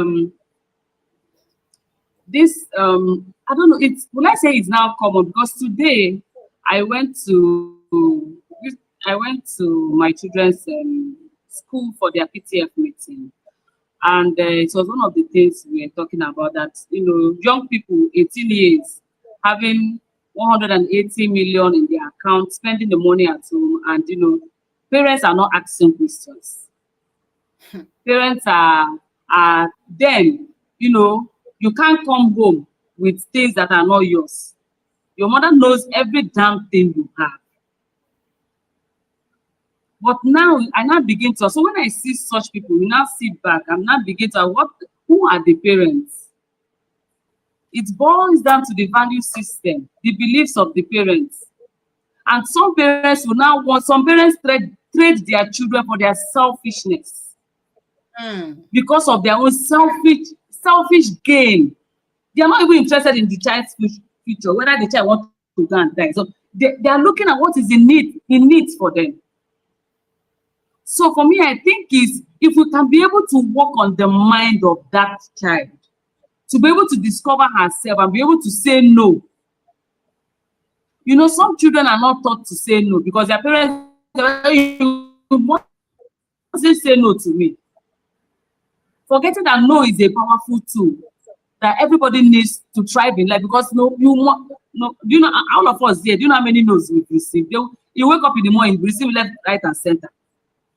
So because that child does not have that willpower, they can't say no to their parents, you understand? Oh, my mother knows the best, and I don't know the best. I am not God. There are areas where I'm lacking. I'm limited. There are some things I don't know that I need. There's somebody that knows it I need to be. So for me, I think if we can work on the person involved, because some parents we can't reach them, we can't get to them. If we can work on the mindset of that child to them, and parenting is an 18-year-old plan, and for something that has been programmed for 18 years, trying to re-engineer it in 6 months, you understand, it might not be possible. But we do what we can. And if you have access to that parent, that will now be an extra mile where you cannot tell the parents, oh, see this, see that, see that. Why don't you allow this child to make her choices? This person is not good enough for her. Some parents will listen to reason, but you see the ones that are selfish, they will not listen. And at the end of the day, what they don't know is that child is the child that is to have the scar. It's the child that is going to have the trauma. Is that child they go, or is going to take us out of our poverty, because the person is everywhere. You see children behave sometimes. You see children do some things, and you ask, children bring things home. A child took my son's market for 1 whole 10.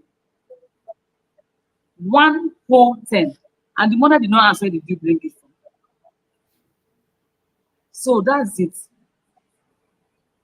So if we are able to, that's why I like this program that way, because if we are able to get the minds of young people to have a mind of themselves, to discover who they are, and be able to stand there and say, Mommy, Daddy, you have chosen your own marriage, or you have done your own, or this is who I want to marry, this is the person I want, or this, I don't want, you say this person, I don't want this person, no matter what, this is not fit for, no matter what they do, they stand there and they find a way to navigate this. They should get people that can talk to their parents, maybe pastors or friends, you understand, that will help them talk to their parents to see reason, so that they can have the life that they desire, instead of going into something that will destroy them. Thank you so much, Ma, for that explicit response. Thank you.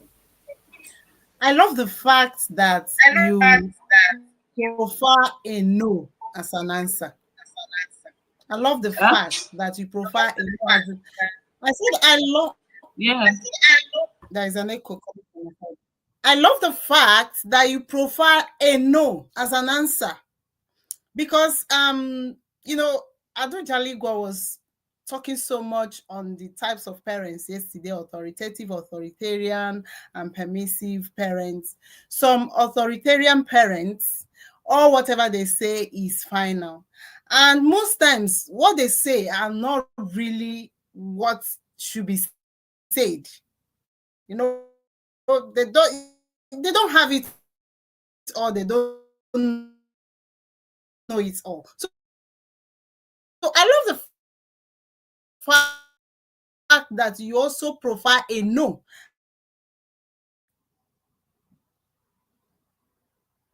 Hello, can you hear me? Yes. Hello, can you hear me? That was a glitch from my side. So I love the fact that you prefer a no as an answer, because there are some parents, there are some parents, every parent, we don't know it all. And whatever we think is the right, or so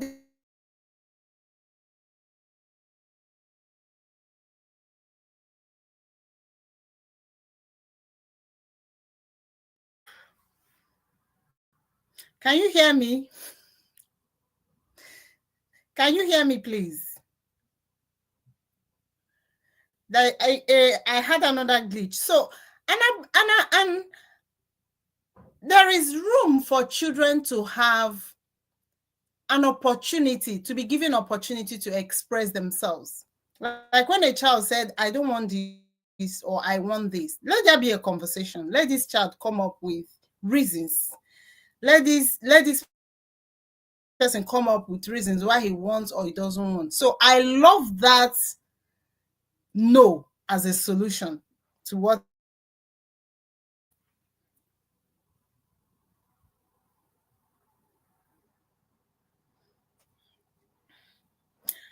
All right, so I don't know if anybody has any other question. Please, can we fill the comment section with fire emojis for this masterclass that we got from Coach Ogechukunze? Can we put fire emojis in the comment section?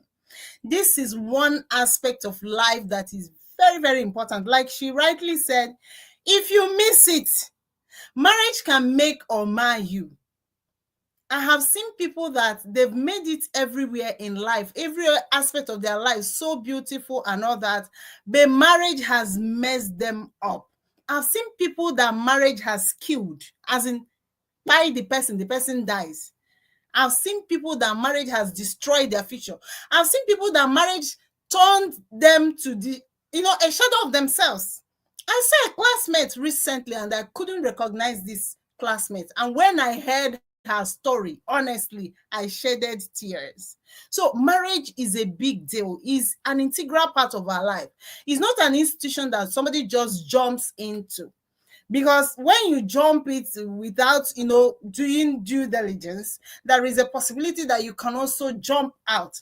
That is why I always insist, as you spend money on trying to create wealth, get knowledge on this, get knowledge on that, put marriage as one of the most important things that you need to learn about. And don't wait until you are ready to, walk down the aisle. There are some that will come for marriage counseling. They've already made up their mind. Oh, I've already seen the person. Meanwhile, the thing that you are supposed to know even before finding the person, start. If you're a single person that maybe there is nobody in the picture now, this is an opportunity, the time for you to start learning things. Creating it still boils down to that, creating your value system, your personal value system, so that it serves as a guide for your choices. Go for marriage classes, go for marriage counseling. Coach Oge has programs for marriage, courses for marriage, so that you'll be confident when you're making your choice. You won't make it with cold feet. You'll be confident. You know exactly what you're going for. You know that you are grounded in knowledge. You know the right thing. You know the right things to look out for, so that when you choose, you know that you have chosen the right person. Knowledge in marriage is one thing that nobody should take for granted. So with this, we have come to the end of this session, and we have also come to the end of the Purposeful Living Conference 2025. As we said yesterday, we are going to compile the social handles of all our social media handles of all our speakers and share in the chat room, so that you follow them. You can see that we got the best. From the first speaker yesterday to the last speaker, they are the best that you can think of. So you follow them on social media, any of their products, their courses that you are in need of, not even any, all of them, look for something that they offer. Course, books, mentorship, anything. Please take this opportunity very, very seriously. And for those that are asking how they can enroll their teens and preteens in our PIDCA, there is an information in the comments in the chat room also concerning that. Those that want to go on a journey for their talent maximization, there is also information, compiled information on that. So any questions that you have, the chat room is a very good place for you to drop the questions for your inquiries and everything. And with this, we say thank you so much for being part of the Purposeful Living Conference 2025, and we look forward to seeing you again next year. Thank you.